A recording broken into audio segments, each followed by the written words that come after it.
a year ago at this time, were we sure Ken Roczen even liked dirt bikes? Now you had Colt Nichols battling for 8th or something, or 6th in LA. It's a lot more compelling when you're like, dude, if he makes one more pass, that's 15 grand or something like that. But what's tragic is we've had this money the whole time. We've had it. This is what America was built on, was the back of men like Eli Tomac. I love it. And he is going against a kid from the other side of the world that is a complete alien on a dirt bike. And drives a Rolls Royce. So Kenny Roczen goes on this bike testing tour a year ago. Oh, the best. It was the best. Why can't we have October 1st to October 14th? They have 2 weeks to do whatever the hell you want. This is when free agency begins and ends. Why do the riders sign in March? Why do they do that? Chad Reed gets hurt in one of his years on Cowie. The next weekend, he's still going to try to ride. And I think it was the guy from Fox who's like, yeah, he's going to try, but if it doesn't work tonight, the surgery is like 6 to 8 weeks. So he tries, it doesn't work, he's done. I say, like, this is going to be it. He's probably going to have to get surgery. He'll be out for a couple weeks. Dude, Ellie Reed lit me up. I met a gypsy. Now, if you've been following the podcast recently, you would know that we're on a massive health kick as we get ready to take on World Vets at Glen Helen in November of 2023. Athletic Greens is not only an all-in-one formula that helps me just cover all my nutritional bases, it's also the first healthy habit that I have that starts every single day. AG1 is packed with 75 vitamins, minerals, and whole food sourced ingredients of the highest quality that are able to offer gut health support, mood support, can affect your energy each day, and contribute to overall healthier looking hair and skin.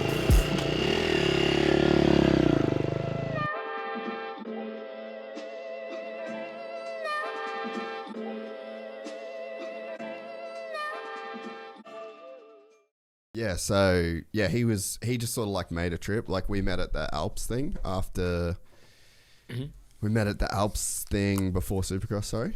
And the then, Alpine Stars, yeah. And then he was like, just hit it off. Yeah, he's like, yeah, let's do it. And was he a listener?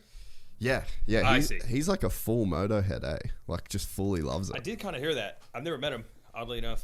Yeah, I did Moto America for a couple of years, but he wasn't in the scene at all. He was like way out of it by then, eh? Yes. Did you hear that he's like back in? He's like, and your show helped there too. I mean, I saw the press release about Ray Hall and Ducati, and then a couple of days later, him. Like, damn, that's a coup for that series. Yeah. Oh, they need the help. Yeah. They need the help. Because I remember we're rolling, by the way.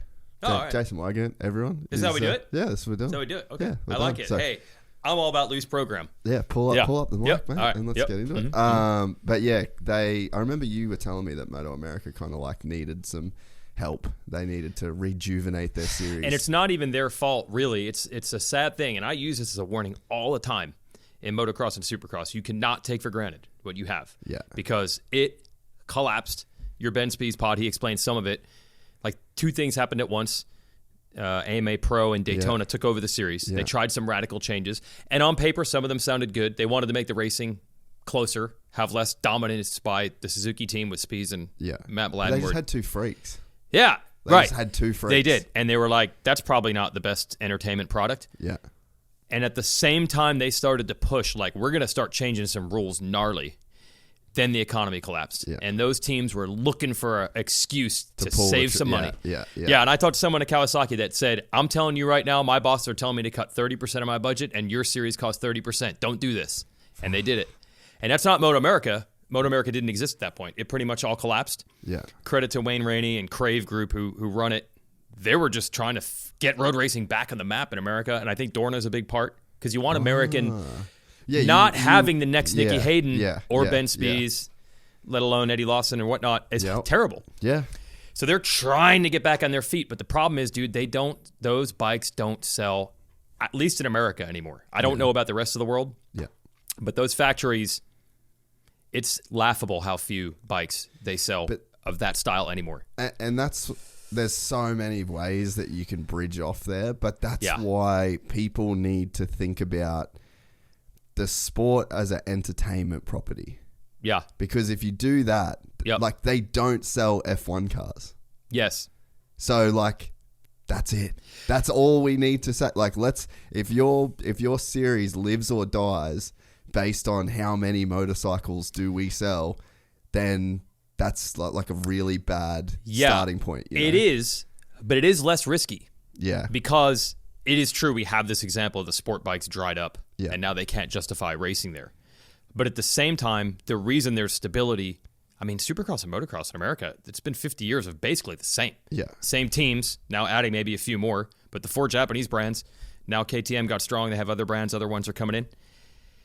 There's no ebb and flow. It's the same thing every year. This Anaheim deal, we're doing the same song and dance every year. You go to most motorsports, they wish they could go back to 3 venues the same time. And be like, wait a minute, you're telling me that for 50 years, this team has paid 2 athletes, really paid them. They didn't have to buy their rides. Yeah. They weren't like, we lost a sponsor, we folded.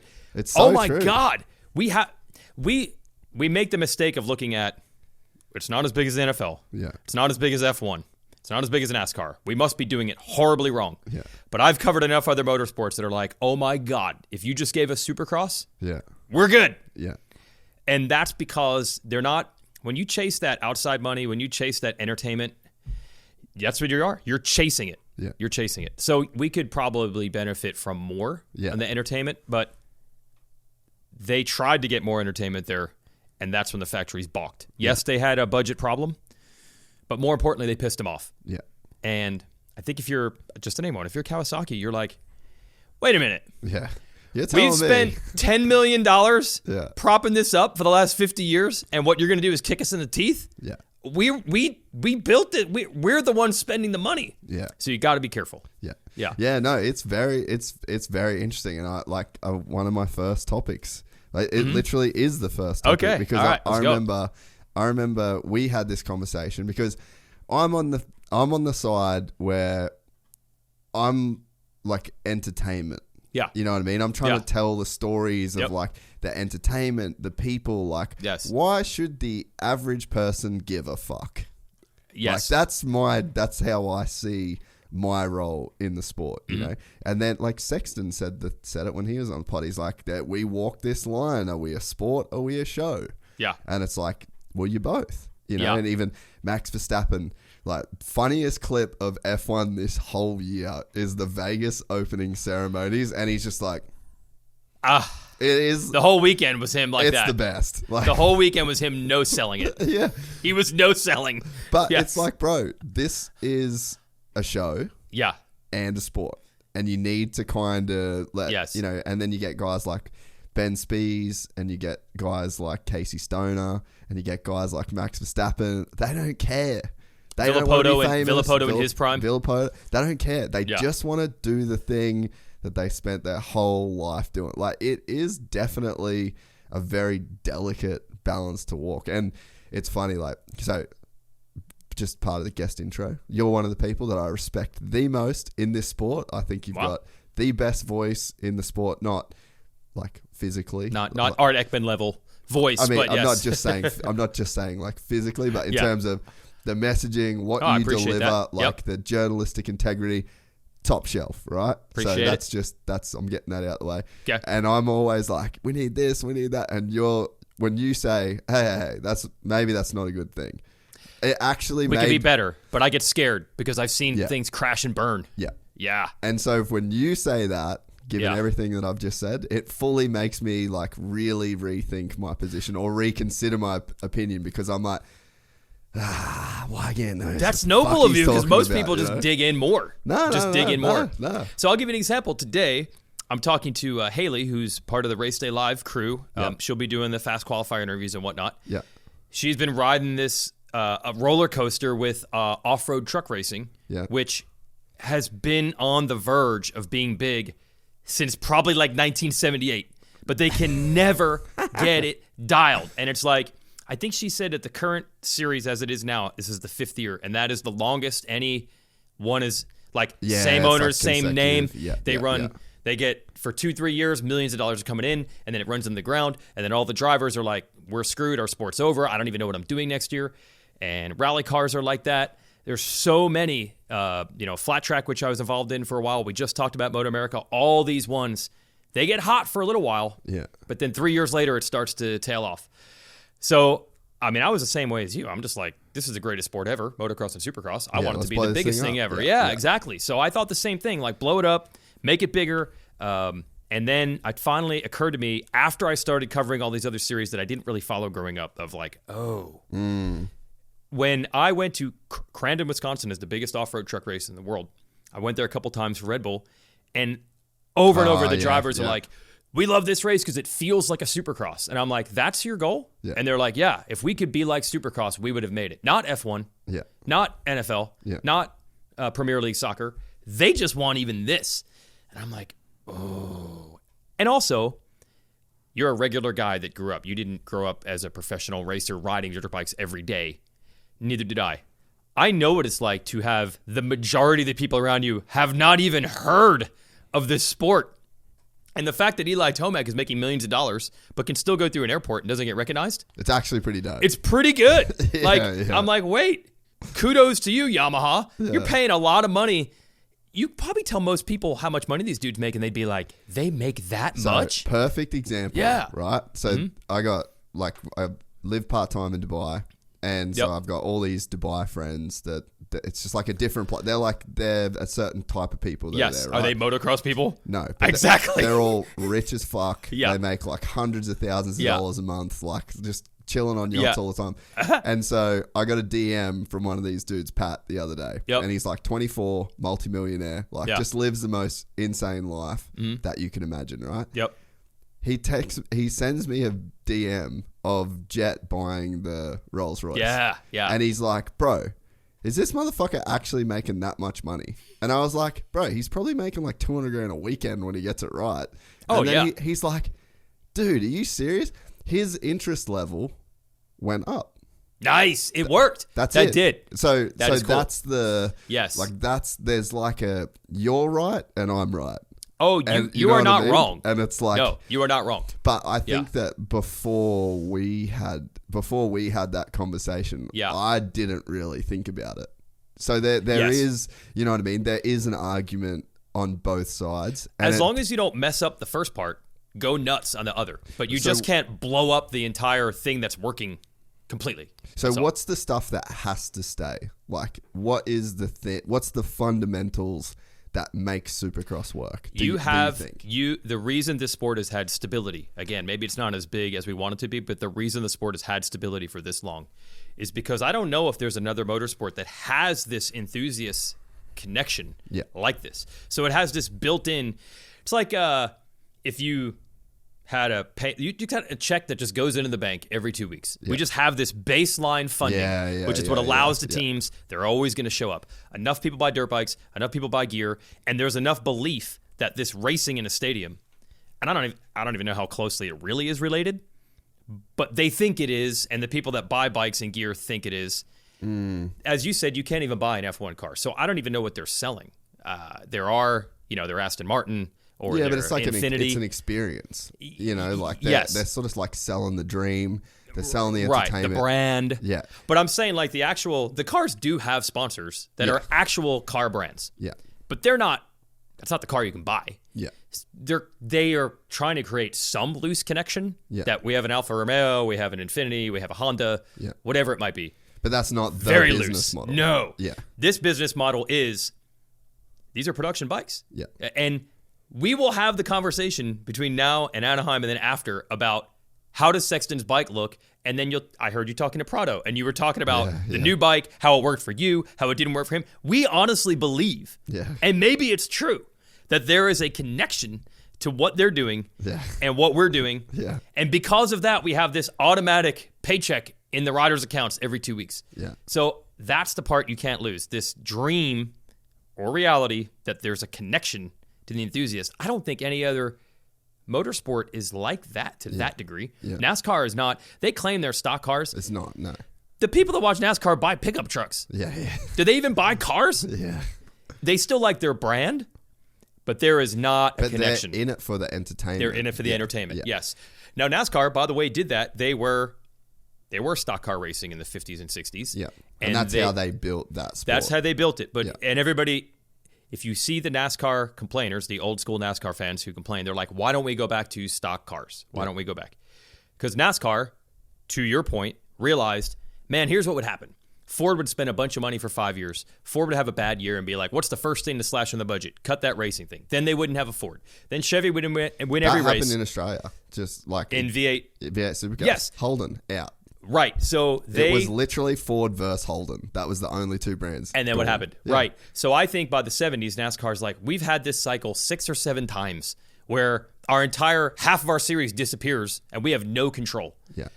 So we cannot live and die by this anymore. We're going to have to abandon that model and take the huge risk that we can become such an entertainment property, like a traditional sport, that the cars aren't really the thing. It's not even for car people. There's not a connection to the car you buy. If Ford wants to spend some money, that's fine. But if they don't, we're good. They took that risk.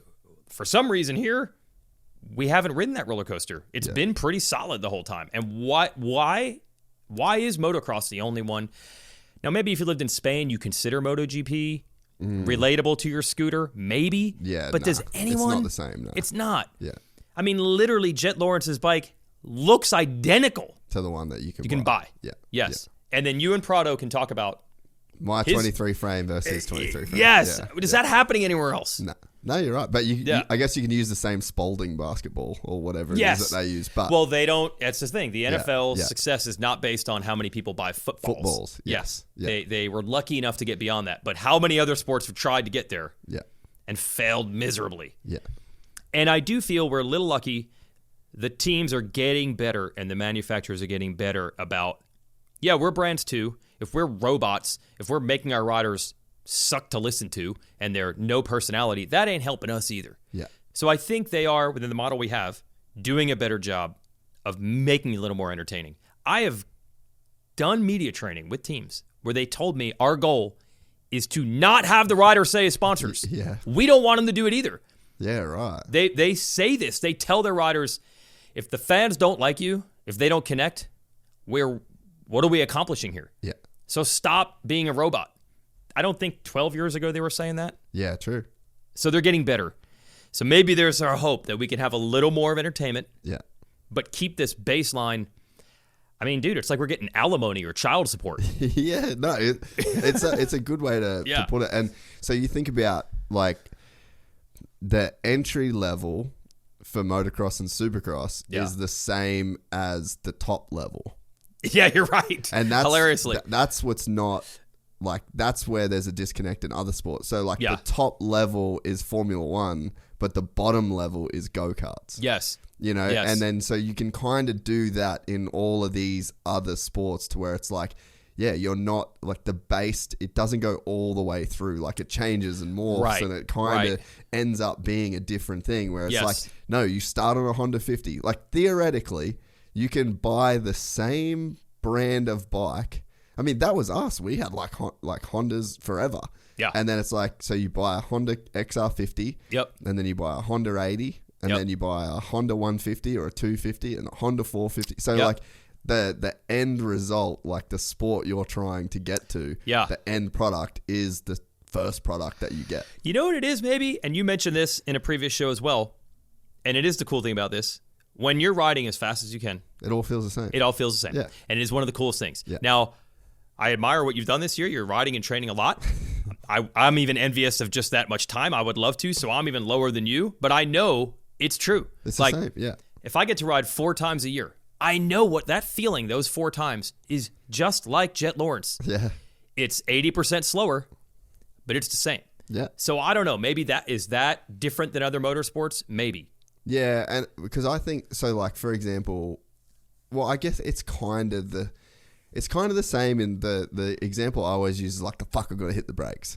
Yeah, like everyone has that. Yes, like you could be going to like a cone on a drag strip and you're like, just stop here. Yeah, like you're gonna get like the thrill and the rush and like that is literally the anxiety of going, fuck, I need to hit the brakes. Yeah, and if you've gone too far and you're doing this math in your head and it's just like, so like the feeling that James would experience braking for a corner or like pinning it fast down a downhill section with ruts and braking bumps. Yeah, the same, I would assume. The same anxiety of like, okay, fuck, too fast, got to hit the brakes. Yeah. It's just happening way down the road, like way down the track and at 40 miles an hour more than me. And I think that is different. And when I did a lap on the back of Miller's bike, like wasn't a MotoGP bike, it was like a super bike. I did one at Moto America. I did it, Dude, that you can't fathom. No. I'm not doing the same thing. I've done a lap around the track on a bike, and we ain't doing the same shit. Like that he was able to do gnarly. with you as a passenger. Oh, bro. Yes, exactly. So crazy. And a lot of people buy street motorcycles maybe don't even do track days. No. So now you've really disconnected that feeling of you can't even do apexes. You're on the street. Yeah. So, and you definitely shouldn't be going fast enough to experience what the wind buffeting would be like at that speed. So maybe there's, at that point, it's so disconnected, the experience. Yeah. Where we at least feel, 100%. When you grease a rutted corner. Yeah, same shit. You're like, damn, that felt good. Or I am the man. Yeah. And it's probably looks horrible if you see it from the outside, but what you felt was the same as those guys. Yeah. Dude, perfect example is at Glen Helen. Mm-hmm. They got the finish line jump, and then there's kind of like this little tabletop, and it's kind of just like a shitty tabletop, right? Yeah. And then you brake. So you jump the tabletop, and then you brake, and then it goes into a 90-degree right-hand turn. Okay. And it gets so rough. Yeah. So now what I do is I jump before the tabletop, land on top of the tabletop, and then jump off and land over the braking bumps. Oh! So slow. Oh. So slow. No, but that's so sick. Fuck, I'm Jet Lawrence in that moment. You're jumping braking bumps. Yeah, Oh my God. dude, and you feel like the man. You do. And there was another section out the back, couple sand rollers, and I'm like, bop, bop. And I'm like, oh, bro, I'm good at this. Like, just for this 1 second, I'm that good. Yeah, so that's it. We have this connection. Maybe that's the reason why. Maybe because the bikes look the same. Maybe it's just because we're lucky that the manufacturers think of it that way. Yeah. I was having a conversation with James Stewart this year. He likes to pick my brain at times only to hear what does a normal person think? Yeah. And he once said to me, he's like, what do you even know? What do you notice in a bike? He's probably never asked the average dude. Yeah, just a normal And I'm person. like, I'm going to blow your mind, dude. Nothing. I don't really know if I know suspension is good or bad. And he's like, that's all I know. Yeah. Like, that's all he's thinking about, suspension. And I'm like, I can't, it could be good, it could be bad. I don't know if it's just the track is rough or I suck that day. I don't know the difference. Yeah. And I'm like, I can tell if a bike can turn better or not. I can tell if a bike feels heavy. Certainly I can feel how the power delivery works. Anyway, he wanted to know, like, what does a normal person even feel on a bike? Yeah. And as we went down this... What's this like for a human? Right. So as we went down this road in this conversation, he stumbled upon this great point, which is, isn't it funny that fans watch the bikes in Supercross and listen to what the riders say about their bikes in Supercross, and they equate that to the way the production bike must be. Yeah. But they're talking about it on a Supercross track. Yeah. Now we're really getting to that disconnect. Like, you're deciding if that KTM is good because of how it does in whoops. But you will never skim whoops. Not once. It's not even on your list. Who cares how it... Yeah. But we still believe. Hey, and props to Prado for saying that in the podcast. Like, I was literally sitting there thinking like, fuck, this is kind of brutal for KTM. And I'm like, I know. And I'm like trying to change the subject in a way because I'm like, all right, I don't want this to reflect poorly on me in terms of like, I'm digging, you know. But like, that was one of the best like rider interviews in terms of just like honesty and just like, I mean, it's pretty Euro. Like I was going to say, how much of that is cultural, dude? Yeah, they're so Euro. There's Euro, and then Spain or Italian Euro is taking it like 20% more, man. They don't have a filter. No, but that's so sick. And like, that message should also be communicated to the average guy. Like, hey, if you think KTM sucks this year because Cooper Webb's struggling through the whoops, you're wrong. Their bike is actually, for the average guy, improved. Yeah. Yeah. And that's another thing, because James and I, then as we went down that road of like, okay, so the fan looks at the bike in Supercross and the results and kind of bases their purchase decision on that. Yeah. So now the brand is under pressure to build a bike that can win Supercross races because that's what the fans are looking at, even though that type of bike is probably worse for the consumer, but it's what the consumer wants to buy. That's where, so we have this whole like production, AMA, like that. So, okay, there's a couple points here. Yeah, we can go. Right, so yeah, love it. Love it. Fucking love this one. Man. I'm so glad glad you're here, man. Let's I'm do so 5 hours of you're this. here. Yeah. So, Supercross is basically the equivalent of there being a half court out the back of Madison Square Garden. Okay. And the Knicks and the Nets are about to play. All right. And it's like, all right, if 5 of you do good enough in this half-court basketball game, you can come and be in the stadium on the floor with the Knicks and the Nets. You mean like qualifying in LCQ? Yes. Okay, yes. So like That's fucking weird. It is. All right? Yep, you can earn your way in. So Yeah. there's an argument that it's good. There's an argument that it's shit. That's funny because most people only make the argument that it's good. So it's very diplomatic of you to say there are actually disadvantages. I'm one of the people that doesn't like it. Yeah, I don't hear that much. Yeah, and I really don't. That's Yeah. not me dissing privateers. Yeah. It's not me Yep. But in terms of like a professional sport, I don't think it's where we should aim to be. Also, all of those riders that are privateers now, I would be very happy for them to be factory riders. Yes. So that's, you know what I mean? So you're not dissing yeah. them like that. You want them to be successful. I want 20 Yes. dudes Yeah. on the gate Yep. every weekend that Yep. are paid to be there. You Yep. know, it's like the Formula One, there's no one qualifying for Formula One. And then it's like there should be other series or other things that are also entertaining and that are also good to watch. That just because that whole like production thing, if you take that away, but what are the privateers going to do? That was the original intent. It was. So, but Yeah. I'm like, okay, cool. So Yeah. the way that the manufacturers would get around this whole like our stock bike production, if it's not doing good in the whoops, no one's going to buy a KT. Like all that goes away Yes, it would. with the production shit out. It's like, okay, these are the same bikes, but they're not the same bikes. Yeah. They're extremely custom for Chase Sexton. This one's for Jet Lawrence. Like I went to Arco this year and watched the GP. Yeah. Bro, Roman Federer's bike, I fucking almost could have jerked off over it. I heard your comments have been. I've never seen it. And I've seen dirt Yeah. bikes my whole life. Never seen anything like it.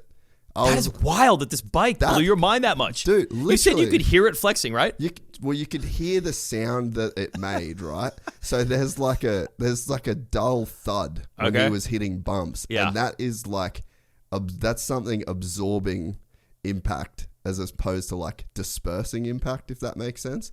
Yeah. And when you just get like, I'm standing here and I'm looking, there's just a window of bikes riding past in insane braking bumps, and one bike just literally sounds different. And then I talk to the Cowie guys. And they're like, we did this, and this. It's fucking crazy. Like, it's crazy. Yeah. And I'm just there going, give me more. Just talk to me, daddy. It's cool that they're offering that, by the way. Yeah. And, Yeah. you know, you hear Langston. Langston was on here saying, dude, when we're at KTM, on my 125, like my 125 year, there was 4 of us riding 125s, and we were all on different frames, different swing arms, different, you know. So it's like, I think that we're leaving a lot on the table from that entertainment property aspect, in a sense, you know? Yeah. And I feel like one of the negatives, it's interesting that you say that, yeah, we've got that base of the manufacturers, right? Yep. But we also get hamstrung by the manufacturers. Like I know for a fact that it's like there's ideas in the past that have been floated, and it's basically like, oh yeah, Roger said no. Oh, there's definitely And things. I'm like going, yeah. well, I mean, fuck that. Yes, their business model is tied to it. Yes. So of course they have an vested interest, good or bad. I will say what blew my mind, to go all the way back to that American road racing thing. What was so shocking to me is Suzuki was dominating, and they made these rules, and that was just, you know, everybody has their good years and bad years.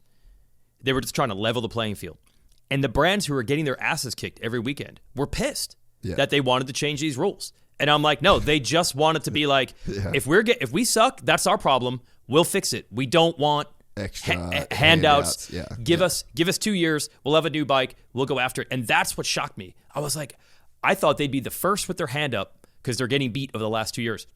They were not. So yeah, they did not want any change. Yeah. Do not change it. They tried to change it to be more entertaining.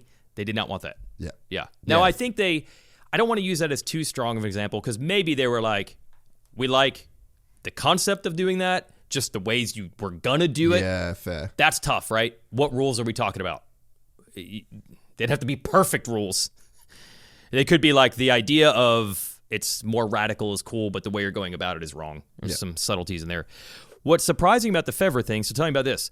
So Cowie's like, we got this new 2024 bike. Look at this. Look at what it's done. Fevre was unbelievable at the halfway point of the season.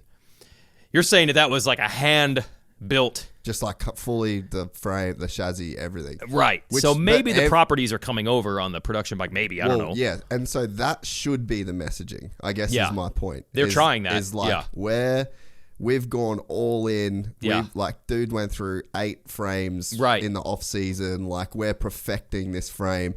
Obviously, you can't have a CNC machine cradle on a production bike that lasts 8 hours. Yeah. So it's like, but we've taken everything we know from this, and we turned it into this. It's like that should be the messaging, because like, dude, you're so right. And I did the swap shootout the other day. First time I ever got to ride all the 450s. You are living your best life, man. It was really fun. It's unbelievable. Listen to you. It was really fun. I'm sure. But I'm so slow. Like, in terms of what I'm doing versus those guys. Like, what I can say about those bikes, like, it's such a small window. Like, okay, if you're watching this and you're tall and you're about this speed and you like these kind of tracks, then listen to what I'm saying. If you're short and you live in a different area and you have this much money, it's like, they're all phenomenal bikes. Like, no bike that you're on is at any disadvantage. And when it comes to like that stock level, you know what I mean? No, and that's why when James Stewart is asking me, what do you notice in a bike? Part of it is I just assume that I'm so bad that I don't need to tinker with suspension, because if I'm the one holding it back.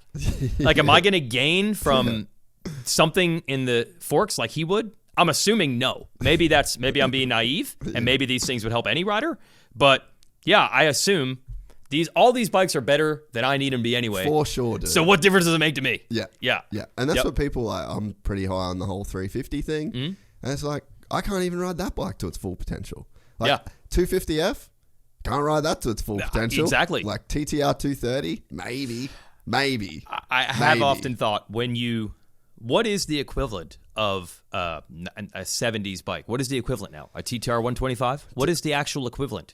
Honestly, the best bike, like dream bike for any just average level dude, would be to get a TTR 230. Okay, with 230. like a pipe and just make a TTR 230 some good suspension, and some good brakes, and you'd go pretty much the same lap. I don't think that you would go faster.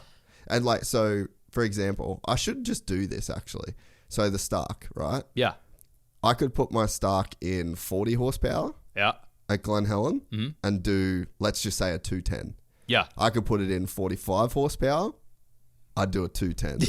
I could put it in 50 horsepower. Yeah. Guess where I'm going with this? I would do a 210. Yeah. Or even worse. Maybe get slower. Well, maybe get slower. And to that point, I'm not sure. There's a LaCroix here, by the way. Okay. We didn't get caviar. I can drink that. I know. I said I wanted the usual. You know my style. I know. Even worse. Even worse. A couple LaCroix boys. Yeah. Sound of an ice cold LaCroix. That's great radio. Even worse. What I'm saying, they're the equivalent of the best motocross bike from probably 1976 or something. Yeah. TTR 230. Yeah. I don't know if you'd be I would like to think I'd be a little faster if I was on a 250F compared to that. Maybe, but more importantly, would it be any less fun? No. Would the experience be any different? And by the way, if you were going 5 miles an hour slower everywhere and every jump was 20 feet shorter everywhere, wouldn't you just be mitigating the risk a lot? Yeah. But the fun factor, it's not like anyone went dirt bike riding in 1976 and said, this sucks. Like, this we need sucks. the bikes to be better. Yeah, not at all. They had the same fun. They were just going half the speed, and it was half as dangerous. Yeah. Keep that in mind. Well, also, while we're just throwing lap times around, there's a track at home, and my lap time around there is like a minute 45 or whatever. It's like just a small local track. Yeah. And I took my CR 250 1996 stock, completely stock 1996. Yeah. Best bike in the world. Sure. I did the same lap time as my 350. It was like maybe a second and a half off. Yeah. No way. We just, there's a ceiling. There's a ceiling of how fast I can go in terms of just like when I go, fuck, I need to hit the brakes. And that's me. That's my level. That's where I'm at. I accept it. That's a good point. I can get fitter. I can get smoother. Yeah. Like my technique can get better. I can get safer. You could probably get more consistent in your lap times. I could get more consistent. Yes. And I could slowly get faster. And I saw that this year with all the training that I did. But I'm still the same dude. The speed did not really gain compared to the other areas. Not really. Yeah. Well, you know, there's just a limit for me of like, this feels too fast. Yep. I need to slow down. I'm glad you said that because we spent a long time in this sport with this. This is ridiculous to me that people said this thing that there's not talent. It's just who puts in the work. And I'm like, stop it. Every other sport we watch, they have physical gifts. Yeah. Maybe it's more obvious because their physical gift is being a foot taller and 50 pounds more muscle than other people, or they run faster, or they jump higher. Maybe it's more obvious. But if you don't think it's a physical gift to have your, what do we want to call it, the natural speed limit in your body? Yeah. Ricky Carmichael was whooping dudes on a KX60 at age 8. Bro, I watched him and Travis Pastrana. There's a video on YouTube. It just came up. 80s, did you? Yeah, it just came up. And dude, that example just hits right now because I just watched that video. He was fucking ripping. That's bro. talent. And Travis looked so sketchy. Yes. Trying to keep up with him. Yes. Like, you're right. And the funny thing too, you think about how many, like think of the talent pool of kids that have tried to make the NFL. Just in the history. Oh my God, In the history of the NFL. I got a stat for you. Ready? They say, I believe only 27,000 people have ever played Major League Baseball, which means that if every player in the history of the sport, living or dead, was gathered together, they would only fill half of a stadium. Meanwhile, every game, the entire stands are filled with people who wish they could be MLB players every single night. Yeah. The history of the sport, 27,000. Yeah, dude, that is crazy. Think about the amount of kids, adults, people that have played baseball with the ambition of being good enough to be in the MLB, right? And it's half a stadium one time. So Supercross would be insane, like hundreds of people, maybe 1,000 people, right? Yeah. But the pool of people that have tried to get there is quite a lot smaller. Yes. So you think about the best of all time, like Ricky Carmichael is not an athletic freak. Doesn't look it. That's so like for sure. He has like that speed limit or that clock. Like for me, like I just start going so fast. I can't fucking see shit properly. Yeah, same. But it's at like 95 Ks an hour. Like, and Toby Price does 140 or 150 before he gets that. So it's neurology. Like there's something going on. It's like a computer screen refreshing for like a video game. Like you get these crazy high refresh rates and then you can see movement so clearly. We literally have that in our eyes. Didn't you mention a thing about the eye stability also? Yep. And there's like 6 or 7 muscles that are around your eyes. Yeah. And then those muscles, there's some scientific correlation within athletes for that sort of shit. Oh, really? Yeah, wow. yeah. I'm so bad. I start getting double vision. And as I get older, it gets worse. Yeah. I start getting double vision. And when then, you ride? Yeah. It started. I always scary. had, dude. So as a kid, I had to get glasses when I was like 8, which is pretty young to get glasses. Same. Oh, okay. Yeah, all right. So yeah. eventually I had contacts, so people don't realize. If you see me on a plane, you'll be like, oh my God, those Coke bottles. My vision is horrible. But not just the distance vision. I always had this problem of like certain angles I would like lose the ability to keep my eyes straight. And it was misdiagnosed forever. And they're like, does this make it better or worse? And I'm like, better. And they're like, no, it should be worse. And I'm like, no. And then finally, by the time I was about 30, I finally found an eye doctor who I'm like, oh my God, what you're saying actually aligns what I'm experiencing. They're like, oh, one of your eye muscles is just like 1 millimeter longer on the right eye than the left eye. And we could align that. We could fix that. But at the time, I wasn't struggling that bad. I'll be honest. This is the 2 times it would come out. When I was really hammered or I was really tired. Yeah. So I'm like, if I'm doing normal, if I'm living my life the right way, I'm fine. Yeah. And then one day, I try to race 1 or 2 of the GNCCs every year. And then one year, I raced one, and about an hour in, I couldn't keep my eyes went crossed. And now you have no depth perception. None. Yeah. So I had to ride this 2-hour race, about an hour and a half of it, with one eye. And it's impossible. You have no depth perception. And it's progressively now I'm at the point where like 50% of the time I ride, and it's mountain biking too, it happens. And the moment I stop, it's fine. Fine. And I'm like, so there's some sort of Yeah. constant depth perception focus that eventually is fatiguing my eyes and they can't do it anymore. Yep. That was a long story No. to explain your point. Yeah. There's something, and nothing, not running, no other thing I've done has tripped my eyes up like a mountain bike or a dirt bike. Yeah. Yeah. Dude, Only that. I always think about just the physics that's involved. So like we just shot this Lawrence project in Florida, and I don't want to give too much of it away, but it involved Jet and Hunter basically just like seeing a distance and jumping a distance. Yeah. On the bikes. Yeah. On the dirt bikes. Yeah. And it's like, they just fucking did it. Oh, I know. I'm I like, know. Physics. It doesn't make sense. There's physics at play here. Like, that's a 220-pound motorcycle that you're controlling with just your right wrist. Yep. Like, there is so much going on. Right. Yep. And then you've got dirt that's moving and constantly moving. Like, you're never just driving. There's always wheel spin that you've got to account. Like, the physics that's taking place. Because when you strip back, I think just humans are weird in the fact that we forget every single day that I'm not looking through a window in my head. Like, there's like light that's hitting my optic nerve. Oh, the and whole then thing is crazy. It's just like, we're just seeing. It's upside down even, right? I don't know. Is that supposedly the deal? Oh, I think it gets inverted. Yeah, something like that. It gets flipped. Yeah. So it's like, we're just literally living in a fucking dream world. So there's some people that in this dream world that we're living in, motocross is crazy easy. With all these factors. It is talent. It is talent. There's this born, we just have this born ceiling. Yeah. And so, but I think moto has always had this, like, this is the longest way of me saying that. Well, I don't think we've entered the genetics era until Chase Sexton. So, like, I think we've got now the physical genetics, not just the eye. And in the way that you would say the NFL, right? Yes. So, like, let's go Ricky Carmichael.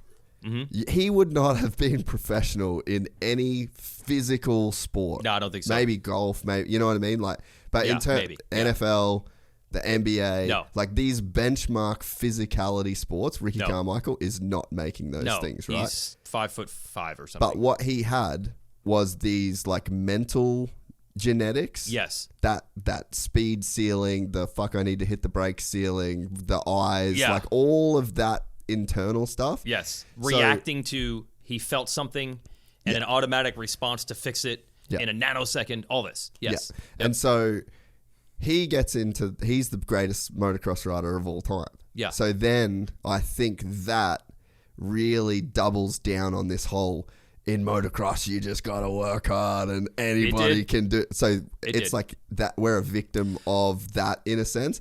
And it's, good point. You think about how many at-bats kids make at being a professional motor. Like, the sample size is so small. So what's the odds then that you have a guy with the genetics of like Chase or the guy with the genetics of Jet? Yes. So it's like those dudes didn't have a chance to come through the system yet, in a sense. I know like, what you mean. Those genetics got pushed elsewhere. Yep. So I think it's Supercross and motocross is just now getting to the point where it's like, oh, we've entered the freakazoid era, where we're seeing like Chase Sexton is a Rob Gronkowski on a motorcycle. Yeah, it's like this physical, like physical just gifts. A specimen, Yes. and it's perfect. Yep. Any bigger, and he's too big. Any smaller, and he's too small. Yep. And it's like he's got these powerful legs, and then you look at Jet, he's got this thick neck. Yeah. Like they're these more Is his physical. neck wider than his waist, I think?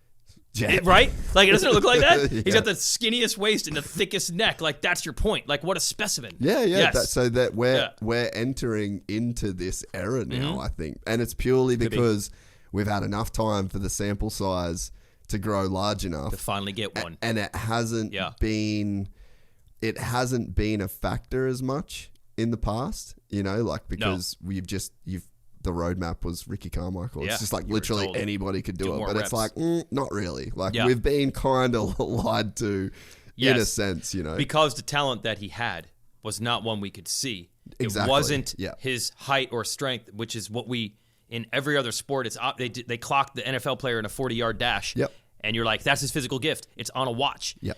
These processing eye movement things, we cannot measure that, at least not yet. Maybe 100 years from now, we'll figure that out. That's why I've always said The racers, you've interviewed tons of them. I've interviewed tons of them. These are not well-educated people.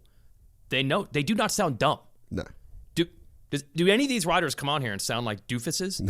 No. But my dad used to always say one-dimensional maybe, but fucking just because smart of their at what they do. Just because of their life focus. Exactly. But my dad always used to say this. He's like, do you think your brain could process the information and the speed that their brain is able to do and you'd be an idiot? There's no way. Like, they have a brain talent. Yeah. So that's why these can be guys who didn't really go to school past 12 years old, 14 years old, but when you hold the conversation with them, they don't sound like morons. No. And they're also worldly in their own way as well, but they've all got a brain gift. Yeah. And maybe now we're finally getting to they're also physical gifts. Yeah, and to your point, maybe there's a chance that you just played the other sports when you were the biggest, strongest, fastest kid in your school. Maybe. I'm just making this up on the spot. I'd never heard this theory until now. But maybe that's what always happens. Yeah. Well, I think you just play basketball. That is what happens. Yeah. And so the UFC is a really good example of this, right? So John Jones, heavyweight champion, baddest dude in the sport, period. Like, he's probably the gnarliest dude on planet Earth, right? Okay. His brothers all play in the NFL. There you go.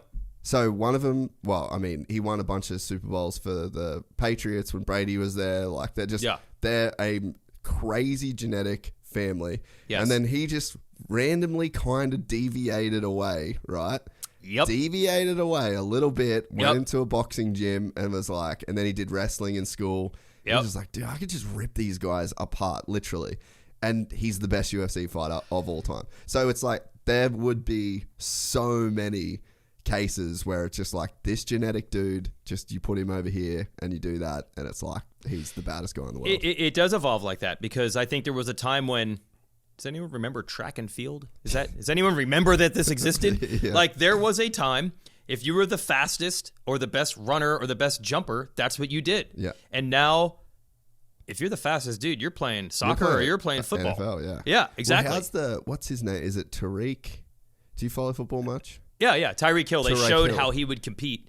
He's not much slower than Usain Bolt. Dude. Yes. But he's also going, I'm a lot fucking richer than Usain Bolt. Exactly. Like, I ain't doing that. So eventually, same thing. Like UFC, if you were the baddest dude in your school, that wasn't even, first of all, the sport didn't even exist, 30 years ago? Yeah. 20 years ago, it was on the fringe. 30 this year is when it started. Yes, so it didn't even exist. Yeah. So only 20 years ago did it even become viable. Only 10 years ago did it become, I could also make millions over attractive, there. Yeah. Yes. So you siphon off. Eventually, the athletes are like, I could try that. Now, that is asking you to fight. That's certainly not any less violent or dangerous than anything else. Yeah. But still, you're going to siphon off some of the athletes. I mean, that's it. Track and field, why are you even doing it? If you're that fast, do the thing that pays you tons of money. Yeah. Same thing. Yeah. Get in UFC if you're a bad dude. Yeah. There's money. But yeah, so it's just, I guess, interesting the era that, and like this changes in the sport, and I wonder going forward, like, Supercross is niche as it is. Yeah. But it's like, okay, how niche is it going to get if we figure out that there's like a certain body type, certain athlete, certain genetics, that then it becomes the NBA. Like, no one's calling for equality in the NBA.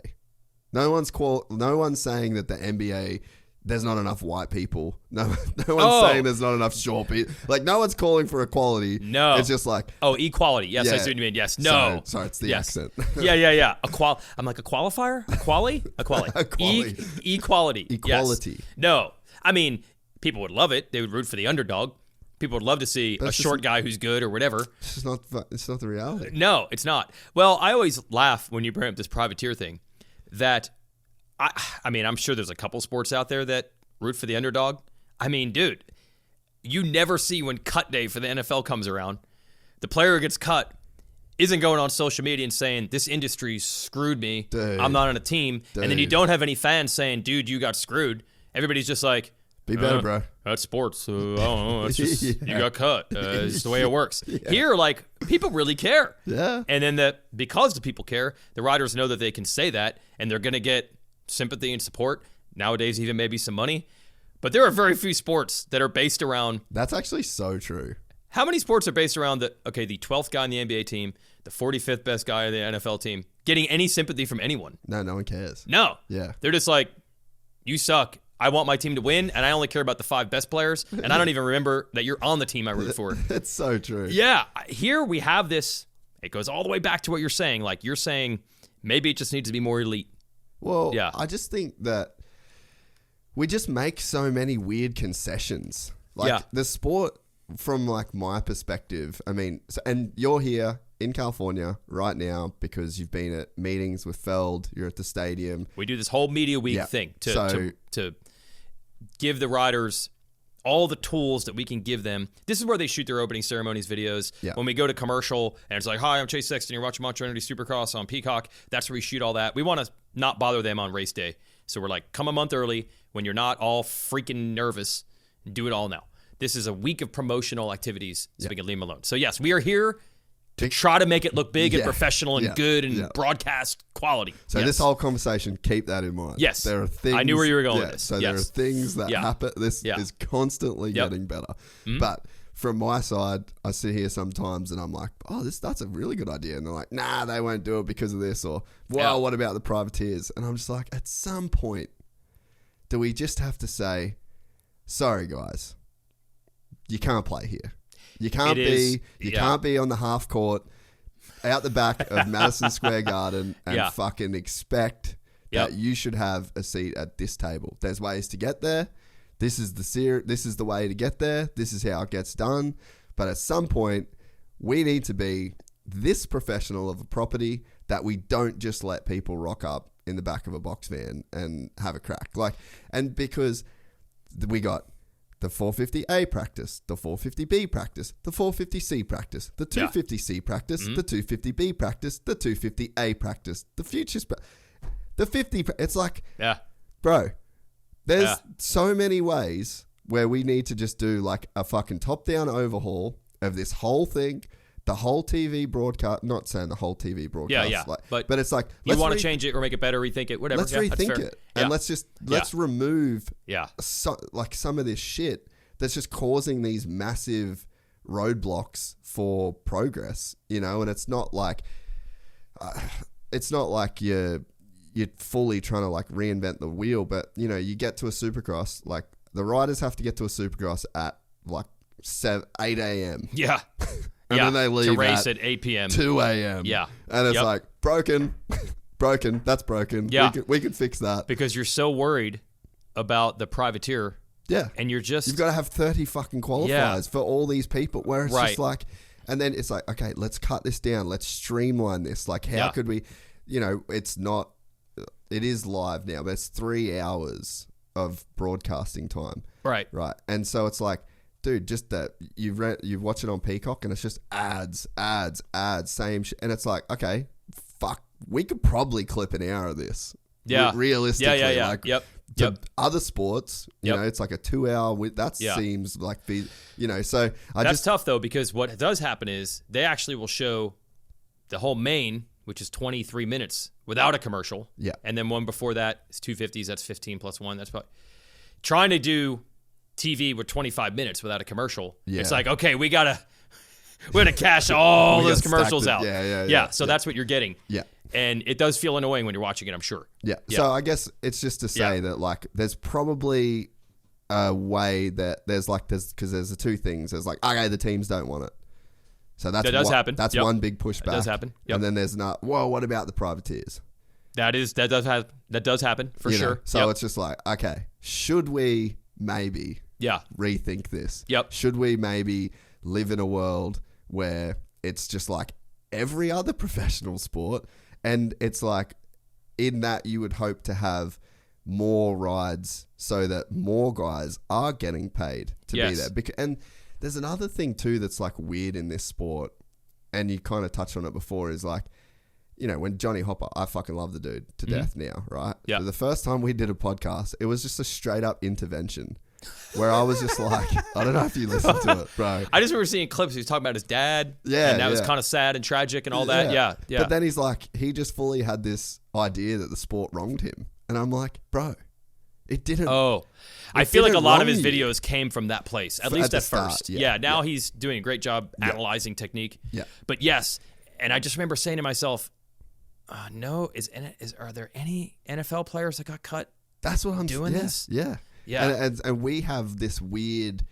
We also have this weird thing where like these guys will got kids as well. Like how many families do you know where they're just like all in on a kid and it's like the kid's not going to make it.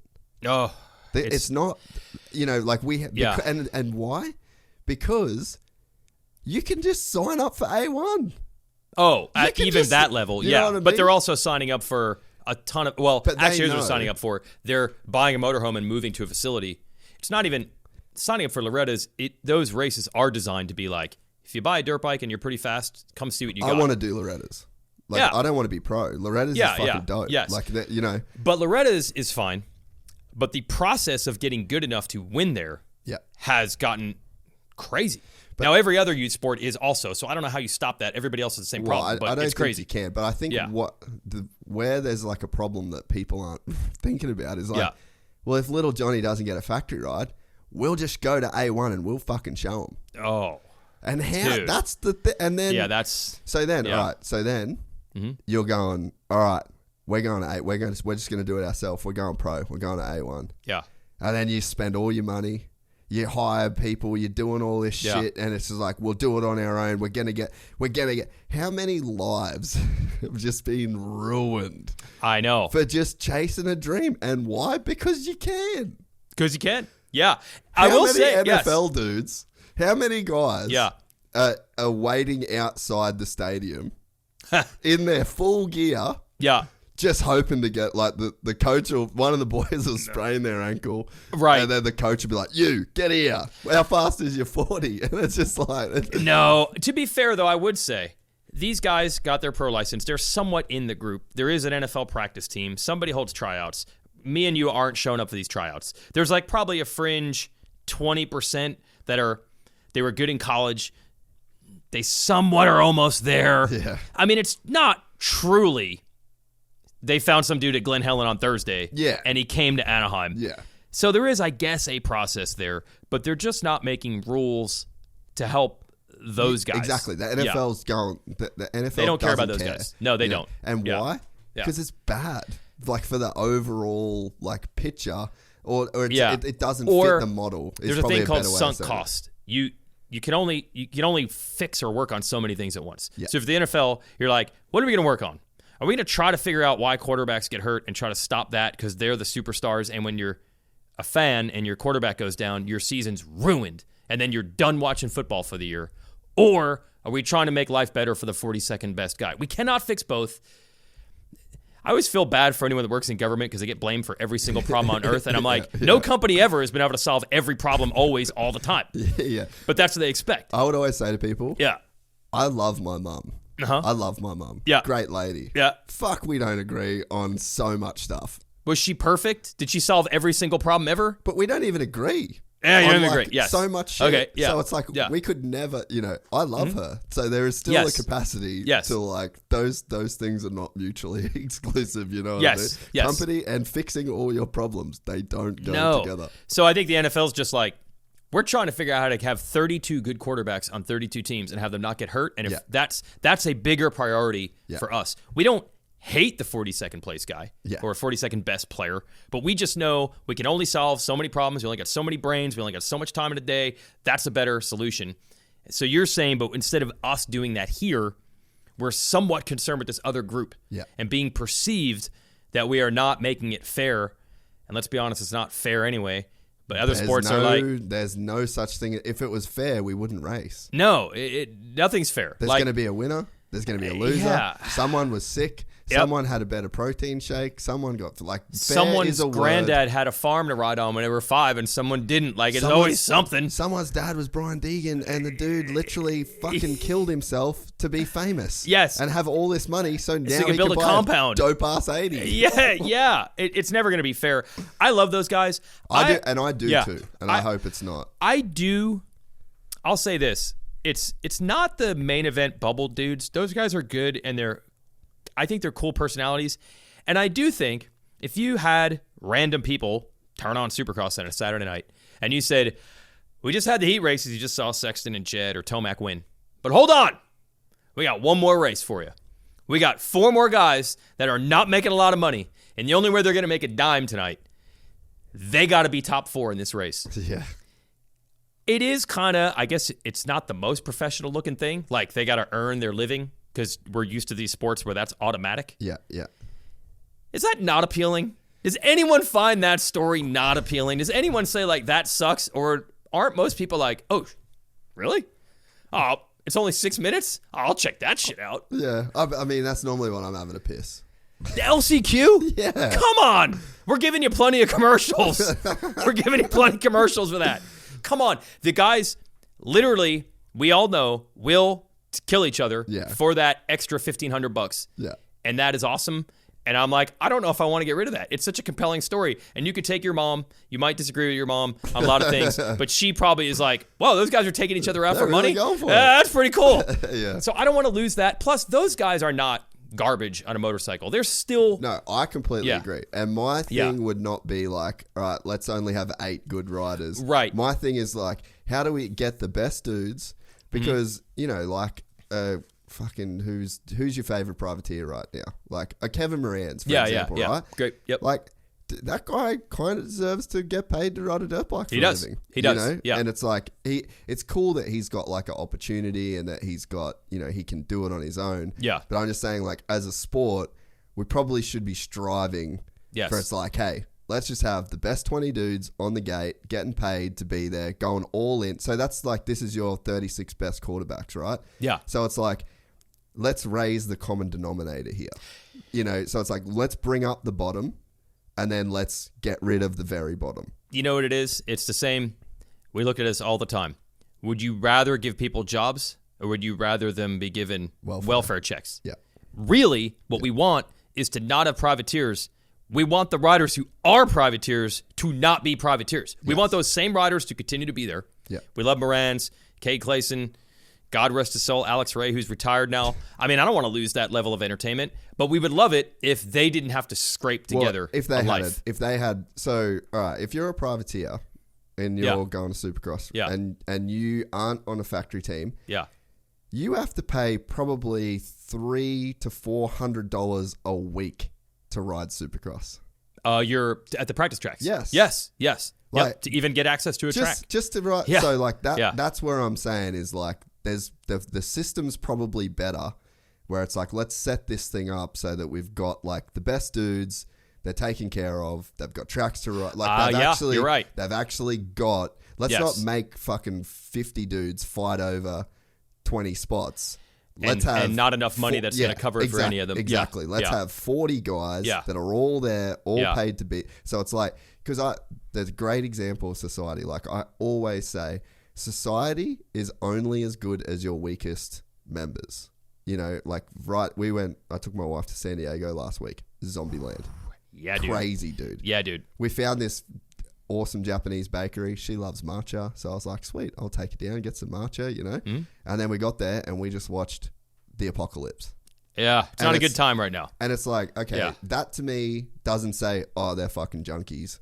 That to me says, wow, there's like a cultural issue here that this many people, like this because that is the bottom level of society. Yeah. So it's like when you've got that many people in the bottom level of society, like society needs to do something to raise the level for the shittest person in society, you know? Yeah. And I that's kind of... I see what you mean. It's kind of the argument. We want those people to still exist. We just want their life to be better.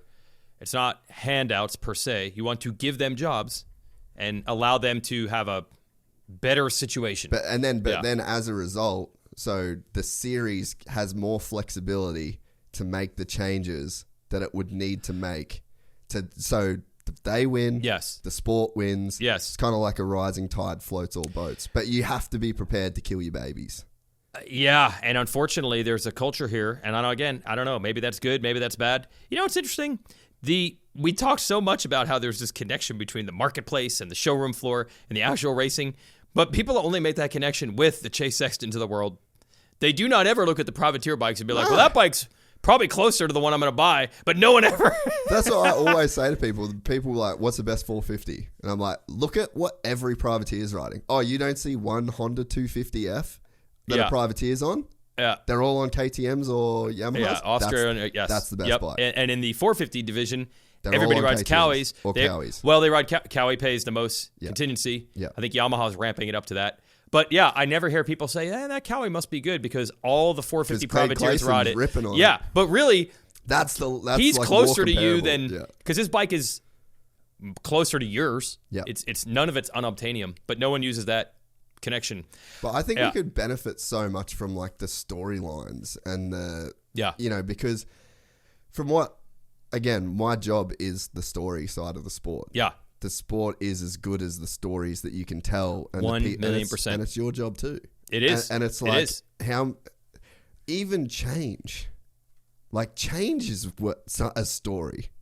Yeah. Like you can't write about something that just stays the same. No. Like SMX this year. Yeah. Holy fuck. We had so much to talk about. Oh, because it was new. All Yes. new. No Yes. one knew what to expect. Yep. It was just so there was something, Why do you think they change the rules in F1 every 2 years? Just to mix it up. Yeah. Yeah. They're not trying to do that. Do you think Red Bull wants to change their car? I'm sure Mercedes didn't at one point either. Dude, none of them do. But Yeah. they do it because it keeps the sport fresh, right? And so we've had the same production rule, the same qualifying system, the same format of practice and just everything on rinse and repeat with small tweaks year over year.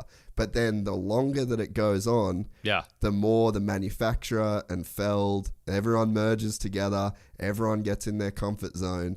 And it's like, that is what prevents change. Like people are so in their comfort zone, so scared of change. And it's like, hey, change is good. Change is what you see in every single sport. They're always tweaking the model. They're always changing. Yeah. Some stuff doesn't need to be changed. Like the NFL ain't changing. But they've been going for 70, 80 years. Yeah. No, they still make, you guarantee. But they do still make changes they every do. now and again. They're looking at data and... But like, so for there's example, go ahead. Oh, sorry. Yeah, hit it. No, you go. I'll hold my point. There is a chance of more change coming only because when the SMX thing in a way first got announced, which was like summer of, my year's right? It would have been end of 22, right? Not when it was, that's when we had a big press conference at the Coliseum and said this is what it's going to be. Yes, that's right. It was, I believe, Washougal and Loretta's time of 22 when they had a public announcement about it.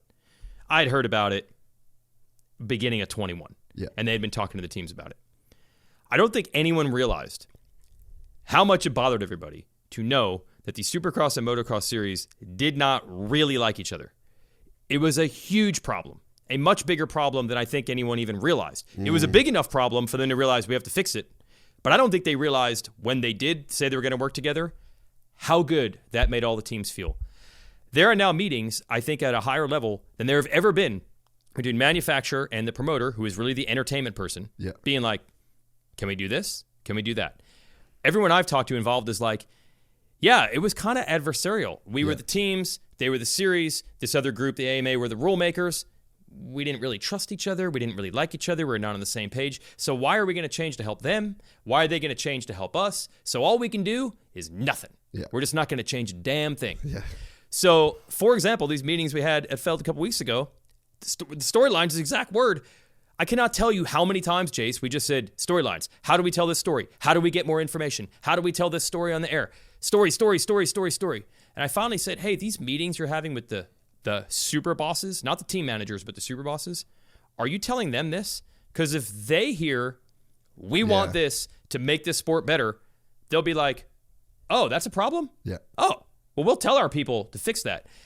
These meetings were not happening at all until about 2 years ago because they're so happy that these two series are finally seeing eye to eye. They're like, what can we do to help? And I don't think the teams really used to feel that way. Yeah. So there is a chance. Now, again, just because you can make changes doesn't mean you're going to make the right changes. Yeah. But hey, the atmosphere is there to do stuff that wasn't there before. I don't even want the right changes.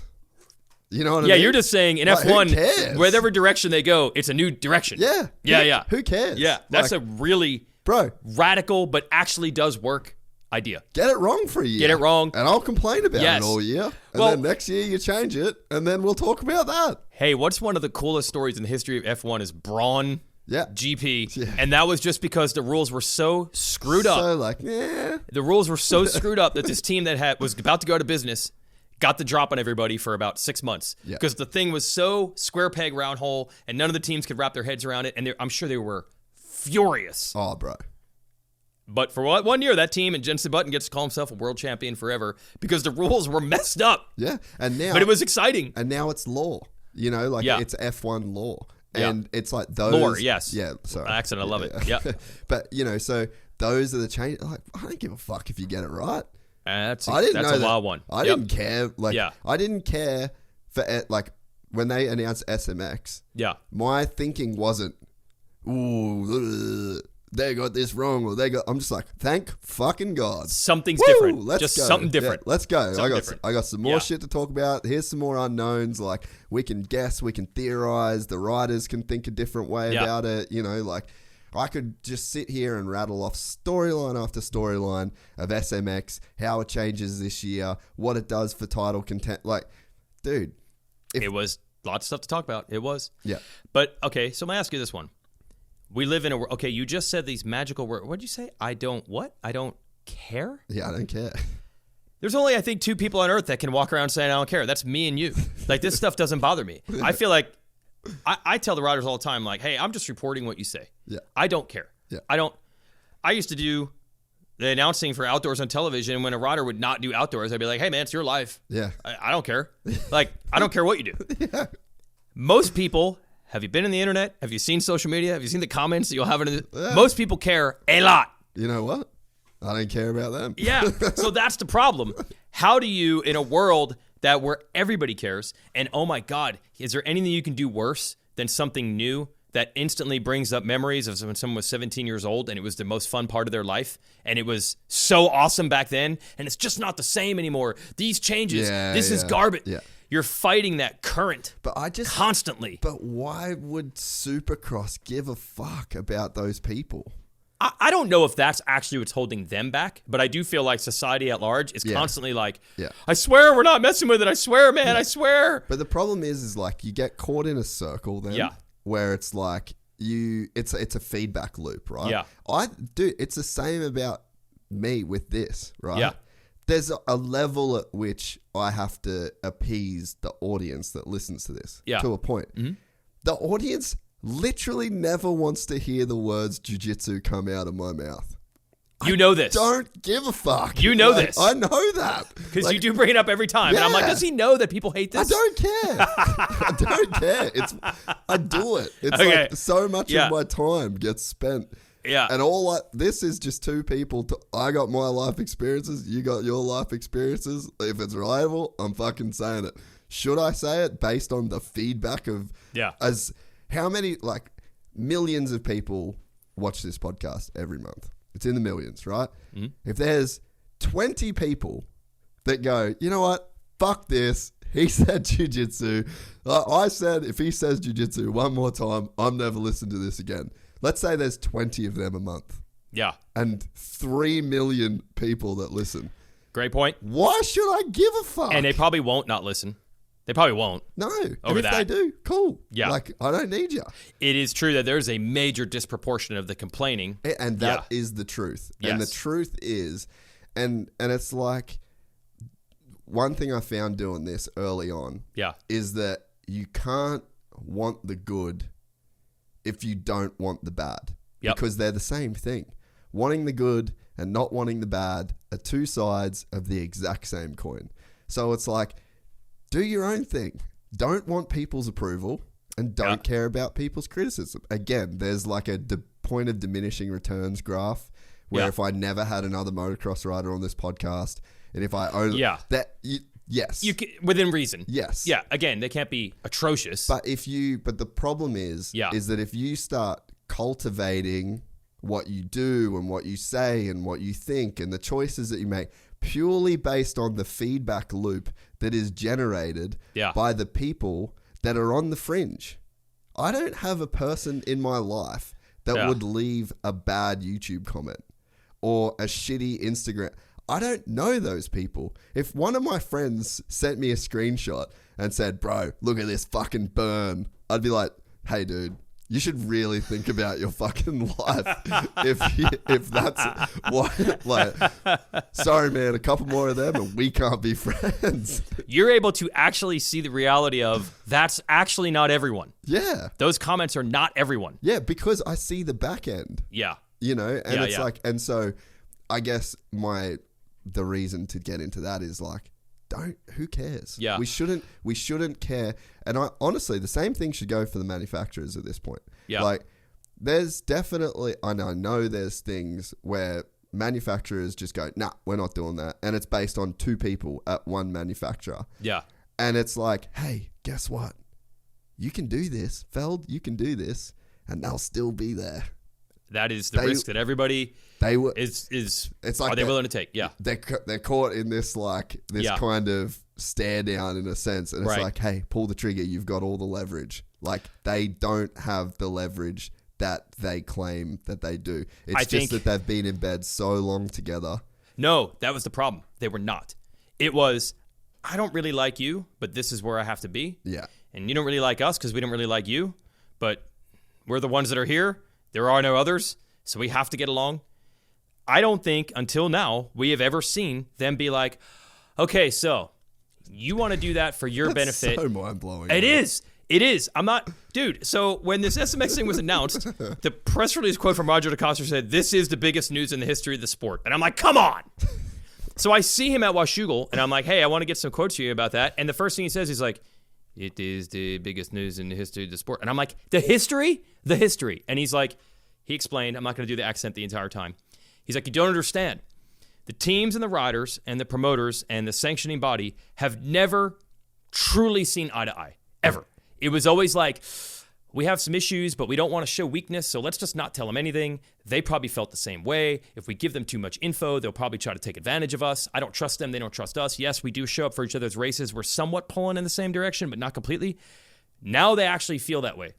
So this is their shot over the next 2 years, 5 years, 3 years, to actually be like, oh, you want to change. I don't want to come up with any examples because people think this is insider info. I don't have any real examples. I don't know what they're working on. But let's just have an example. Yeah, people think so. Look, bro, I don't want to be I hate being that guy. I'm not a power guy. I'm the same yeah, too. I don't want to be in these meetings. Yeah. I don't want to know. And I definitely don't think I'm smart enough to solve these problems. So I don't have a dog in the fight. I stay over here. You just talk about it. Whatever. I know they're having these meetings. Yeah. I don't know. So I'm just trying to come up with an example. I don't want someone to say like, oh, he just leaked something. I'm just saying, okay, here's an example. Should we have permanent numbers or not have permanent numbers? How does that work? Right? This is the first time ever that they could be like, okay, teams, we are thinking that this would be better to have numbers like this. We could sell more merchandise this way. And the teams would be like, oh, we get it. If that helps you sell more merchandise, we will work with you on that. We will let our guard down. Where before, they'd be like, oh, you want to do something? We don't care what it is. We don't like it. Yeah. We do not like you. Yeah. And you don't like us. Then I use the numbers thing because that's been an example forever. Is that good? Is it bad? Should we go back to the old way? It's confusing now. That the opportunity is there. Will they make the right call? I don't know. But I don't think they ever saw eye to eye before. I think that was the reason we didn't see change. Yeah. And so they did the most radical change ever. 2023 was the most radical change ever, right? We added 3 playoff races. No, but what led to that? Like the foundation of that is huge. Yeah. Yes. The manufacturer saying, you know what? We're going to let you try something nuts. Where 5 years ago we would have said 3 playoff races, go to hell. We will never do that. Yeah. But they're like, wait, so we're going to get the 2 series together, which we've been dying to have. We're going to have the AMA involved in a good way, which we've been dying to have. You're going to improve the officiating, which we've hated. You're going to fix that. Well, we've been dying for that. If you throw us those bones, you know what? We'll let you try your playoff thing. Yeah. The playoff thing comes back and they're like, we got great news. This playoff thing is going to result in way better television coverage because the TV networks like it. Yeah.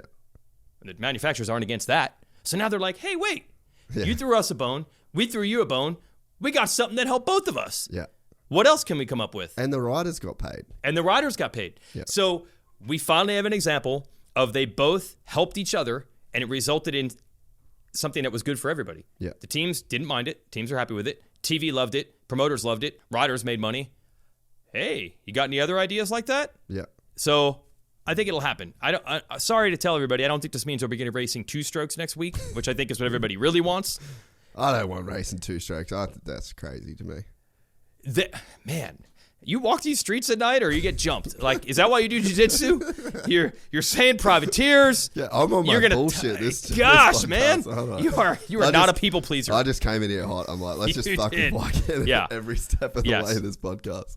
Anyway, that's what I'm saying. No, this is what they call the steering committee. I am hoping that it results in, we just saw more change ever in 1 year, and it didn't go badly. Yeah. So maybe that means more. Yeah. Maybe that means better. So with the SMX, Jet won $1 million. Yeah. Deegs won $500,000. Yeah. Like, dudes got paid some good cash. So you were saying maybe the money's not a good thing. Like, maybe not too much money. Yeah, I heard you mention that on somebody else's pod that I said that.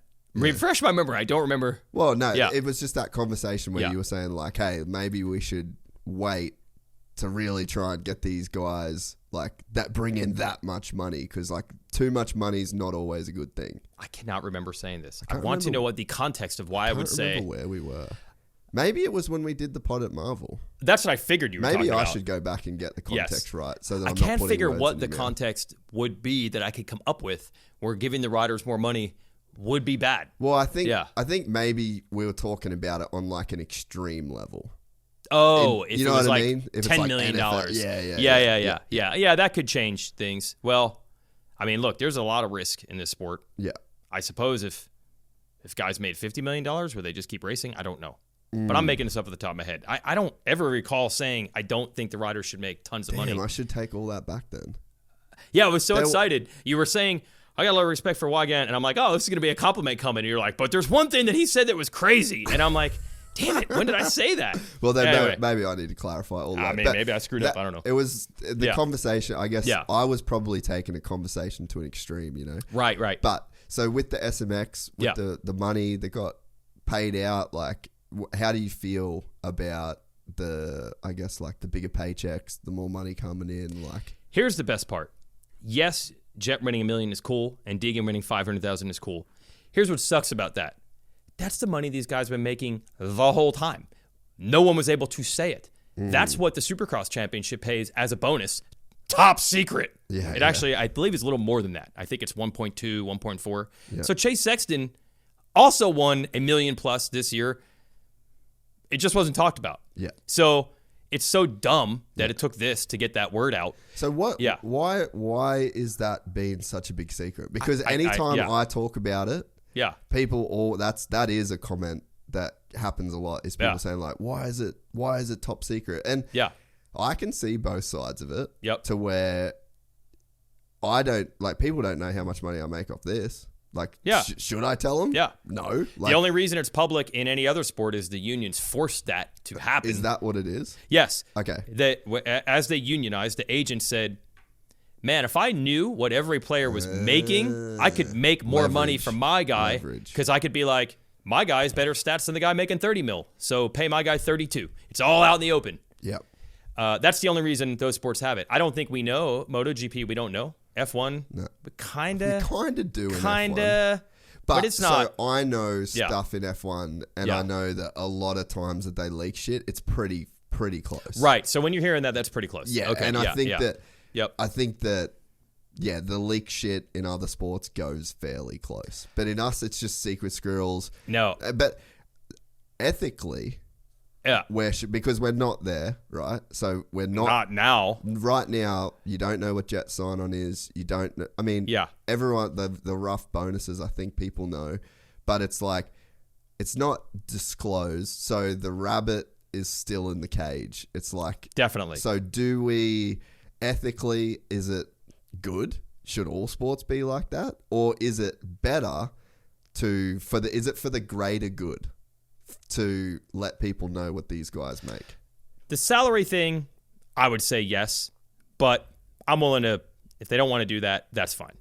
These bonuses, I think that's so cool to know that they're battling. They should be it should be said on the broadcast. They are battling for this. Like Tomac, you think it was heartbreaking that he lost the title. He also lost $1 million freaking dollars.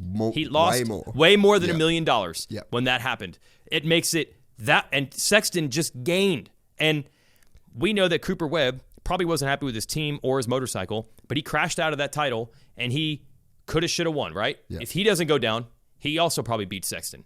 So I remember talking to Webb at Pala. I'm like, hey, what was your reaction when you found out what happened? And he's like, I put my fist through a wall. Okay, yeah, he maybe wasn't even liking his bike or his team, but he damn still wanted the $1 million. So whether they liked each other or not, he was still going to give you everything he had. That is awesome. $1 million, and KTM wanted that title. And totally. You bet your ass they would have made it work. They were trying as hard as they could, whether they liked each other or not. I want the $1 million and you want that title, so let's go. That is awesome. Yeah. So the fact that we don't talk about that. So here's what I think. It's almost like the point you made before. I think the only reason why is because they just didn't used to, and no one even knows why we started doing it that way. Yeah. And I truly believe that if I start saying on Supercross broadcast this year, we don't know the exact figures, but it's well understood in this industry that the bonus to winning this title is over 7 figures, in the 7-figure range. Yeah. No one's going to text me and say, you're fired. Yeah. No, Lars is not going to text me and say, how dare you? Yeah. No. But salaries, I'm not sure. We don't need. If we start telling these $1 million bonuses, we're good enough. That's plenty of info. Yeah. But even so this is the thing. It goes back to my friend in Dubai. Yeah. He was like, holy fuck, how old is he? He bought a Cullinan. Yeah. Like, that's so dope. Yeah. That, for better or worse, you could argue that society has failed to the point where that's cool. But it's like, was it ever not? But everyone, this is the simplest way to put it, right? How boring is it to watch a dude standing 3 foot away from a cup in the ground hit a really small white ball with a metal stick? Yeah. All right? Yeah. That's golf. That is true. That shit's lame. Yep. But there's a caveat. If that 3 foot putt of the white ball going into a cup in the hole of the ground, hitting it with a metal stick, is worth $7,500,000. Changes his life. I'm fucking interested. Yes. Because I can relate. I don't have to play golf. Yeah. I can relate to the feeling, or like the imagined feeling, of standing over something that's easy. Something that I should be able to do. But when you add in that layer, that changes everything. And it's very, very relatable. So I think, while in the same way that I would feel a bit weird if everyone knew at the end of every month how much money I got paid, and then they judged what I was doing with my money, and it's kind of weird. Yeah. And I get that. Yep. But it's like, in the professional sporting realm, it's like, it actually adds to the product. I don't think anyone would watch this and be like, oh, he makes how much money? That doesn't make them enjoy watching the podcast anymore. Because this isn't about your emotional highs and lows. They're not tuning in to see you either be thrilled that you won the title like Sexton or you're heartbroken. That's not the point. Yes. So, but in sport, there's this emotional connection and this like voyeuristic of, if it was me, could I handle the pressure, or even being able to relate to the pressure, you know?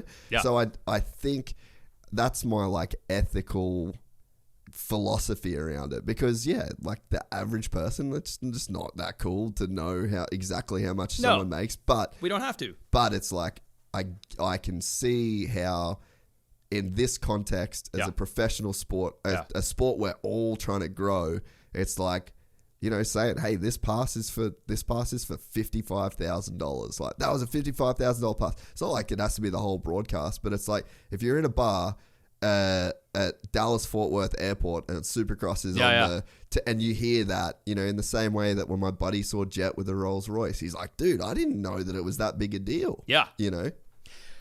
So I could not come up with an example because I didn't want to pretend that I know of things they're thinking about. You just I don't. It's fine. Yeah. Everyone I'm not of those. Dude, I wish I had I heard they're working on this, but I don't know any. That is a perfect example. So you've now stumbled on the perfect example. I would not be surprised now that they have clear communication. They could be like, hey teams, you know what would really help our broadcast? You guys are spending ridiculous money. Yeah. Can we just say it? Can't we? Makes you look like heroes. You're getting bashed on all the time for abusing these poor riders. Yeah. And the manufacturer's probably like, abusing? We're paying them millions. We're rewarding them. And if they need a part, we ship it next day from California to Florida. We're doing everything we can. Yeah. So now, I would not be surprised in those meetings. They're like, can you do us a favor? It would really make our broadcast better if we could just say the Supercross bonus is $1.2 million. Can you please? Oh, yeah, sure, do it. That would be a perfect example of, I think, the type of things that can now start to happen, that they're actually on the same page. That they're all at the same table. Yeah, they apparently were never. Now, everybody's got to come through for each other, right? Like, they said we'll have better officiating, better rules, better things on penalties. They've got to come through on that. That's the trust the teams put in them. Like, we're gonna give a little, and we need to get back. Yeah. So hopefully that continues to roll the right direction. But that is a perfect example. Yeah. Can we just say that every podium's $50,000 and fourth is $0? Yeah. Can we just say that every week? Never really thought of it. Didn't really matter to us if it got publicized. Yeah, but to the TV show, it helps a lot. Oh, okay. Well, and what does it do to the fan base? It validates every dude that rides a dirt bike. Yeah. I mean, we all know that it's unrealistic. Like we said, you're not going to make it in any sport, almost anybody ever.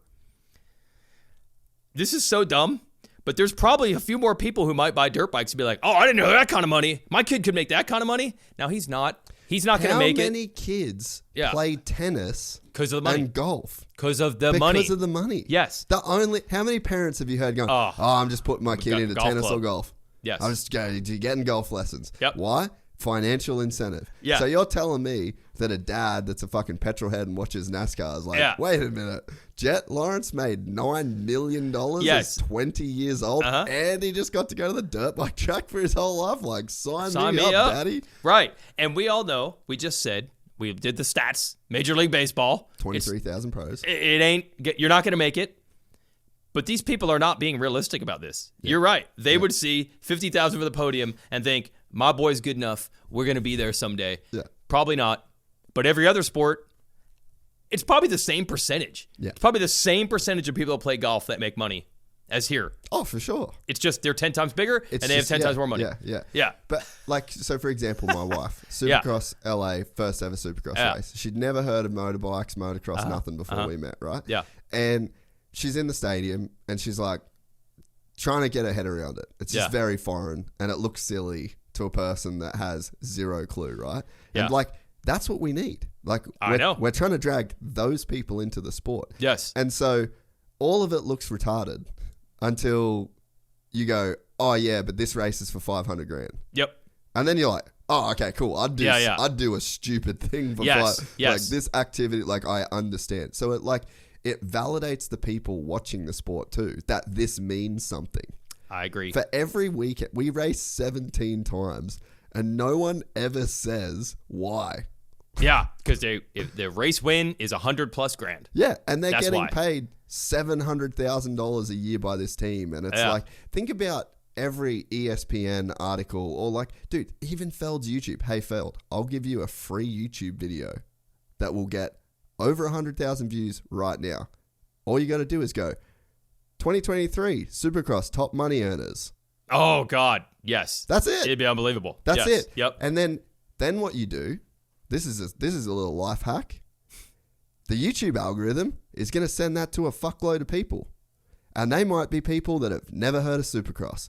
And the first thing that invites these people to even see what Supercross is an extremely clickable YouTube video that says top earners Supercross 2023. And you've got a picture of Jet Lawrence with a fucking Bentley and a Ferrari and a Cullinan at night.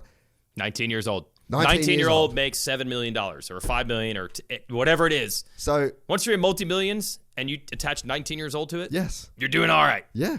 That video is going to get clicks. You know, so there's just great point. So many low-hanging fruit. Yep. You know, that just these tiny changes. And like you said, now that, you know, these... Maybe, but I didn't... I had not thought... I had said to myself, I'm going to start saying these things, but not in a formal sense, and it might actually be okay. Yeah. It might actually... That's getting very formal. Like, we're actually going to make a video, and it's going to be specific, and it's going to be ranked. Yeah. I'm just hoping to put out it's generally known as 7 figures, everybody. Yeah. That's accurate. Yeah.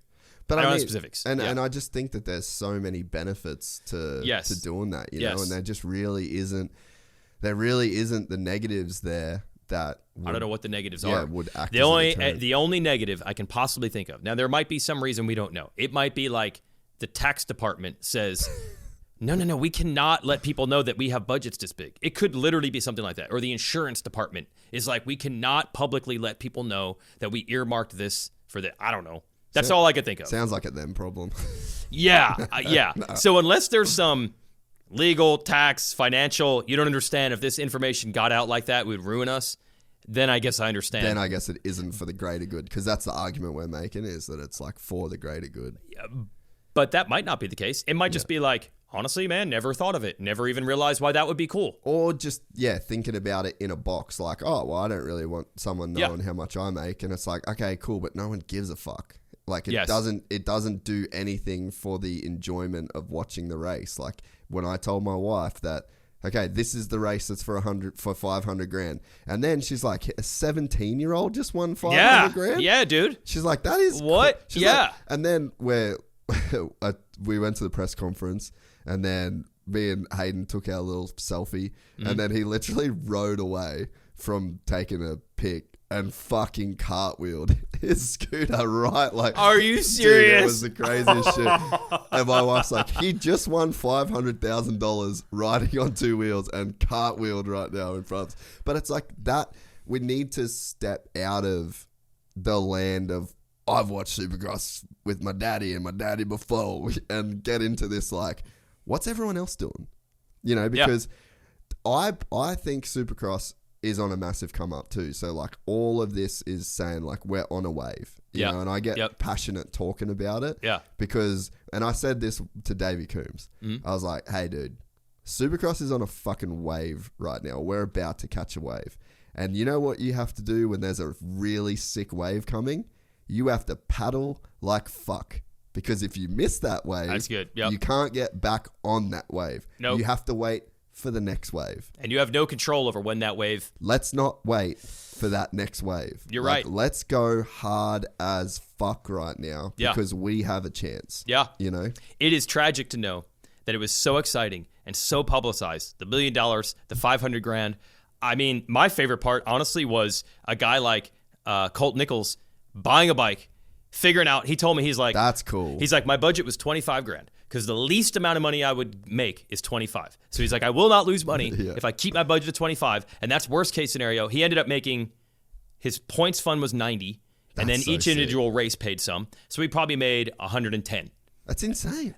That was, to me, my favorite part. Yep. So that's awesome. Now you had Colt Nichols battling for 8th or something, or 6th in LA. It's a lot more compelling when you're like, dude, if he makes one more pass, that's 15 grand or something like that. But what's tragic is we've had this money the whole time. Yeah. We've had it. We will have it again. We'll have it 3 times a year. We can't talk about it. Yeah. Yeah, and that's the final race at LA was literally perfect. Oh, it was it was. Script, okay? Yeah. Mm-hmm. Chase Sexton. All right, he's winning the $1 million. Yeah. Jet's getting second, Kenny's getting third. Chase crashes. Shit. Now, Jet's winning the $1 million, but if Ken Roxon passes him, he's winning the $1 million. Yes. You could not script that. Nope. And the personalities involved, all that. Although, everybody missed this. Jet passed Sexton and beat him in the first moto. Sexton was not going to win anyway. It would have been a 1-2 and a 3-1. It's odd. No one... To me, the most important... So wait, say that again? Because I thought... Sexton got third in the first one. He got third. 3-1 versus a 2-1. Yes. Oh, so he was 1-2. never going to win.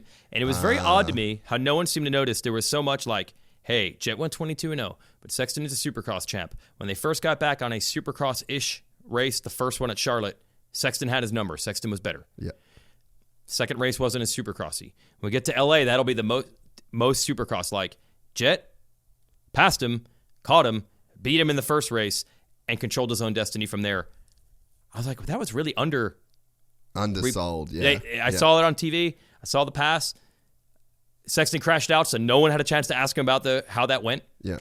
No, Sexton was not going to win. Yeah, okay. I fucked that math up. But it's okay because the storyline, which is the best part, is Sexton had it, but he crashed. Yeah. Which is like that, unfortunately for him, that is his character in this drama right now, right? Yeah. The guy who, he would win if he just didn't crash. Yeah. And the fact that it happened in that stadium on that night with the $1 million on the line. Yeah. Last race with Honda. You could not have scripted any of that better. And then Roczen and Jet had some heat because of the week before, and they end up being the two squaring off. Couldn't have done better. The sport's so insane with storylines. Dude, even I'm at the Honda rig before the race, like before the main. Yeah. And I'm just like gutted watching Hunter. Like we were just hanging there for the weekend, and I'm just sitting there. I'm like, fuck, I don't know what to say. I can't do it. Like I'm literally just that's 500,000. Like he can't even line up. Yeah. For 500 grand. Like how gut wrenching. I know. Is that to be like you just got this injury? You could probably push it. But like this to me was another like overlooked storyline in it. Nothing against anyone covering the sport. You can't cover every story. Yeah, it's hard. But to me, how dope is it to have the leaders at Honda, Dazzy, that family, Emma, that group, to have $500,000 on the line and a kid that could go out and try. Yeah. And they just went, you know what? Your health is more important. Oh. Like, we've already won. Yeah. Like, that to me was so sick because like I was watching it. It was very touch and go. Yeah. He rode again, right? And at some point they make the call and go, hey, it's not worth it. Yeah. And even that, again, and the context of the money. Yeah. It's so easy to just go like, well, I already won this. But hey, there's still $500,000 on the line. And you've just got to go out and ride for 40 minutes or 30 minutes or whatever it is. You can do this, bro. Tape it, you know. And then there's a story in itself of how forward thinking and how much these guys care and how smart they were to be like, 500 grand ain't worth my rider. 500 grand ain't worth my son. That's a dope story in sport. Yeah, because remember, it's not winner take all. Like even third, I think, is 125 in. So with the way the points were, they could have easily be like, dude, if you're only 80%, you might still get third. Yeah. Just ride at 80% and take the 125. Yeah. Instead, he basically got nothing. Yeah. That's the real killer. Like you went from you almost won it all to like, I mean, even Roczen got 500 grand for second. Hunter got lost all of it. Yeah. But it is how forward thinking they are. I think they're smart enough to be like, it's pretty obvious both these kids are good. The only thing that's going to ruin it for us is injuries. Yeah. So we're just mitigating all risk.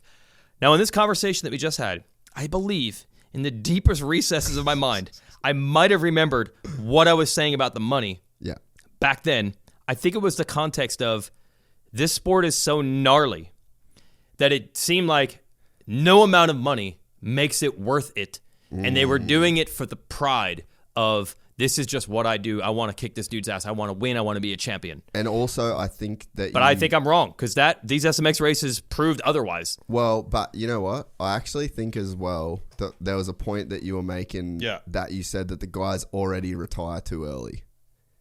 Yeah. I think that was another... That maybe they had enough, quote unquote, they had made enough money. Which I think is true in But a it's sense. weird. Why do other sports... Bro, if they can make another 10 on top of the 500 they already made, they stick it out.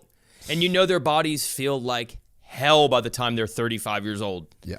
Okay, they're not afraid they're going to end up in a wheelchair, but they ain't feeling it anymore. In the same way. And they're like, I'm going to take this ice bath 3 times a day so I can get another $10 million after I made $500 million. Well, the thing is, too, is I think that guys like Villo and Dunge, I think Ricky not so much, like, because he had kids and he was like doing a lot of other business stuff and he got into the broadcast. Like, so I tried NASCAR. NASCAR. So he did that. So I think like it's sort of not the same. I think I wonder too whether we got in this weird generation thing where it's like Ricky, you talk to Ricky and he's just like any dude. Like he could either be the world's best supercross motocross rider in the world, or he could be a dude that owns a tire shop in Tallahassee 100%. and owns like 7 of them and just fucking is minted and he just has the sickest football watch party. Like, he could be both guys. Like, he's so worldly enough, you know? And I think that that's because the generation that he came through, it wasn't the facility kid. It wasn't, he wasn't so groomed, quote unquote, you know? Mm-hmm. Whereas I think you look at like Dunge and you look at Villo, I guess Dunge they're sort of on the tail end, but it's like the focus to get to that level. It's like everything else goes by the wayside. Oh, yeah. And a guy like Dunge, you get him retired at 27 years old, and it's like, bro, I would kill to be 27 right now with the same job. Like, I would love to, you know what I mean? Yeah. Like, I would love to be at 27, even starting this at 27. I was like 29, you know? 27 is so young. So young. So young. And you can't retire at 27 because you don't even know who the fuck you are. No, man, and you go who nuts. you're going to be. So it's like, you know, the Billy Madison thing where he's like, I can't wait till I finish school, Billy. And he's like, stay in school as long as you can. That's literally race. It's like, stay in this as long as you can. Plus, we need you. You know, like that hurt. We need you guys to be here. And then I think that enters the conversation of like, you know, maybe that's a dude where it's like, okay, your expectation is not to win every race now. And we're going to celebrate you for getting fifth. Like when Jeremy McGrath come back on a CR250 and got fifth. No one said, fuck, he sucks. He should hang it up. Everyone knew where he was at in his career. It was amazing. Yeah, and they're like, that's the coolest thing I've ever seen. He's still better than everybody except Chad, James, and Ricky. Still. They retire early thing, I hate to say it. The outlier part is they had championship streaks. Yeah. I think a lot of people were just blaming Alden Baker back then. A lot of people were blaming the burnout, or they made too much money, or the risk, or whatever. Here's what Carmichael, Villopoto, and Dunge, who are the only guys that really retired at 27, have in common. Carmichael basically never got beat for a title. Yeah. All was going to happen is someday he was going to get beat. Villopoto won 4 Supercross titles in a row. I bet you if he had won 4 out of 6, might have been different. Yeah. Dunge won 3 in a row. Dunge barely won that last one. So I think it was really fun as drama people, gossip people, to be like, it's the Alden program, it's this, it's the pressure, it's that, it's the teams, it's the money. It might have just been like, dude, I'm going to lose. Yeah. And if I leave now, I won't lose. So your point, correct. If we could have somehow gotten to the point to be like, hey, next year just get fifth. Don't have to win. Just get fifth. Or just get fifth. I want to live in a world. Yeah. And I think now that SMX, the fusion of the two, you know, the entities. Yeah, yeah. I want to live in a world where you don't have to go to every race. Yeah, I heard some crazy theories on that you had, but at the very least, what Roxon did this year. Perfect. What was our gift? Yeah. We got Ken Roxon. I mean, a year ago at this time, were we sure Ken Roxon even liked dirt bikes? He was headed to that same 27-year-old retirement. Sure. No, he was headed to the same 27-year-old. Now, he's the happiest dude ever. Partially, and riding faster than fuck. Yes, we got this gift. We're going to get probably 4 years of this, 5 years of this. Yep. It's freaking awesome. Yep. And partially because look what he got to do this year. He got to pick his spots. Everywhere he shows up, he's fast, made a ton of money, didn't have to grind himself into a pulp. He didn't win any of those titles. He won the WSX title, but no one's calling him a loser. Nope. Because he didn't win the motocross title or the supercross title at SMX. We're pumped to have him here. Yep. It was fine to be the third best guy or second or whatever it was. Yeah, it's fine. 100%. And the sport went in a weird way where we had exactly what you said. These crazy outliers. We had Ricky Carmichael. Never lost an outdoor title. 10-0. Then we had... It's insane. James Stewart. Yep. Perfect seasons. Yep. Then we went into Dunge, who won all these championships. Then we went into... And it became that... It literally became Ricky Bobby. If you ain't first, you're last. It was. No one gave a fuck. And it's like, it was. wrong, not sustainable. Yes. Yep. This is a bad model. Everyone pump the brakes. We need to really readjust because there is no way on God's green earth that any normal human could get 5th or 6th or 10th ever. This needs to be celebrated as the monumental human achievement that it is. And there's got to be a way that we can figure this out. Right. You know? And the sport we became like a victim of our own success in a sense, to where it's like, oh, well, so after Ricky Carmichael, there's James Stewart. And then after a James Stewart, there's a Ryan Villopoto. Yep. And then there's a Ryan Dungey. And then there's probably going to be a fucking Jet Lawrence that does the same thing. And before Ricky, it was Jeremy. It was. So it was. The roadmap. Somehow Jeremy didn't get to that point, though. He did not get burnt. Yeah, well, I think that, because it was fun the whole time. Yeah, he kept it fun. Yeah. He did not retire because he was afraid of losing. No. He had a year or two where that was happening, and he was still racing. The KTM thing jacked him up, as he told you, but Yeah, he actually managed to just keep riding. Yeah. He didn't, after the 5th title, say, I'm scared. I got to get out now. But yeah, it set this expectation of, we had Just a couple perfection. perfect seasons, Yeah, and perfection. then it was like, you cannot ever have a bad race. Yeah. Villopoto could have easily still won races. The problem was he couldn't afford to have a bad race because it would cost him the title. And it was that pressure. Yeah. I cannot crash and get 14th ever. Yeah. Because my world will come crashing down. Yeah. And we lost him. Yeah. And now, have you had him on the show? No. How have you not? Bro, he's the worst. How have you not had him? We literally we were hanging out all weekend, and then I sent him a message like 2 weeks ago. I'm like, "Wait, let's just go. Let's do the show." Sees it, doesn't respond. Dude. Another one sees it, and then I see him. He's like, "Oh, I forgot to respond to you." Dude, he is He's the the man. guy for this show. Yeah, he's the man.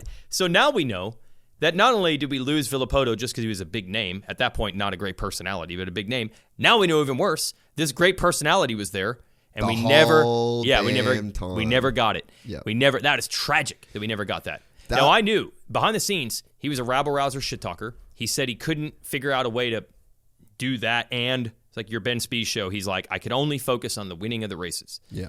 Villo could not figure that out. I believe that a 30-year-old racing Ryan Villopoto would have figured out how to be both, and we would have had it. Yeah. Yeah, dude. Yeah. He's kind of like, I agree. He would have done it. He's the coolest dude and we just didn't. We didn't get it. see it, you know. Yeah. That's the thing that's changed a lot in the last few years. And I love the direction. That's one of my biggest things that I try and bring to the table is like giving guys a license to fully be themselves. Yeah. And that's why I carry on like a bit of a dickhead at times because I'm trying to promote a certain behavior. This not caring thing that you have, I don't know. But it's like, I want them to feel comfortable to do that. Yeah. And give them a license to do that. Yep. I'm not paid by certain people that would have it, like any influence over it. So it's like, okay, we're on an island. We can say what we want. We can do what we want. Let's have fun. This is fun. You're cool. You know what I mean? Have you ever had a rider, though, say, hey, my team, I'm in trouble? But that's, like it doesn't really happen. No, it doesn't. It doesn't. There is this myth out there that the team said, don't say this. I think people just don't know better. I don't think again, the accounting department might say, nope, for tax purposes, we cannot let these bonuses get out. Maybe. But I think it might just be we never actually thought of if it's bad or not. Yeah. You had Jason Anderson in here a couple years ago. It was phenomenal. Did he ever say, hey, man, 3 or 4 things I said, Cowie's pissed? No. I don't think the teams care. Yeah. I think they're like, you're our brand. We want you to be yourself. We want you to be cool. We want you to be loose. Everybody's fine with this. And like, do it. Why are we living in this world where everyone has to agree, everyone has to say the right thing, every relationship has to be perfect, every rider has to like his bike, every tire has to be great, the track was always like, we just don't even need to live in a world where everything's okay. Yeah. It's okay to not be okay. And it's okay to just say it. You know, it's even okay if you're the series, and there's a lot of pride when it's your event and someone says, or you're the one that made the rule or enforced the rule, and someone says that was a bad call. That is really hard to not take that as an insult. But there's a part of it, it's like, hey man, that's big time entertainment. You're not going to solve all problems. You're not going to make everybody happy. And the fact that people are talking it all, like you're saying to your show, it's probably a small percentage that are pissed anyway. You almost got to just take it and be like, you know what? They're talking about us. They're pissed about something we did. That's the price you pay for. We must be doing something right. Yeah. Dude, they're talking. It sounds arrogant as fuck of me to say this, right? Yeah. But I get people that will every now and again, like, because I'll go into the studio, I'll see where the analytics are. I'm watching the YouTube numbers, and then you get comments on there, right? So I'm never going and fully going through the comments, but it's unavoidable not to see a handful of comments. You know, you use YouTube, right? Yeah. So every now and again, the top comment will be some dude talking shit. And there was one on like the Ben Spees podcast. And I just write to him and I say, hey, shoot me a link to your 3-hour podcast with Ben Spees and I'll take notes. I'm in the fucking room for a reason. And you're on YouTube watching this for a reason. That's facts, okay? Might be a dickhead thing to say. And maybe you've even got a point. But that's what you're saying. It's like, hey, I'm the one that's got the Supercross. I'm the one that's got the rules. And we must be doing something right. Yeah. maybe I didn't make the right one this one time. Yeah. But hey, look at what we're doing here, bro. We got a freaking baseball stadium to let us own the building for a month and put dirt bikes in it, and they haven't kicked us out yet. How bad can we be? Yeah, we can't suck that Bad. Yes, but I do think, well, this is where I got that perspective just recently. When I broke into the industry, the GNCC, the Wood Series, Grand National Cross Country, that was my job. I wanted to get a job at Racer X. They're like, not good enough for that kid. But there's a thing over here that we also run that no one wants to help. No one wants to be the guy writing about quads in the woods. If you're willing to take that job, you're in. I'm like, I'll take it. Yeah. I would just want a job here. Yeah. So it was my job to get publicity for that series. And dude, no one cared. I would go to these races every weekend, and we had factory teams, and we had epic battles, and we had 1,800 people showing up every weekend and paying entry fees. And I'm like, this is spectacular. Can somebody talk about it? Can somebody care? So it's finally grown to the point, and actually, no, it's not that it grew. It's just there's so much social media and podcasts out there where now there is conversation and conjecture. And not all of it is positive. Sometimes a guy gets penalized and people get super pissed off. And I'm like, hey, you know what? They finally made it. Yeah. There's 2,800 people showing up paying their money to race these races. Clearly, it ain't all that bad. Yeah. And if a couple people think these rules suck, you made it. You made it. Yeah. You got to take that all with a grain of salt. My dad used to say, opinions are like assholes. Everyone has one. You know? Yes. So it's hard, I think, when you're small to think like we can control all of it. We can prevent, when you're the NFL, you're not going to get everybody in line. It's impossible. Every fan, every opinion is going to be out there. I think when you're small, you think like we can control it. We can control all the mess. We control every single opinion. Yeah.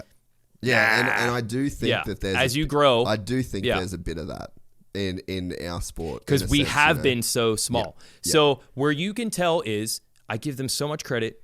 The Deegans really have done what everybody says they want to do. They're the only ones that can literally say, we have brought new fans to the sport. I don't think there's any doubt, right? Sure. So, yeah, it is true.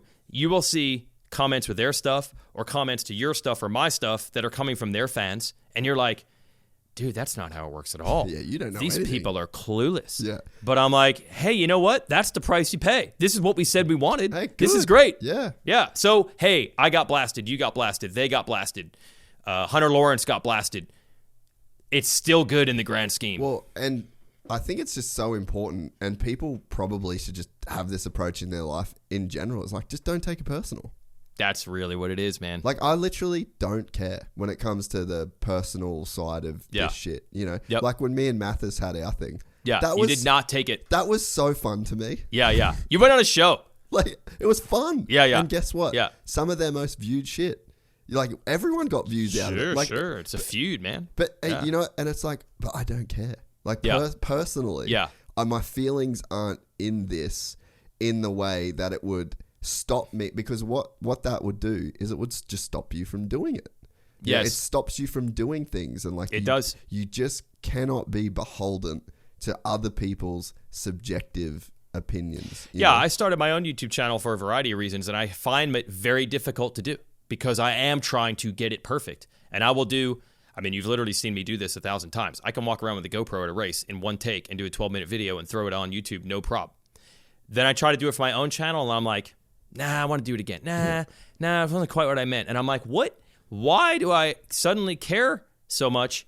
That's it. It stops you from doing it. Yeah. It does. Because I know 10% of the people are going to be like, I don't agree with that. Yeah.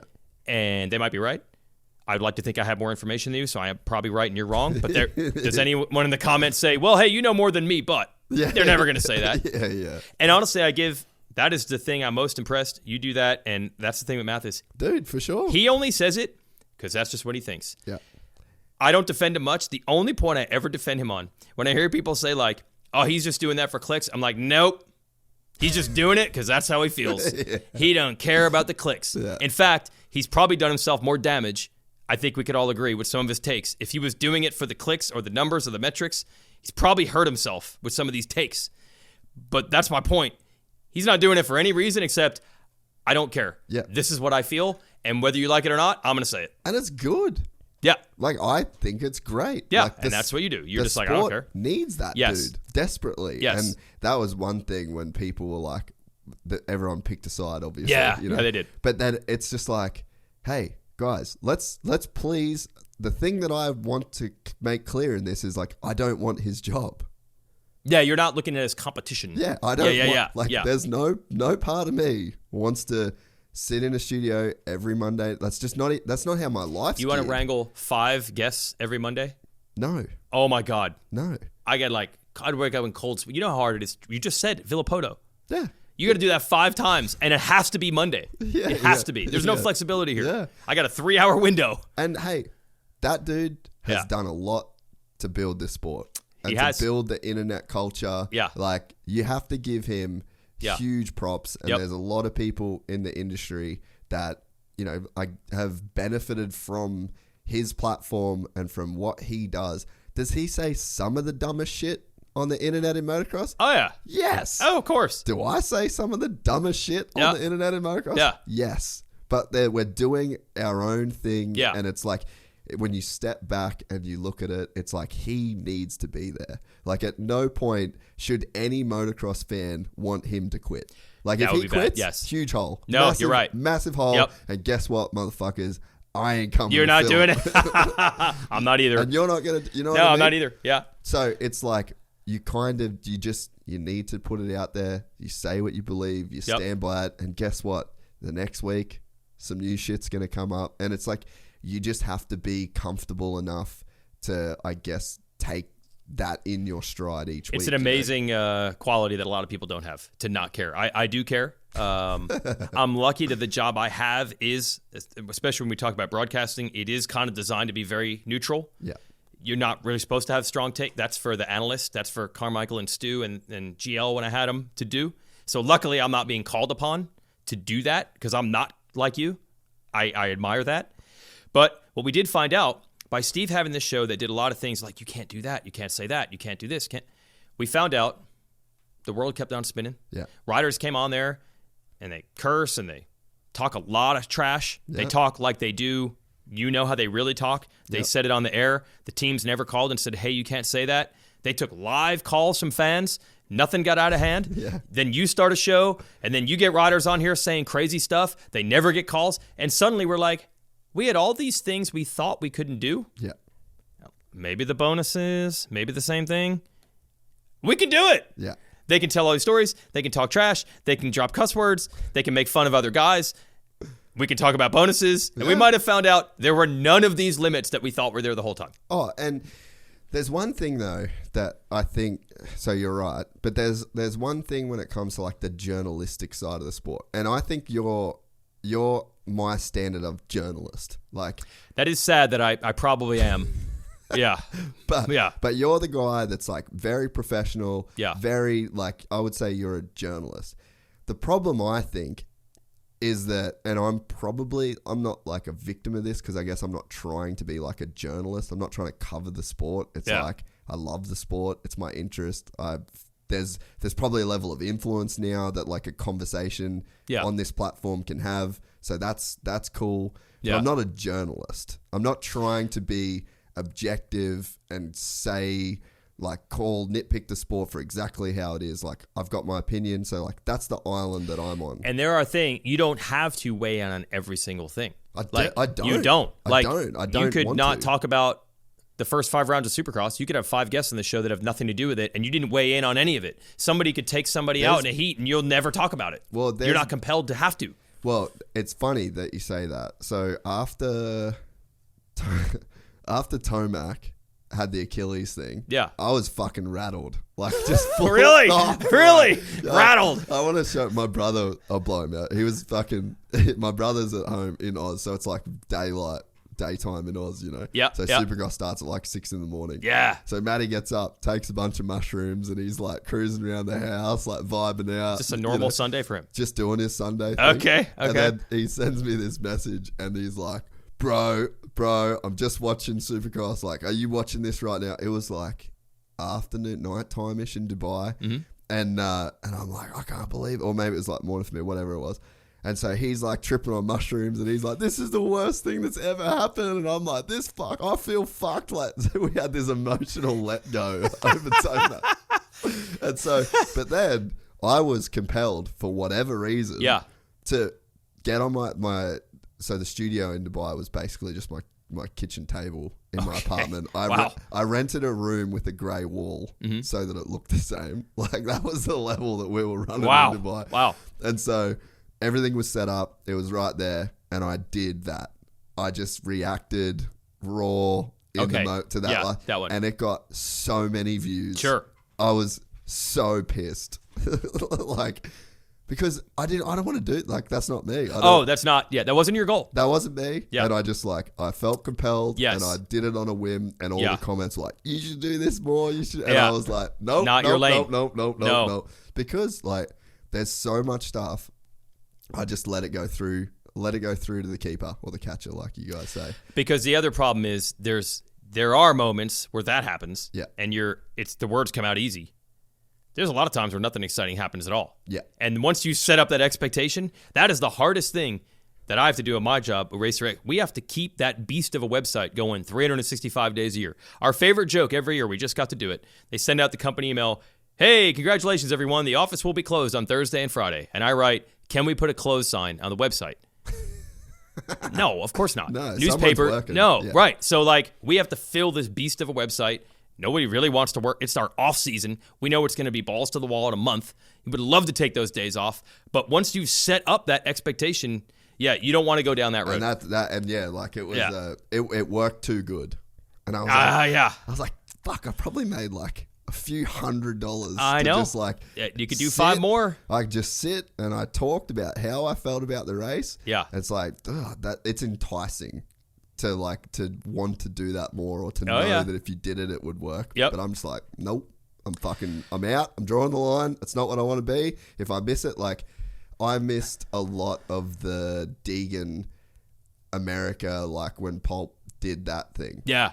And I missed it. I wasn't recording. I didn't really have guests that came up, and I just didn't really. You saw the race, I guess, where Deegan was. You just mean you didn't use it on your show. Yeah, I missed it in terms of the content and the. Yeah. And you could have. I could have. That was worth. Gosh. That was worth some good. Good cash. You could have made some money. Yeah. You could have got 5 guests that would have called you instantly to sound off. Yeah. And then your YouTube thumbnails. Oh my gosh. Yeah. So you do there's a lane to stay in. You know what you want to do. Stay in that lane. I pick my lane. I'm down. You know.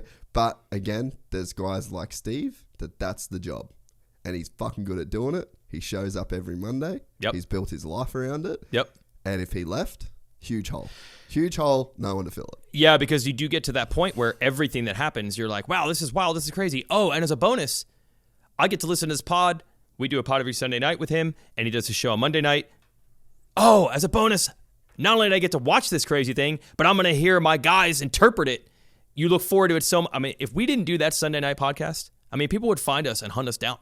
They live for it. We have to do it. No shit. We do it on Sunday night. We've been doing it since 2011 season. Wow. So that is 12 years. Yeah. Me, JT, and Mathis. It actually started with Ping. JT was racing one more year. Then JT retired. JT became our guy. Ping had 2 young daughters, so he was barely available. And we were like, you don't understand, Ping. If this doesn't get done until Tuesday, people will die. Yeah. That's the problem. Then you have that expectation. And let me tell you, there is nothing my wife likes to hear less than I finally got home from being on the road 3 days. And then on Sunday night, I'm in a couple hours, I got to go back into my office and I got to shut this door and I got to go away for 2 more hours. But we can't stop doing it now. It is the most underrated service that a person can provide for the sport. I honestly think, because this has always been my belief or my feeling or my, I guess, how I look at my role in the sport is okay, so you watch the race on Saturday and then you've got 7 days or 6 days until you get to watch it again. Yep. Right? Yep. So as a fan of other sports, so as a fan of UFC, as a fan of F1, as a fan of MotoGP, as a fan of all these other sports, MotoGP sucks for that. So let's leave for MotoGP. The racing or the in-between? The in-between. They haven't nailed that yet. Yeah, there's a podcast I listen to, Paddock Pass, because my guy Adam Wheeler writes our MXGP reports, or did for a long time. But it's just not the same. They haven't nailed it. They don't have the gnarly, the humor. There's a lot of language barriers. Maybe that's it. They need more. That sport doesn't have anything. They give great info. Yeah. Great intel. Yeah. It's too endemic. Maybe that's it. Yeah, they need more drama. Yeah, great info. More drama, exactly. So, but basically, every sport that I follow, I can be a Monday to Friday dude. Yep. In that sport. And the people like that, there's just people that are providing that service, right? So you got Pulp on Sunday night, you got Pulp on Monday night. Like I'll do an episode through the week. Kiefer's doing his episodes. You'll have all the other, you name it, Moto, like, so, and it's go to YouTube, add 10 more, and there's more every day. Like, oh my god, I'm actually very curious this year to see the new content that's going to come from Supercross. Like, there's going to be a new wave of like content creators and YouTubers like doing their thing, like, because that, honestly, sports are built off that, and I don't think people understand the effect. Like, people at the top of sports, I don't think they understand how important that whole YouTube base is, or just general internet, like FM radio internet, basically, and what it actually does for the sport. Like, and I always, again, this is one of the things where if I'd never spoke about the UFC, people would be pumped. But the UFC is the model for everything, right? If Supercross is a fight. Yeah. Supercross is a 20-man, well, not 20. It's a 5-6-man fight for 20. Oh, the guys, I think they can win. For 20 minutes. But they're fighting. Yes. They're hitting each other. Yeah. This is a physical altercation. Okay. They are in, let's just draw the analogies, right? And then from there, if it clicks, you go, fuck, that's the model. It did. It did for UFC. So you got it in the UFC. You got a cage. Yeah. So you put X amount of people into a cage for X period of time, and they battle, and one person wins. Yep. Okay. We take 20 dudes, put them in a stadium. Okay. It's a cage. Yeah. We put them in a stadium, and then this is the thing: all the people sit around and watch them. Yep. And then they battle and fight, and one dude wins. You're saying it's basically the same. It's the same shit. It's the same. So we got the same thing, and so you, at the start of the event, the show opens very similar. You guys are in the booth, Yeah, they make them look professional. They're not dudes at a bar. In the UFC, they're down on the floor. It's a very, very similar property, right? Yeah. That sport was built on the internet. Yeah. Yeah, they had the TV. Like, you need the TV deal. Like, it needs to be there, and it has to be on TV for people to watch said sport. Well, I don't know. I mean, they're doing pay-per-view. Well, even harder sell. Exactly. They're not even doing. They're not even doing what everyone would say you should do. Yeah, which for is growth. Just free to air. Yeah. And so that sport was built on the ground up on the internet, and it was just janky creators and janky dudes with podcast. Like, I don't know. Like, to me, you're the Ariel Helwani of motocross. I don't know if you know who he is. I would actually love for you to take like a deep dive into Ariel Helwani. Like, that's what he does is what you should do. Okay. Is this from UFC? Yes. Okay. He's the best reporter in the UFC. You have to help me spell that. Yeah, I think he's a Jewish guy. Okay. I'm not Jewish, but good for him. Weigandt, Helwani. What's Weigandt, actually? That's actually German. So it's probably the opposite. Oh, so that's why you're always so biased with Kenny. Yeah, I love Kenny. Yeah. I'm so glad he's still here. But yeah, so Ariel Helwani, the dude would be a multi-millionaire now. Like, he murders it. Yeah. And he has like the Pulp show, like the Monday.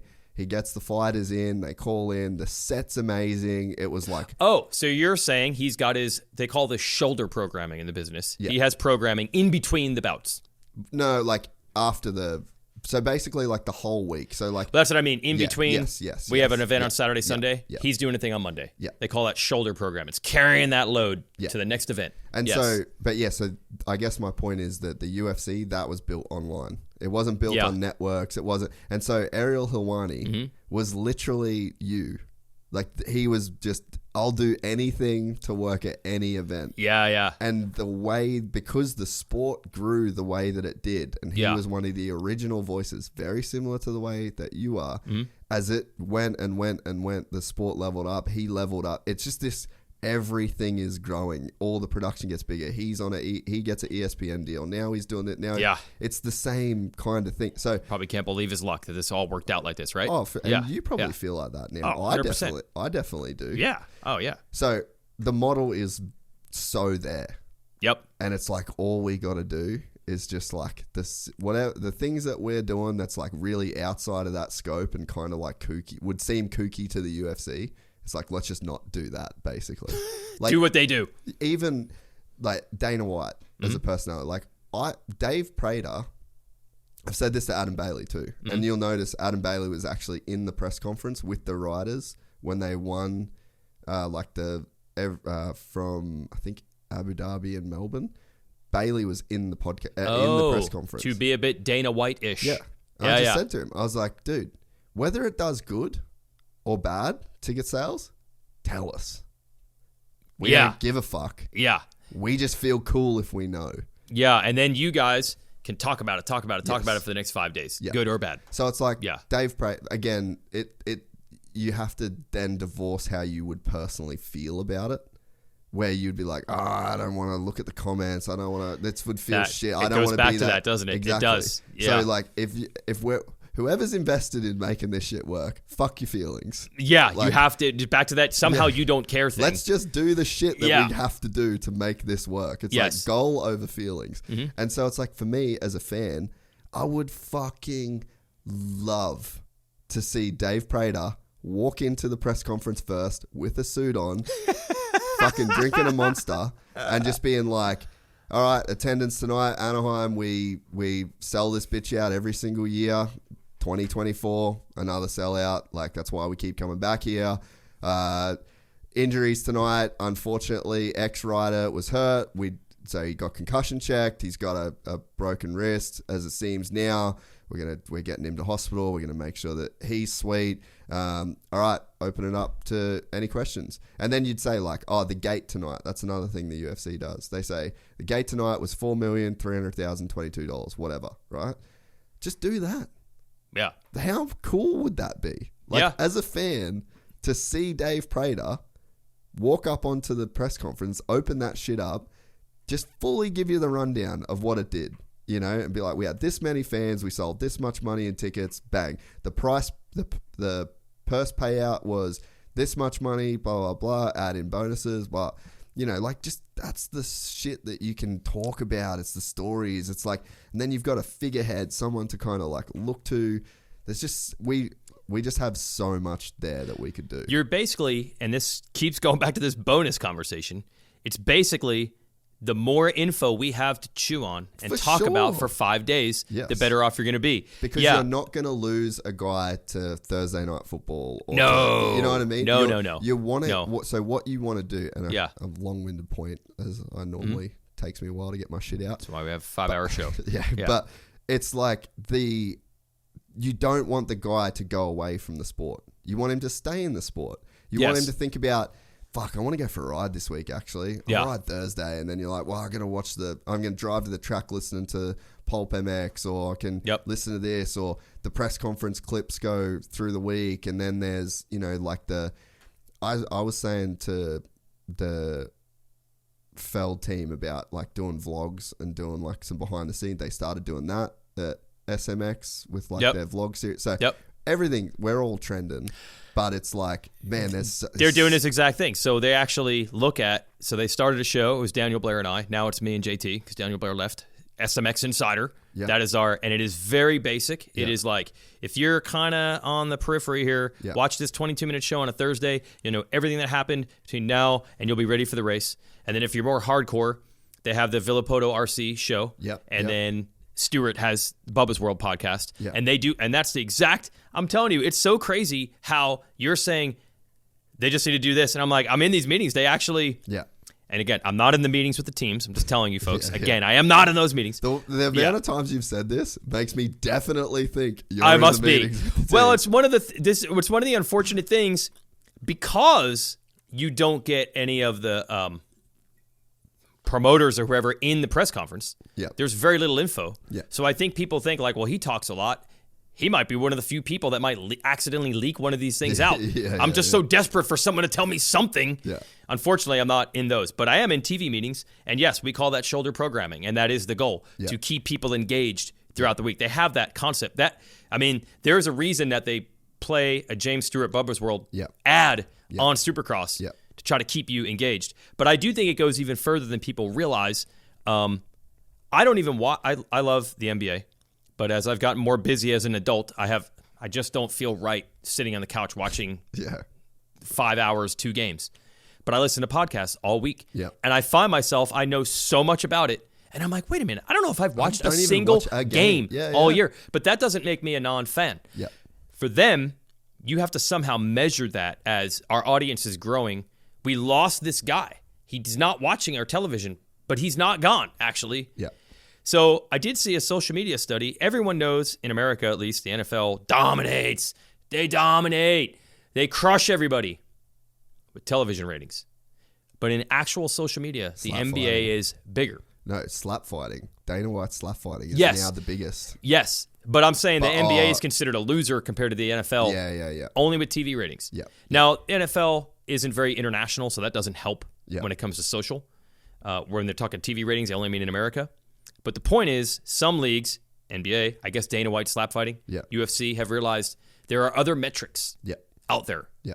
And we're pursuing those. Yeah. And it doesn't mean we suck if we're not putting all our eggs in the traditional basket. That should just be the, I don't know how to say it, like the base layer.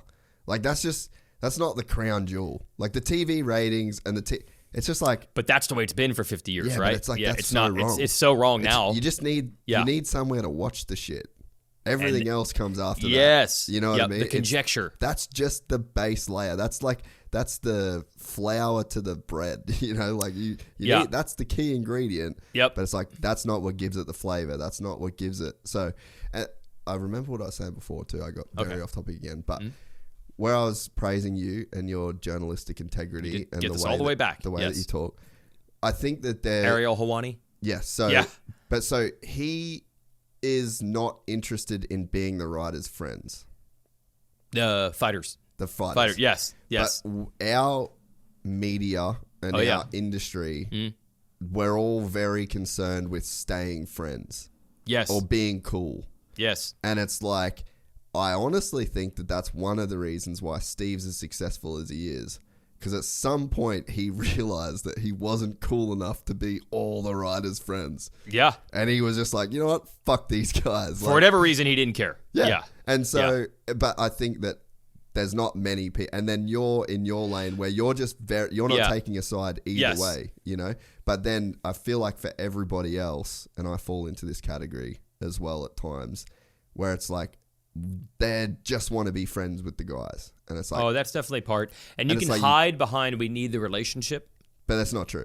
Yeah, that's the reason you give. Yeah. That's what you say. Yeah. But in the end, it just bums you out that these heroes don't think you're cool. Yeah. And for the sport to grow, there needs to be some journalists that come along that are like actual journalists. Yeah. That don't want to be friends. And they just want to make money out of the sport. That sounds wrong, but they just not make money. They are actually helping the sport grow when they do exactly. That. Yes. They're like, hey, this is my job. I just report the facts. Yep. This is what I heard. It's gonna piss off these people, but I actually don't give a fuck. Like, I got the missing ingredient why this doesn't happen here. Why is that? The other sports that are larger, there are more layers in the athlete's posse. So the journalist can still get the awesome info, even if the athlete hates him and will not speak to him. Yeah. So what I found out, hilariously, like 15 years ago, JGR invited me to this Toyota car racing experience, and it was all not motorsports people, but they invited me because I was their buddy. So we're taking a bus to the track every day, and it was a guy from Slam Magazine, which is an NBA mag. And I was like, when trade season is coming, how in the living hell do you know this stuff? Like, I would be castrated if I said I knew that this guy was talking to this team. He would be sued. Someone would be sued. And he's like, it comes from the agents, man. Yeah. Not from the athlete. Yeah. The agent is trying. The agent will call me and say, do me a favor. Yeah. Leak this out for me. And I'm like, what? Yeah. Everyone here says, do me a favor. Don't ever say this anywhere. Yeah. we don't have a large enough group. Like, when someone's disgruntled with the coach in the sport, there's 100 people involved with that. It only takes one pissed off one. Here, what's Sexton's whole gang over there at Honda? 5 guys and his dad and his, I don't know, his trainer? There's 7 total people involved in his inner circle. It's not hard to get 7 people to be like, I ain't saying nothing. Yeah, that's actually a really good point. So I bet you Ariel Helwani is like, I can blast the hell out of the athletes.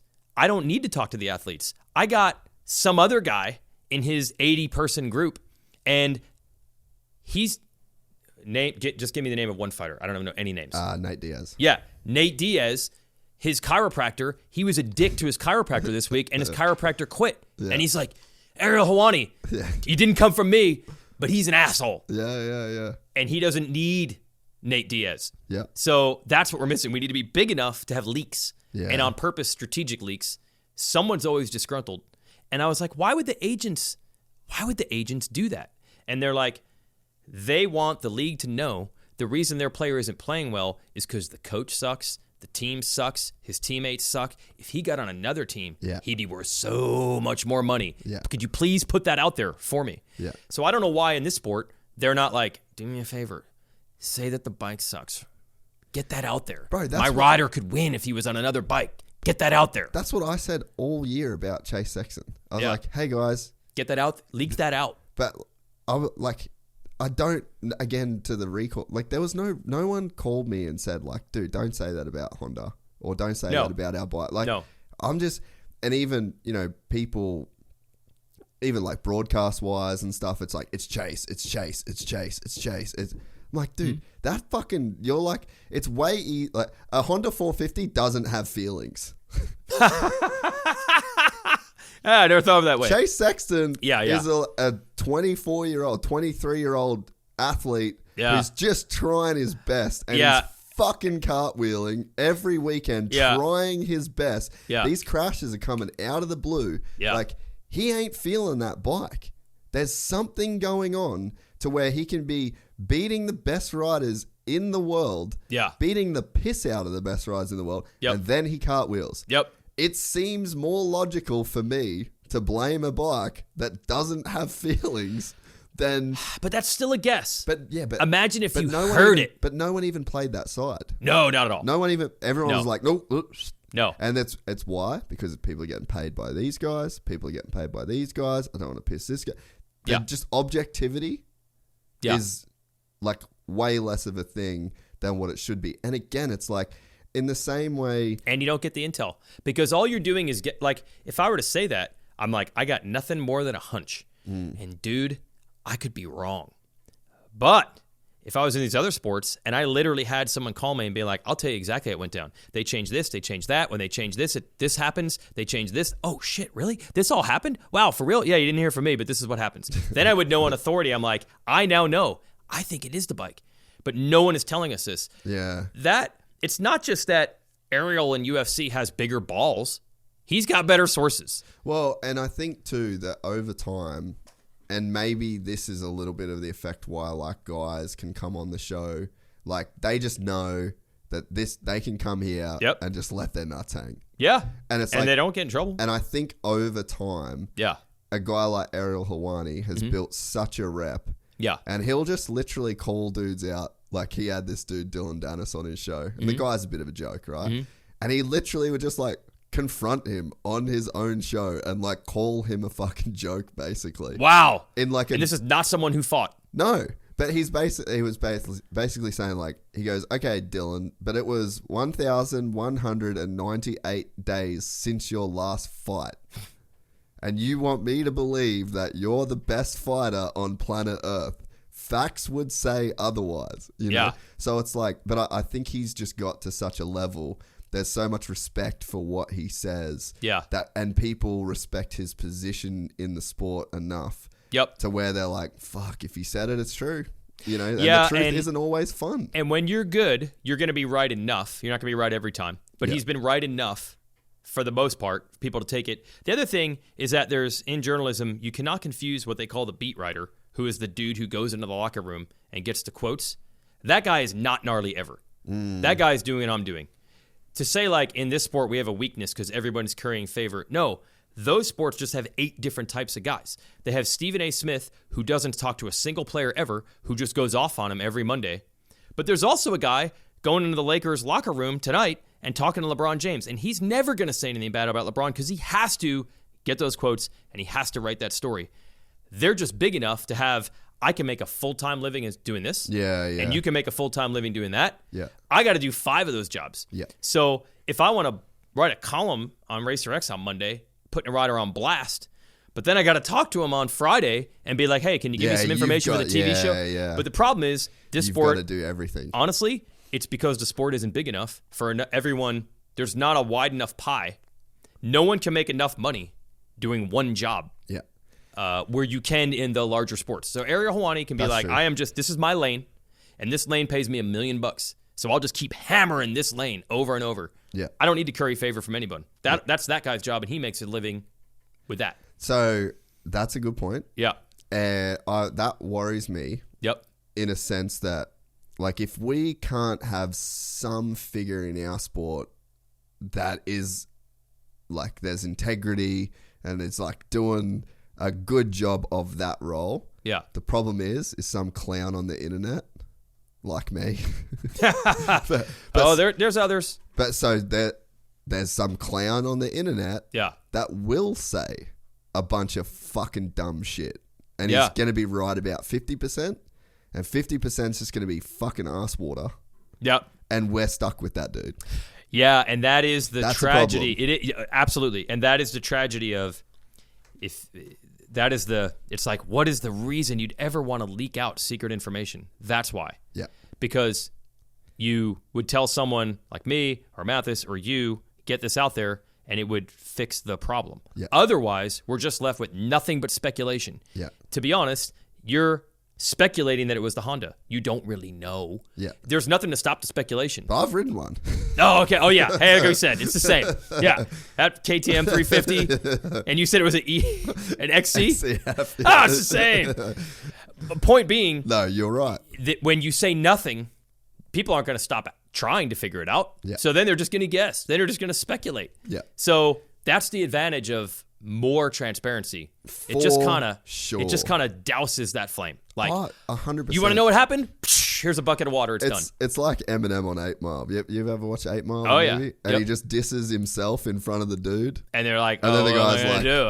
I got nothing to fucking say. what am I now." gonna do? Yeah, you Yeah. said all the shit. Yeah, So yeah, exactly. I think that is kind of we need someone in that role in a sense because otherwise Yes. it's going to be left. Mathis is as close as we get. He does get leaks. He does. I mean, he was the first one that said Tomac's going to Yamaha. And the amount of times I've heard people say, there's no possible way.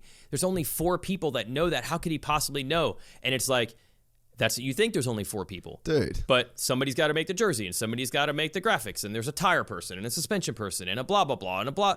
Next thing you know, now there's 20. And that's what I said. Once you get a large enough group, and that's where that comes from. He's the closest we have to that, where it'd be like, how could someone know that? I'll give you an example. One time, Chad Reed gets hurt in one of his years on Cowie. Oh, yes, 2014. He was riding awesome. Then he gets hurt. And then the next weekend, he's still going to try to ride. And I think it was the guy from Fox who's like, yeah, he's going to try, but if it doesn't work tonight, the surgery is like 6 to 8 weeks.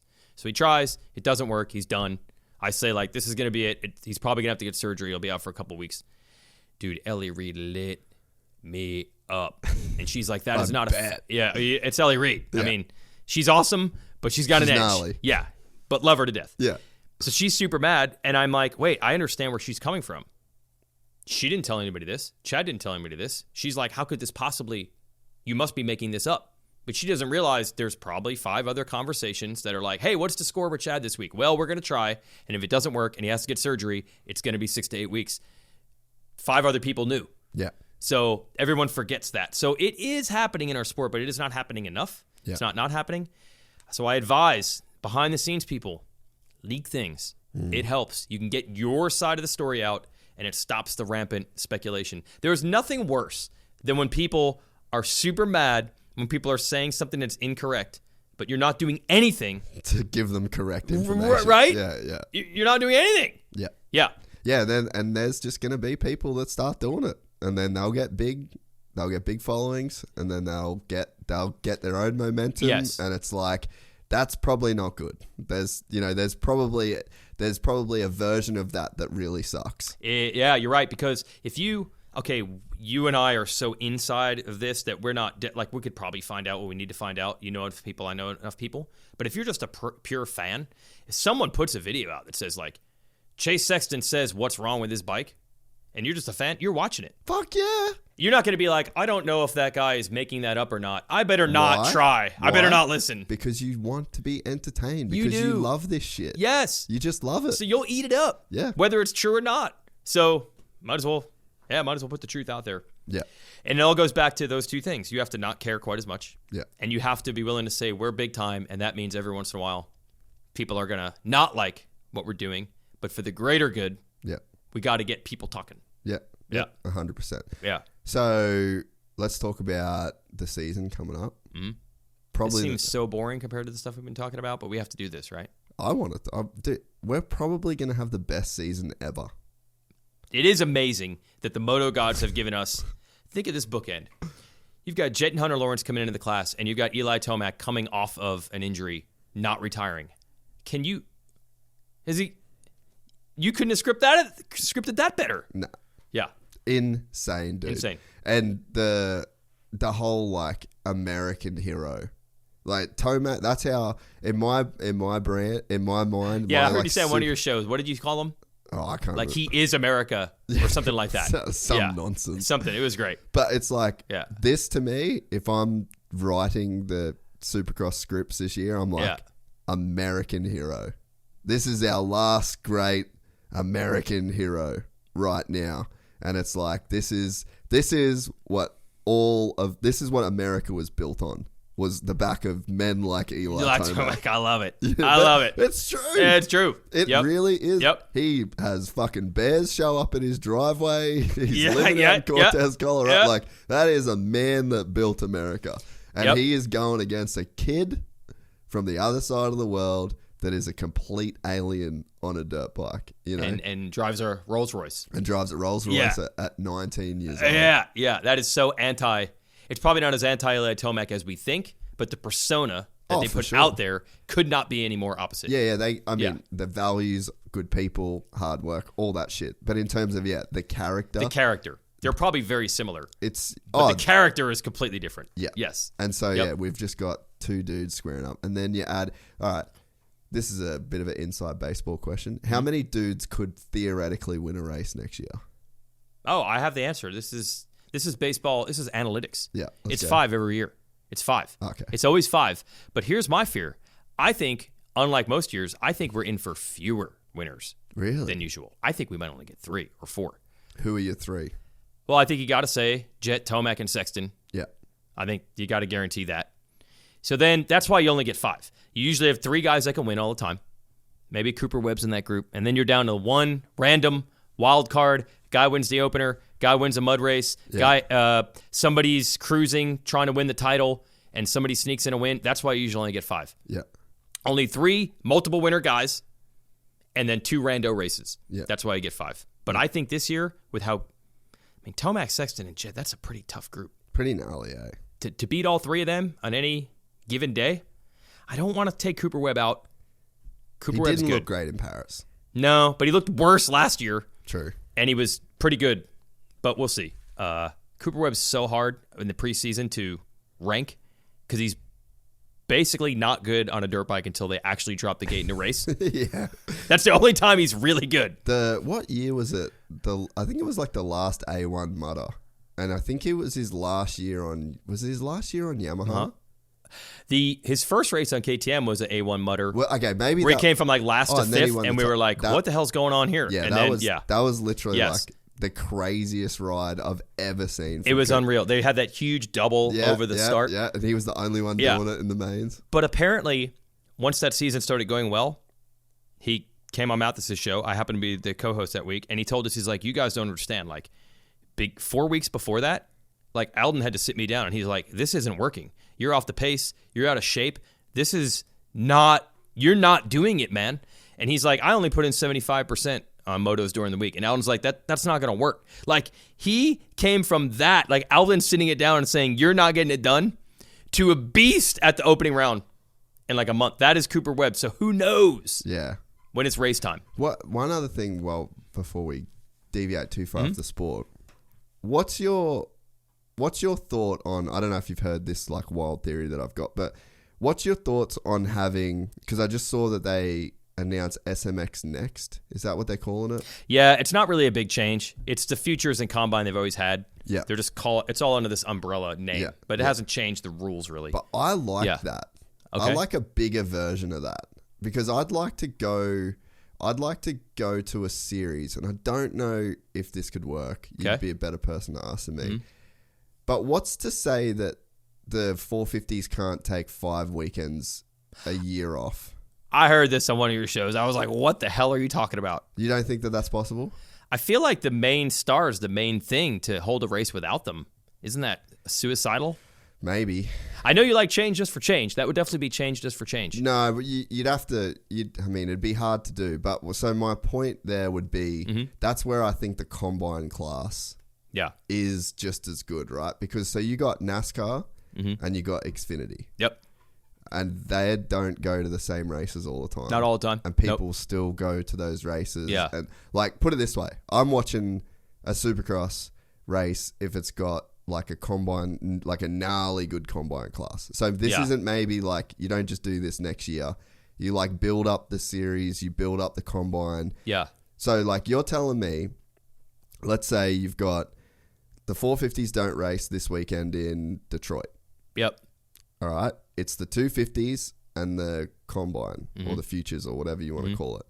But the 250s is Jet, Christian Craig, whatever. Like you got that's big name guys. And they're doing like dropped in? They're doing how do you mean? Like this weekend they're going to. No, so the 250 class is the main event.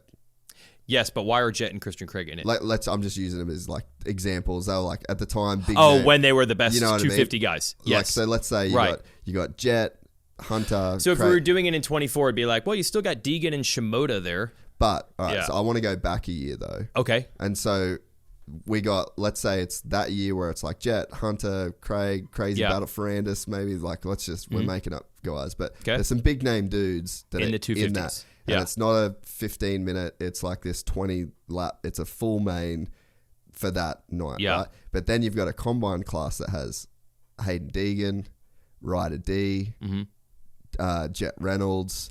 You know, you've got stars, these kids that essentially are stars. But so you spend a couple of years really developing that series, really developing that talent to the point where you've got stars in both classes and you run the same kind of format. You just don't have the 450s there. And then at 3 rounds, you don't have the 250s there, and it's combine and 450 or combine and 250.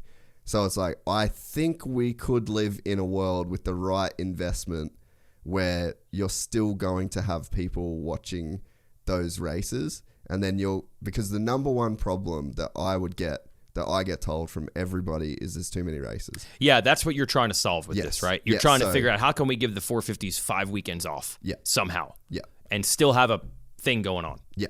Yeah, that's right. Knowing what you're trying to solve, I'm like, that is a crazy thing, so but you have a difficult solution. Yes. Yeah. You expect this solution. This will not be an easy thing to solve. No. Right. But it's like, do we take the initiative now? Because if you talk about like changes in the sport, that's the one. The amount of races. For sure. That's it. And it's like, but then when you learn behind the scenes that we need 31 races for the TV deal, that's what got us the $7 million. That's what got spread to SMX. Then everyone's like, okay, I get it. Yeah. But then you go, all right, how do we have our cake and eat it too? Yes. And that's the thing where I'm like, if there was some kind of strategy or if there was some kind of plan in place and like it was groomed in the right way and it mattered, like especially you got the Combine Series in Supercross, and then you've got the motocross, and it's like it's combined. There's a champion at the end of that, and then they do some SMX stuff as well. Maybe it's like that series is a guaranteed factory ride for the next year. Like that could be something. There's ways. put that LCQ kind of easy to understand. Wait, where's Tomac this weekend? Where's Jet? They're not here, but what we will have is these dudes battling to the death. Yeah, and if we've spent 3 years, 4 years building them up, then it makes the I guess the amateur shit like mean more in a sense. Then you've got like, imagine Deegan just coming into Supercross off the back of a gnarly combo, like he's just the man. Yeah. Think about he already had hype, right? It's like, think about the hype again and the readiness and the preparation that he would have to go into the 250. Like, he's already a huge star before he even gets there. And then I think it also alleviates this problem of kids getting 2-year contracts out of their amateur career thrown to the wolves. Yeah. In the gnarliest sense of the word. And then that's it.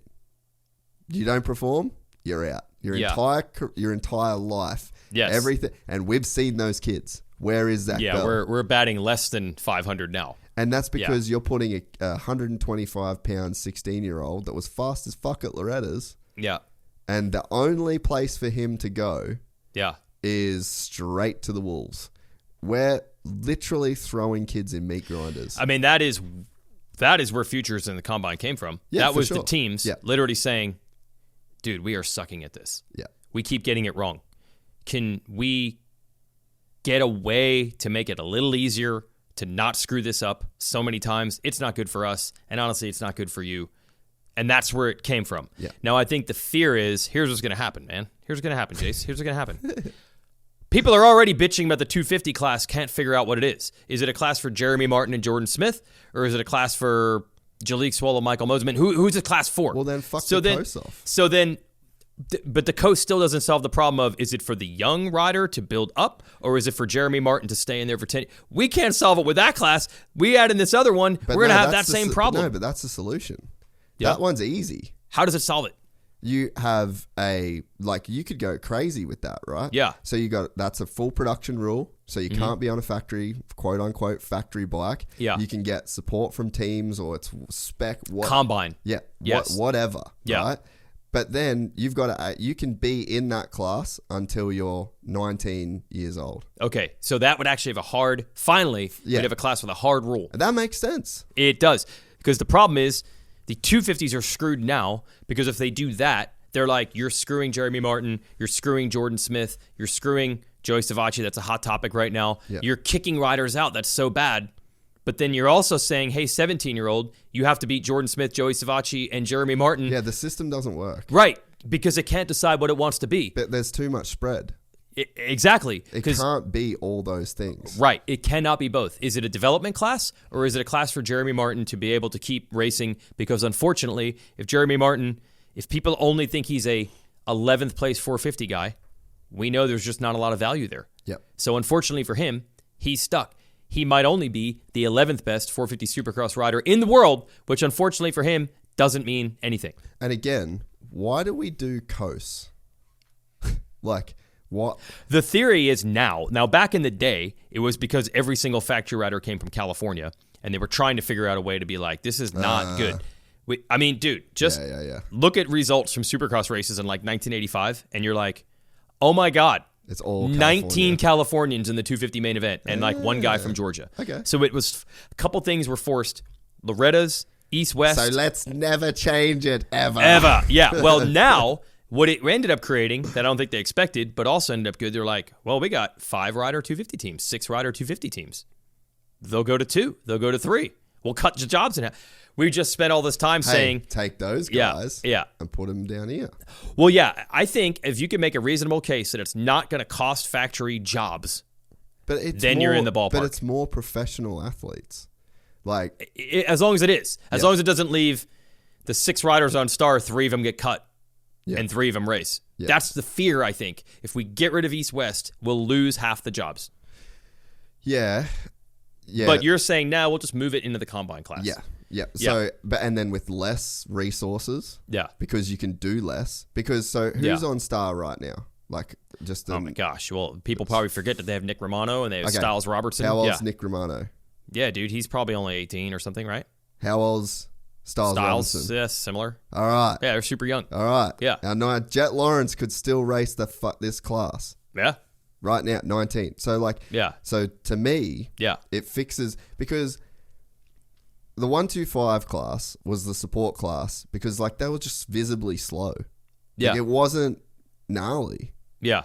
You needed the big 250s to do the big jumps and Right. to make the more big noise. And so if you look at it from just a 30,000 foot entertainment perspective, you got these little 125s out there. And it's pretty obvious that they're not the premier class, right?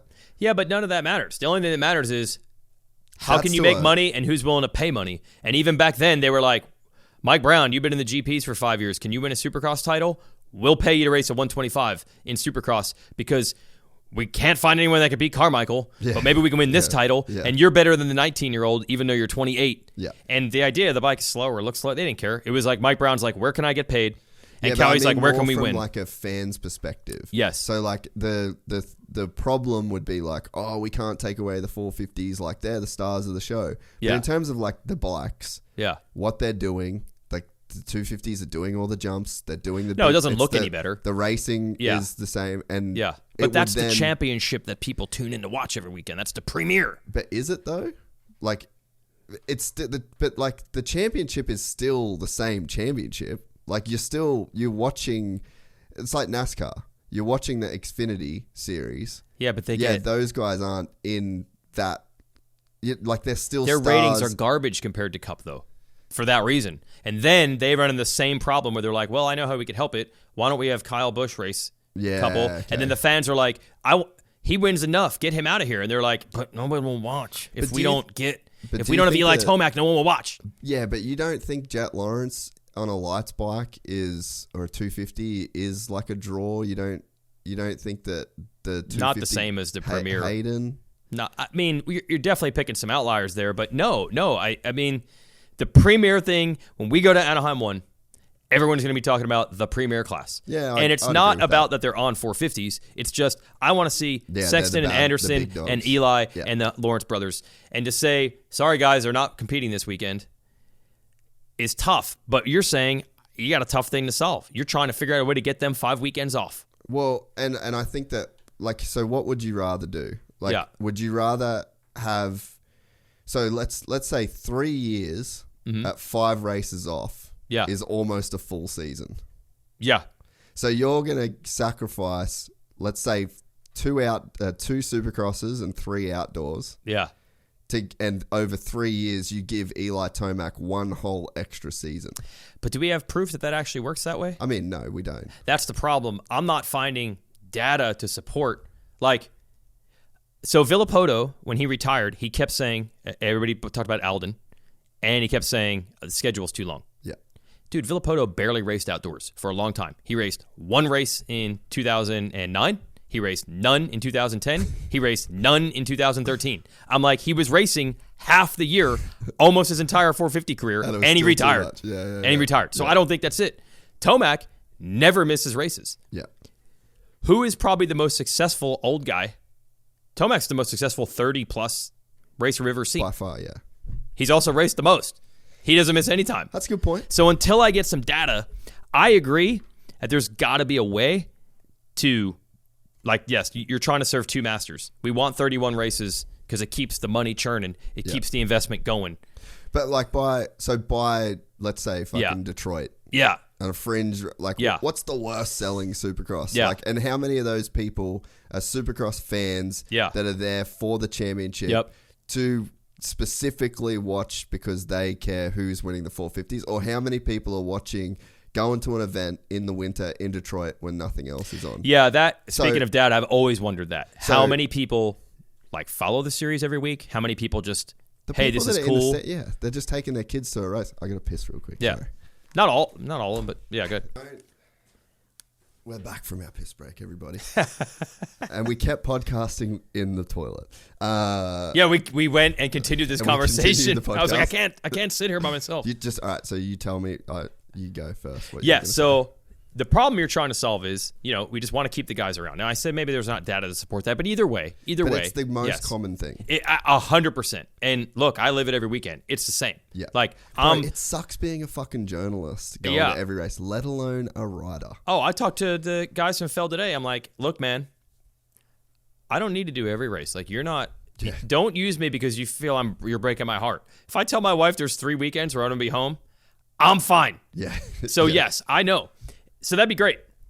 I just wonder if there's a better solution if you think of something crazy like, okay, if you're Eli Tomac and you're the title fight, you don't want to take any chances. But we're going to have a Triple Crown series. There's going to be big money on the line. We don't know who's going to show up. And it doesn't count towards the championship. Yeah. So if you're Tomac and you're worried and you're burned out, but if you're Anderson and you're having a bad year, and then we don't even know.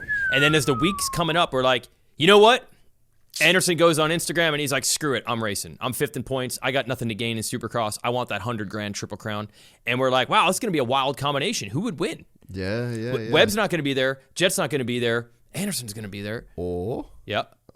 Or 250 guy can move up. I was going to say. 250 guy. Yeah, so that's the weekend where the 250 guy goes up. Yeah. The 450 is like this special format. Mm-hmm. And then the 250 class is replaced by the combine. Yeah, class. there you go. There you go. Is. And we're like, hey, we finally get to see Jeremy Martin ride a 450. Yep. Hunter's going to ride a 450 this weekend. Yep. Yeah, that'd be rad. And it'd be so, because some guys, not everyone would take the weekend off, but key guys would. And we just said those are the ones with the most pressure. Yep. They would be like, I'm good, man. Or if you got an injury. You got an injury. Or if you got, you're nursing some stuff. Yep. But I just think, for my thing, this whole combine thing, it should be televised. They should be made to be stars. Like I'm telling you, dude, like a Deegan, Ryder D, D Francesco, and then it leaves room for some kids that, especially if you made it more of like a production-ish class. Yeah. And then that because that's the thing, like, oh, Deegan's just as fast because like, shut the fuck up. Well, he's insanely fast because he's insanely good. He's insanely fast. It did become a very production level class because of the attempt to claim Deegan's bike. Yeah. And they really, I feel, went out of their way to be like, Dax Benning is racing on a GYTR. He is on an amateur bike. Everybody in the pits, we're just telling you right now, do not claim that motorcycle. Because I loved about the claiming thing is everybody's like, I guarantee you, next year, the AMA will triple the costs. They don't want No, they did not change it. No. It's still only $18,000.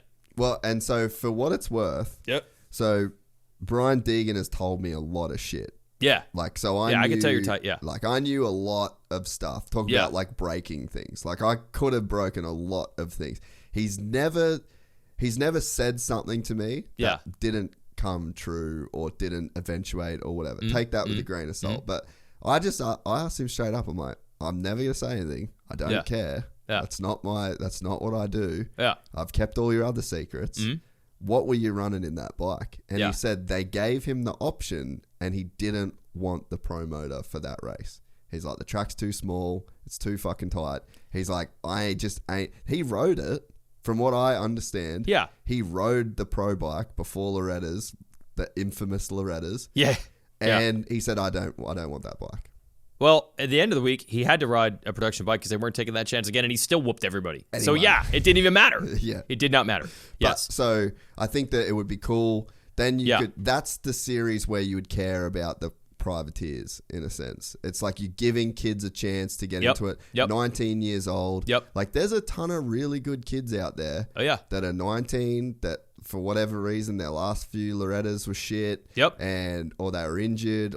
And it's like, there's nowhere to go. You can do a couple futures, but you got to be kind of invited. You know, so it's like, the roadmap isn't perfectly laid out. So I think that if you did this class, you put it on TV, you televised it, you know, even if it's not fully televised in the show, maybe it's on Race Day Live. But this is hilarious. Again, it's kind of what they're doing. Like, so we moved it. It ended up being the very beginning, right before opening ceremonies. So they could fit it into the TV show. Yeah. I think the only reason they're giving it like a 75% effort and not being like, it's just right there. It's like, put it before opening ceremonies. Here's why. Yeah. It's two things. I think it's like, okay, is making amateur racing even more pro necessarily good? Yeah. We have 2 classes for pros. Yeah. So we're kind of only just making amateur racing more gnarly. Yeah. But also, they have an EMX 250 series in Europe, Yeah. which on the outside looks like it's pretty much what you're saying. Yeah. It looks great. Yeah. But then the guys I know, my buddy Lewis Phillips, who covered the GPs forever, he's like, no, all it does is mean the factories are like, maybe we just cherry pick and try to win that title. Yeah. It just, half the gate of MX2 just tries to win the EMX title. Yeah. So I think they're like, we'll put it on TV. Careful. We'll see. Careful. Where it But goes. if we make it too much, Yeah. then the teams will start cherry pick. We don't even want that. They don't want to make it a point series, I don't think, because they don't want the manufacturers to start being like, we don't care about the 250s.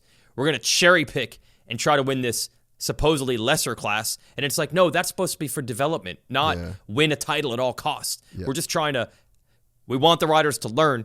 The combine, they're big on like, we don't accentuate the result. We just want you to learn. As soon as you start going all in and being like, we're going to have everybody on the podium, number 1, we won the title. We're like, now we've lost the development learning part. Yeah. And now we're just factories trying to win another title. And we already have 2 of those. And one of them, people keep bitching about those rules. So there's no way we're going to get it right in this one. The combine, the only national you went to was Washougal. Yeah. Oh, man, if you could find a way to go to one, it is fascinating. Which one would you go to? Or like, what's the one I should go Well, to? they have Redbud and Ironman. They're both great events. Yeah. I mean, it's hard to say anything's going to beat Redbud. Yeah. But the experience of I the combine. race the amateur day next year at Redbud. Yeah, oh yeah. That would be sick. That is an experience, like, again, that's not normal for sports, and you could do that. Yeah. Anyway, what blows my mind with the combine, man, they purposely build in all these workshops they have to go to. Like I do a media training one. They have Gareth Swanepoel teach nutrition. It's partially to teach them, but more importantly, it's so their schedule is so jacked up that they cannot relax. Yeah. Because that's what the real challenge of being a pro is. I mean, the national days, it is insane. Yeah. It is like get to the track at 6:30, get on your bike by 7:30. You maybe have an hour break total all day. And if you don't eat in that hour break, you're done. Yeah. So they are just trying to show the kids that we don't care about the results. We just want you to feel nervous and hungry and hot and tired all day. Yeah. And you still, if you're 1 minute late to that gate, if you're 1 minute late for that podium, you blew it. Yeah. And don't complain because that's what all 80 guys in the other classes do. Yeah. 11 weekends of the year. So they're really trying to make that. It is for learning. And I feel like once you ramp it I'll up, go fuck it all up. then it'll be like, nah, Honda just wants to win the title, and now they're paying people to win that title. Well, so, Yeah. but what age are the kids in the combine? They don't really have an age bracket. It's just A and B riders. Yeah, okay. You know, so that kind of self-polices. I mean, you could be 20. I mean, I think Levi Kitchen was racing A-class at 20 years old. It could Really? happen. Is he that old? He just happens to be older. Yeah. It doesn't really matter. Yeah. But in the end, they're probably 16 to 18 for Yeah. the most part, right? I Yeah. think you can be 15, maybe 14, because they let 125s in there. Okay. Yeah. And they let 125s in there because, again, they're like, might not be fair, but that's not the point. Yeah. Just trying to learn. Yeah. So they are trying to do those things because, trust me, no one's more aware of how much they've blown it than the teams that have actually blown it with these. Yeah, that they We put created this 7 years monster, into yeah. these riders, and then 2 years later, we got to cut them because they suck. Yeah. They're like, But I help just don't us. even think it's that they suck. You just don't have time. They suck only because the nature of sports is you're only as good as your last race. Yeah. And suck sounds harsh, but that is unfortunately That's the way it's viewed. that's the way it's viewed. But it's not. He didn't get it done. Yeah. Like I bet you if you put a quiz out to fans right now, it'll be like, is J League Swole killing it or not? They'd be like, nah, he's at a factory bike. Give it to a privateer. He hasn't been that bad. No, he's like one shit. No, he's actually won a national. Yeah, Yeah. he's been on podiums, but like that would be the perception. Yeah. And I think they're just like, help us not do this. Yeah. So really, the only way to find out how they actually could do in a race is to have a race on the real track of the real night in the same day. But I also say, I'm like, hey, man, the college quarterback, they're like, the best we can do is he's got to play in college. And we don't know how it's going to translate in the NFL. Yeah. And you get it wrong half the time there. I mean, you got to figure the smartest sports dudes on earth. Get it wrong. Right? Is there Yeah, anything in sports that is more analyzed with more money on the line of getting the quarterback draft pick Of an right? NFL team. And they cannot get it right. Dude, so true. They can't. They're like, could we just have him play 6 NFL games before the draft? Yeah. That's basically what Yeah. the combine would be asking for. Yeah, true. Can he compete in 6 Supercross races? Now, man, you really got my wheels spinning here. Yeah. Because we have this teams, promoters, rule maker, AMA people working together for the first time. I forgot about this one. So Kenny Roxon goes on this bike testing tour a year ago. Oh, the best. Who was the best? Yeah, that right? article you wrote was so good. I was like, wait, Yeah. why can't we have this? Why can't we have October 1st to October 14th? They have 2 weeks to do whatever the hell you want. Why can't we start setting up rules like that? This is when free agency begins and ends. Why do the riders sign in March? Why do they do that? I don't know. It's so dumb. Yeah. I think the reason is because it's like it's easier to understand the budget. Okay, we gave the $1.5 million. That's earmarked. Now we got 2 more months to figure out this, and then 2 more months to figure out this, and then by September we got it all Yeah, the situated. chips have all fallen in place. Yeah, I think it's a convenience. But man, wouldn't that be fun? It would be so sick if they could do that. And apparently, I saw the social clip of Sexton saying he rode other bikes. He actually did say that. I know. Yeah. He said that on Cian Cirillo's pod. So dope. Yeah, he said that. You don't want me to mention Cian Cirillo's pod because that's competition, No, it's right? competition. You hate Yeah, that, fuck yeah. that guy. He actually said, and I'm like, again, I guess he didn't get in trouble. But imagine if they did it in public. Oh, I'm picturing like Jason Anderson's helicoptering in to the KTM track or something. He's going to ride it today. that is a crazy well-kept secret because I didn't hear about that at all. Sexton. Yeah, riding other bikes. I mean, Not before he signed. No, I know that he signed. Yes. I did not know that he rode it back then. I kind of knew, I think he had Ages ago. ridden it like after Outdoors this year. Yeah, But that was 6 months or whatever after he had signed. But that long ago? yeah. Yeah. I wouldn't have thought that he would have rode the bike. No, me I neither. wouldn't have thought I was shocked. that was That is a huge risk. yeah, like a possibility. Yeah. that he could have done it. But I think, well, when did you know that Chase signed versus when was it announced? Did you know early? You know what's funny? It's kind of the opposite. That word got out in 2022. Yeah, that's what I Right? mean. Exactly. But I did talk to some people that were like, no, that's not actually the case. But I wonder if that was just semantics of like, from a legal standpoint, we are not allowed to sign. Yeah, That doesn't mean we're not gonna. yeah, But I was actually told, like, someone pretty close that was like, no, we have offers and we have some ideas of what we want to do, but we have not signed. And this is well after that in the summertime of 22 when we already thought he was leaving. yeah, yeah, But that could be like from a legal, he hasn't signed a contract yet. yeah. There yeah. probably are dates built in. Yeah, right. So it's right like of first just- refusal yeah, time. Yeah, yeah, Yeah. So it's probably both. Maybe his mind was made up, yeah, but he technically had not signed. yeah. It was shocking how early.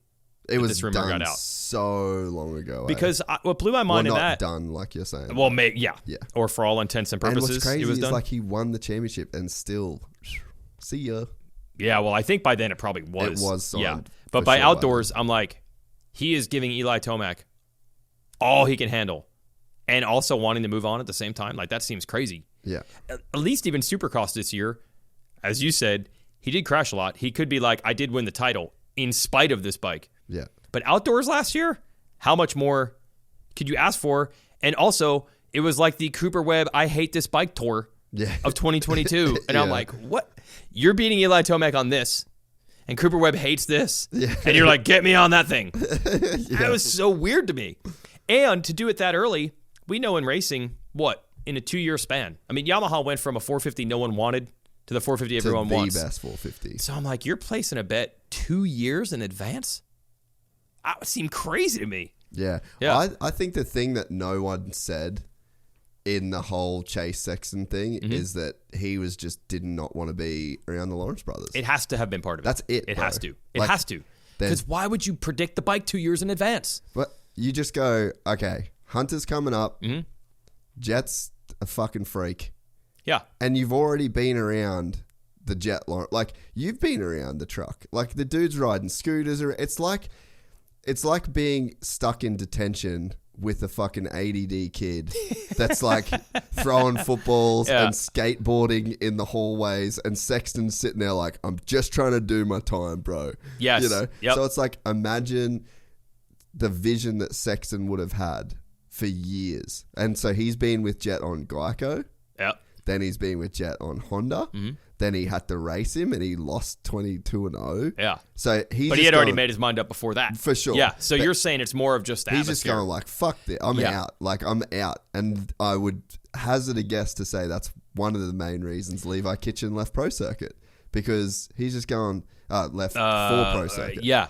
He's just going, when is a rider left Star? With the contract on the table, ready to stay at the new PC, essentially. Yeah. It does not And happen. then he's just gone, nah, I'm out. Yeah. Can't be because of the bike. No. Like, it has to be, you know what? I just don't want to be around this fucking kid. Yeah. And Because I got to think beat him. that's what Sexton did with Jet. It was like, you know what? Jet ain't going anywhere from Honda. Yeah. This ain't changing around me. Yeah. I'm out. I need to go to where I'm the number one dude.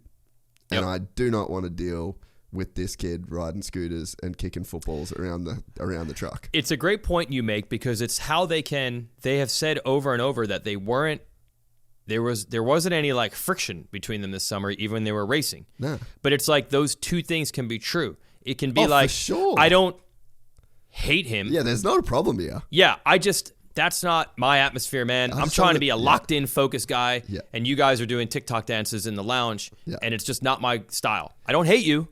But, and then how does it feel to get beat by that dude? Oh, well then. When you're visibly seeing the level at which he doesn't care. You know what I mean? Like, obviously he cares. Yes, but, and he's putting it out there too, that he doesn't care. But it's, sure. you know, it's like he's just having fun. Like, the process that he's going through and still waxing you. Yeah. Like, that sucks. Oh, yeah. That sucks so, oh my gosh, so bad. So it's like, hey, I'm out. I'm fucking leaving, you know? The only reason I don't factor that is because I believe he had already signed at that point. But that just reinforced. But Geico.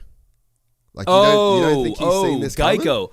They've been this level of performance? Yeah. But they've been teammates for like he's been around that ecosystem for a long time. Yep. So I'm just saying by 22-0, before they even started, he was already leaving. Yeah. But anything that had been seen before that. Yeah. Yeah, and the other thing is, I know the painstaking efforts that these teams put in to try to give every rider their best shot. Because the teams are smart enough to know that no matter who you have on your team, he's one torn ACL away from his season being done. Oh, 100%. Yes. So, I mean, I remember back in the day, I think when it was maybe Barsha and Kennard in the team, they realized that like one guy's locker was to the right and one guy's locker was to the left. So when you go upstairs, you always go to that guy first. And it was like, oh, no, wait. The other guy thinks that he's second. Yeah. And it's like, we don't care who wins. We just want one of y'all to win. We are not.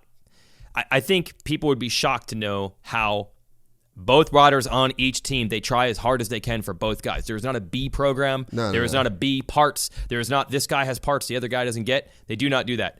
But even with all that said and all that effort, you don't think eventually Sexton wouldn't start thinking that he's maybe not getting the same treatment? No matter how you frame it, you could literally show him the parts. Yeah.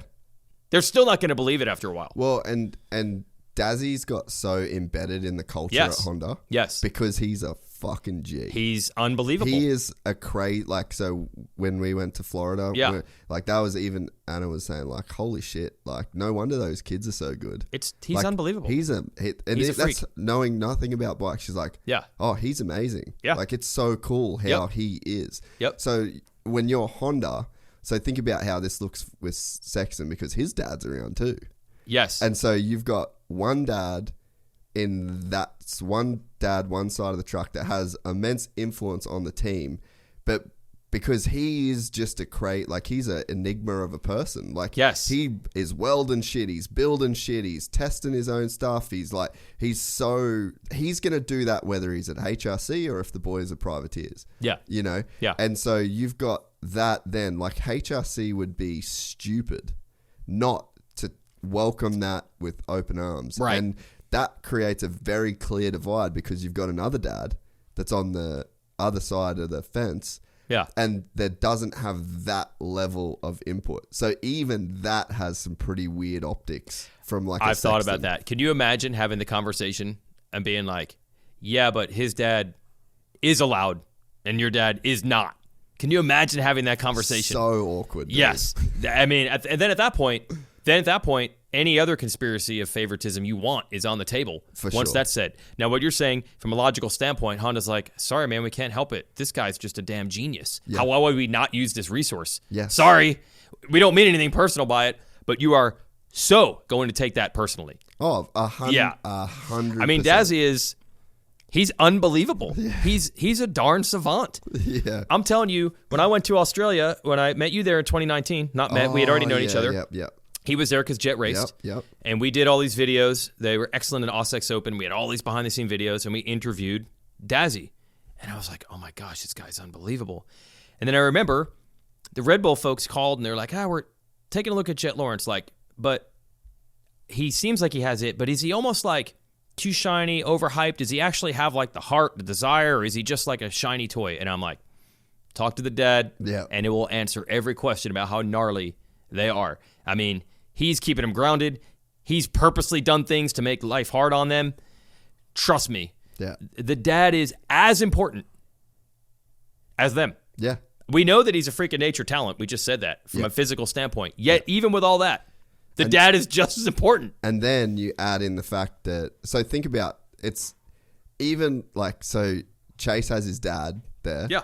And then, so that's like 2. And you're like, oh, this is solid. It's like me and my dad. Yeah.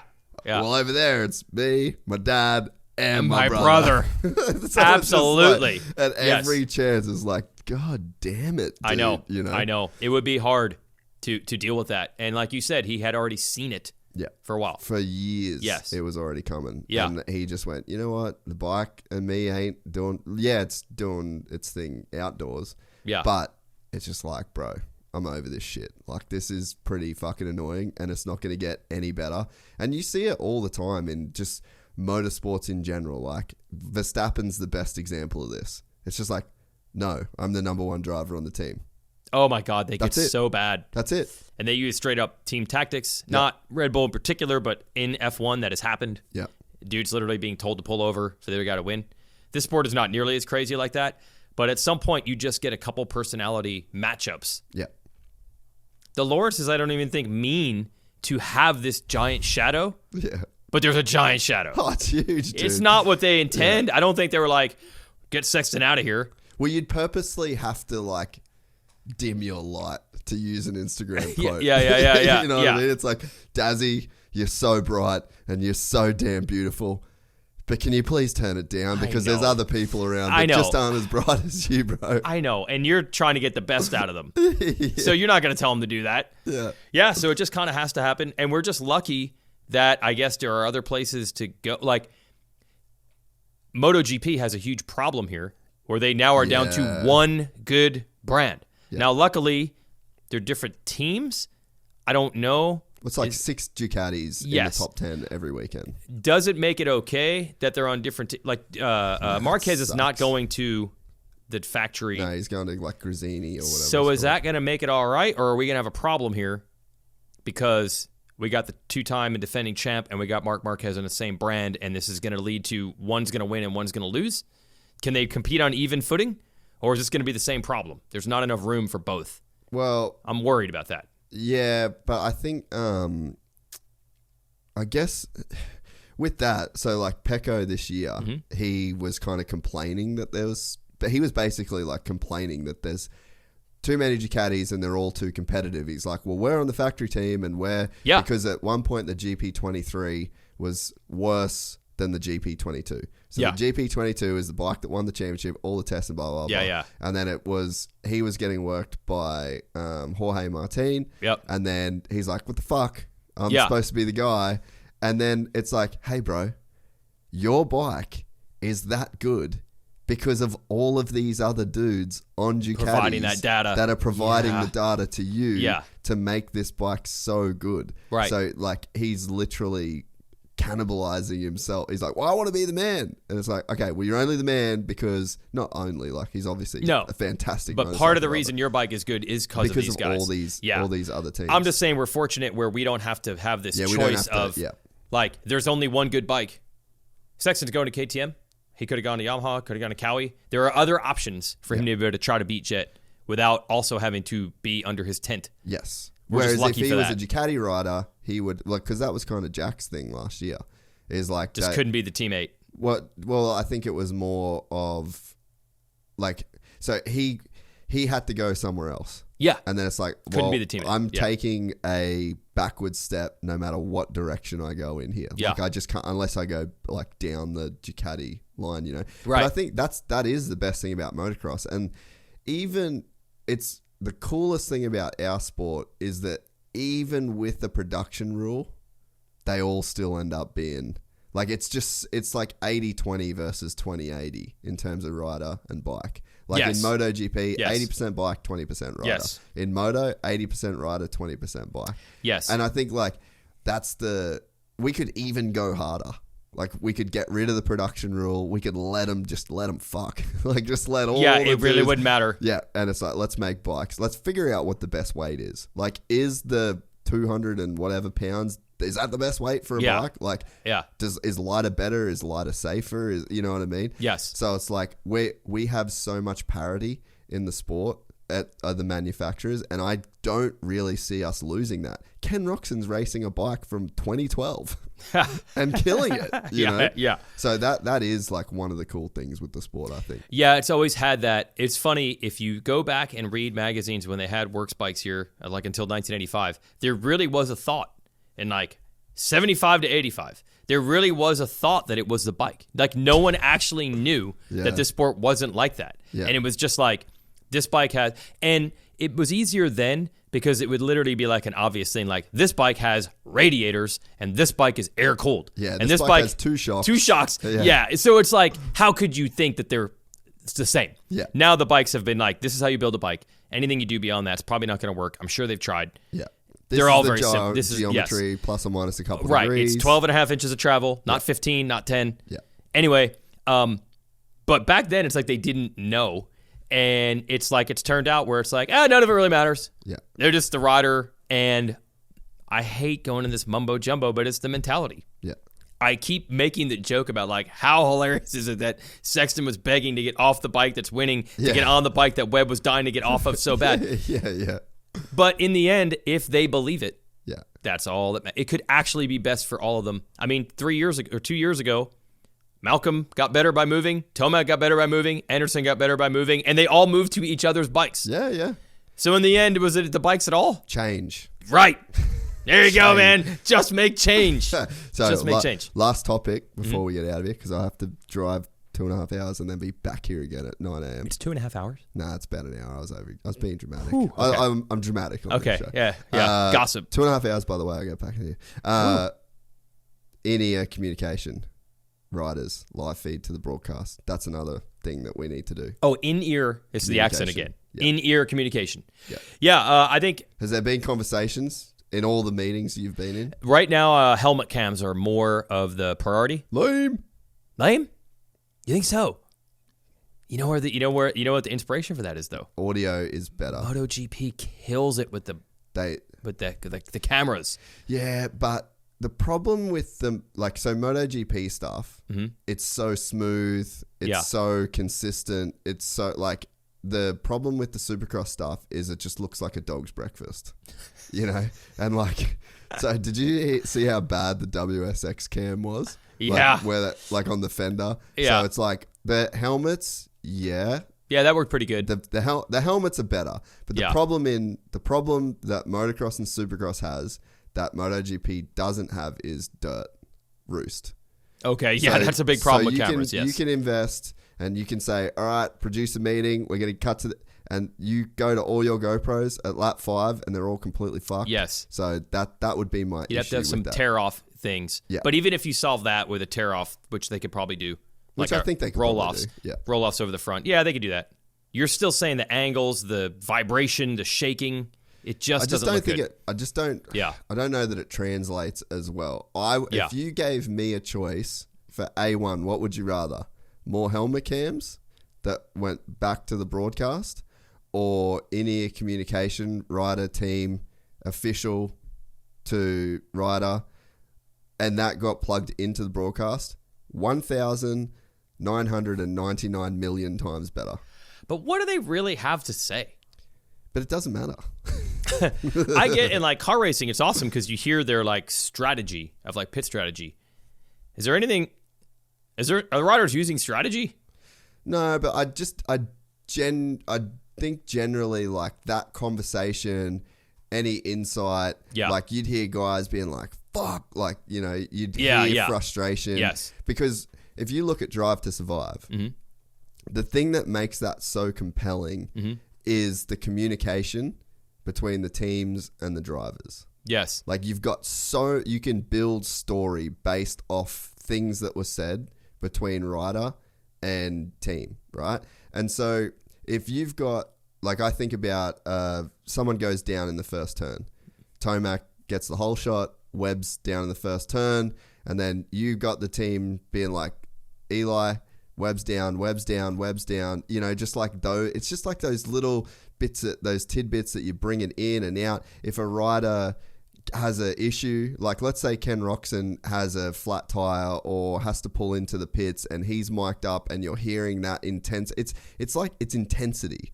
Like you want to build intensity. You want to build like a feeling that you're having. Like I want to feel the anxiety that Ken Roxon's feeling when he can't start his bike when he's kicking it, or like Dean Wilson being in the way when him and Coop were battling. Like I guarantee you, the frustration. There was audio there. Yeah, the crossing the finish line. Yes. Like then the mechanics. Like if all that is captured and then can be reshared, stories built off the top of it. Like you lose. It's like when you said here about like video. I thought you were crazy caring this much about video. I did tell you that. Yes. It's like, but you capture it and you can use it, and it's always there. And so I personally think, and I think that if riders had more communication, we would just you'd that's where you nailed it. So here's what I was missing. I'm like, but they don't say much. So what would we even hear? No one's going to hear them. Right.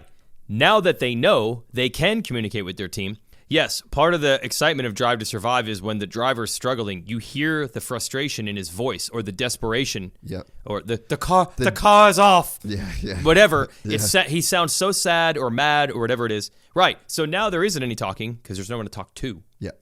And the biggest stars in the F1 next to the drivers, who are they? The team dudes? Yeah. Yeah. So we've got all these potential characters in our sport. Yeah, that could be mic'd up. That are standing there on the floor with the best seat in the house. Yeah. And they're mute. Yep. And those same people... They have radios already. Well, they all do. And that communication, like a series like MotoSpy, how much of the narrative is built around what people are saying? And so there's another thing too where I also think that if there was like, I think Supercross needs a race control. Just, I don't know what level of it that they have. There obviously has to be something. Yeah. But I think about the Dean Wilson, Cooper Webb, Ken Roxon thing. It's like if you can literally be race control with lappers, right? Yeah. So you got Cade Clayson, Kevin Moran's, they're fighting for 11th. And you can hit both those buttons just to those dudes, solo their tracks, and go, hey guys, you're getting lapped. No passing for you two, but you guys need to pull left in the next straightaway, whatever. Like, fuck it. That could help. Yep. And then it's like out of the way. That racing stays better. Then you think about penalties, like any penalties that get enforced, and then you can have that come over to the team, and then the team can either choose to relay that information to the rider or not. Like, it's just thick. It's thicker. Right now, there's like this whole vertical of content and conversation and drama, and it's like it's not even thin. It's not there. No, it doesn't exist. So it's like, right. I'm like, what are you gonna hear? And it's like, let's do it, and let's make it thick. Yeah. And let's make it juicy, and then let's fucking milk it. Couple things on that. This is brilliant. When you talk to those dudes who get in someone's way as a lapper, what they'll tell you is they start waving the blue flag so much that you don't know. You're like, they were waving it for a whole lap. Yeah. Now I don't know where. I don't know if they're a straightaway behind me or right. So you would eliminate that. In NASCAR, what do they have? Yeah, communication. Spotters. Yeah, well, with radioing nonstop. Yeah. We're probably at the point where to think like the only thing we can do is put out a flag. It's the only thing we can do. That is a light and a flag. Fucking stupid. Yeah. We can only put a light and a flag, which only tells you something's going on. Yeah. But we could never be like, a tough block is laying in the track. And also, is it the same flagger every weekend? How educated is that dude? But even if he is, all he can do is wave a flag. Yeah. The flag could mean there's a bike laying over there, there's a rider laying over there, there's a tough block. It could be on the right side of the track, the left side of the track. All that guy can do is wave a flag. And it's so dangerous and it's so scary. To just be able to say, the landing of the triple, Yeah. there's a bike on the right side. Yeah. That would probably go a long way. And then, yes, you start having, I don't know if this would happen, but wouldn't it be gold if a contender's like getting past and he's frustrated, he's like, forks suck, I can't ride through these whoops. Dude, they would That say is the that dream, shit. right? Wouldn't yeah, they? Yes. He'd be yelling at his team. Yep. Now, it doesn't matter because they're not going to do a pit stop and change it, but I'm assuming at some point someone would just be angry enough to just say it. Dude, 100%. Yeah. And then so think about what that gives us. Think Yes, about that is thick. thick. Let's Yes. thicken this bitch up. Yep. And it's like, so I just think we have so many, it's like, it works everywhere. And the argument, it'd be distracting. Hey, Formula One, 360 fucking kilometers an hour. Okay? I'm not sure that's the argument. I'm about to, this is going to end your show. But maybe forever when I tell you why I don't think they have this. Why? You're going to shut this laptop down and turn I'm done. We're not posting it. Because we have 90 guys every weekend, and we have these privateers. And let's say to make this really work, it could. What if it's a $1,500 radio that to be able to produce this kind of audio? Spend the fucking money. That's the problem. Someone's going to complain. The privateers already got to pay for X, Y, and Z, and now they got to pay for this. Yeah, but so you just do top 10 in points, or you just do like if you're a fact. Yeah, Then they'll be like, "That's not fair. They have radio communication, and I don't." And I'll say, so it goes all the way back to your point. You just say, Yeah. Dave Prater, be the guy that stands up and says, "Hey, I get it. I don't give a fuck." Like I had the same for full transparency. I had the same conversation with Adam Bailey, right? Mm-hmm. So they paid Ken Roxon. I don't know the figure. I'm guessing a couple of $1 million to do the exclusive WSX thing for the 3 seasons or whatever, right? Yeah. So at Melbourne, this was Melbourne 2021. I can't remember. But anyway, it went off without a hitch. Kenny won the race. It was awesome. It was fucking cool. Oh yeah, so it must have been last year. Won the thing. And so I was talking to Brayton, good friend of yours, straight shooter. The man. Yep. Like he's literally the man. We had this conversation at the end of the thing, and he's like, "What do you think we should do?" And I was like, "Man, they need to pay Ken Roxon $3 million for 3 seasons to be the marquee, the poster boy for this thing." And I was like, and I said to Brayton, but the pushback is that that's not fair, and that's not what everyone else gets. Brayton, who was on the podium, like he's in the hunt for that series as well, he had the knowledge and the smarts and the humility to say, fair's not what we need right now. Yeah, he said Ken Roxon needs to be the world champ. He has to be the guy, and he has to get paid the money to do it. Yeah. And so I sat and I had the same conversation with Adam. Mm-hmm. We literally, it was all in the same area, and he's like, "Man, what do we need to do to make this thing to keep it going like this?" And I was like, "Bro, you just have to pay Ken." He's like, "Well, we can't pay Ken because of the model with the other team." And I was like, "Fuck that. You want this thing to work? You need a star." And that's the way. Like, you can't make an omelet without cracking some eggs. And it's like, life's not fair. It's not fair that I'm not good enough to even be in the I will never even jump a fucking Supercross triple or hit it. That's not fair. I wish I could do that. I wish I could be on that. Yes. That life ain't fair. Sport ain't fair. We're not playing this because it's fair. Some dude is going to be better than everybody else. I honestly think that you just need a guy, and you need accountability, right? You need to be the guy that can get up there and just say, "No, not doing it." Yeah. And then be not care. Be the arrow, be the direction that everyone fires their arrows, and know that nothing's going to change. Nothing's going to happen. People aren't going to fucking burn the stadium down.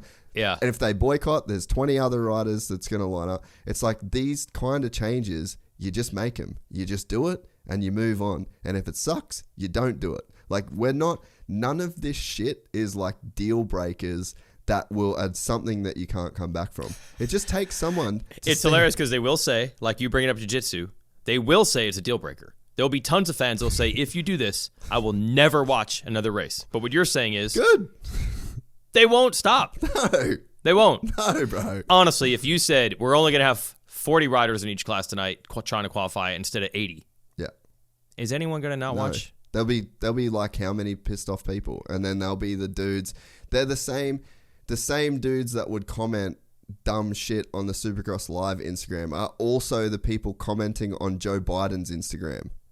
The thing that he gives a fuck. Yeah, he's reading it. Yeah, he's reading it. Yeah. So it's like you need to understand, like, who are you appeasing? Like, who are you trying to win the favor of? People that don't actually matter in the grand scheme. And there has to be a guy with the confidence to just say, fuck it. Like, that's not what's going on. We're working towards something. Maybe we'll get it wrong. Well, this is the direction we're going. Jump on board. And it's like, you see that's what leadership is, you know, and you can see that, like, guy like Dana White in the UFC, they took money from Bud Light. So after the whole Bud Light controversy, and literally the whole world was canceling Bud Light. Dude, I bet they signed the most fucked up deal. Like, it would have been worth $200 million, something crazy. Right? And then Dana White, that was the first thing that people asked him in the press conference. And he's like, I don't give a fuck about all that shit. I'm trying to make money. That was his response. That's incredible. To like a cancellation event. Like people trying to cancel the UFC. He just went, I don't give a fuck about that shit. He's like, Bud Light's been making great American beer for the last 70, 80, 100. He even threw in a little plug for them. Yeah. He's like, I don't give a fuck. Plug. That's great. And it's the same. I think all the time, like, what is being cancelled? Or what is, like, that's just you not showing up again. Like, something could happen and all of the Supercross fans could get pissed off at me and say, like, fuck that guy, he's cancelled, we're not doing it. There is nothing stopping me from walking through that door tomorrow morning and doing my next scheduled podcast. And then another one. And then another one. Yeah. And then at some point... When you work for yourself, yes. Cancelled started with someone who was like, he's the host of this television show, and he got kicked off of that show. You're your own boss. But I think we finally found the answer here. People need to listen to this entire show. We were trying to say, like, why would it be better to make the field smaller? And that's why. Because maybe in-ear communication can't happen, because then you need 180 radios, and to make one good enough, it might cost $1,500. So these are when you're making decisions to make sure the 80th best guy is happy. These are maybe some of the things we lose. Yes. I think we just brought it all the way. Yeah. We come with some solid examples now. So let's say, okay, these are $1,500 radios. Yeah. We need 10 of them. That's $15,000. Yeah. All right, let's do the top 10 in points. Get in-ear community. Doesn't it kind of take your lapper thing and that's safety lapper? I think you got to do it for everybody. Yeah, you got to do it for everybody. Yeah. But there's ways to do it. Like, there's a company. Fuck, what are they called? Ricky uses. I've used them before as well. They're awesome. I'd love to plug them right now. God. Damn. Cardo Systems. Cardo Systems. They're yeah, unreal. I'm just trying to get some for Christmas because I'm like, my kid needs to ride with one, because then I could yell, They're ride awesome. on your toes, do this. They're awesome. And they don't cost $1,500. Yeah, they work pretty. Dude, we did, every Wednesday we have a conference call for TV where we go over storylines. RC did it on an adventure bike ride with Stanton. He had a GoPro shooting up at him, or his phone or whatever, crystal clear. Yeah. And you're seeing trees go by at 70 miles an hour. Yeah. Yeah, so how hard could it be? Dude, they do it in F1.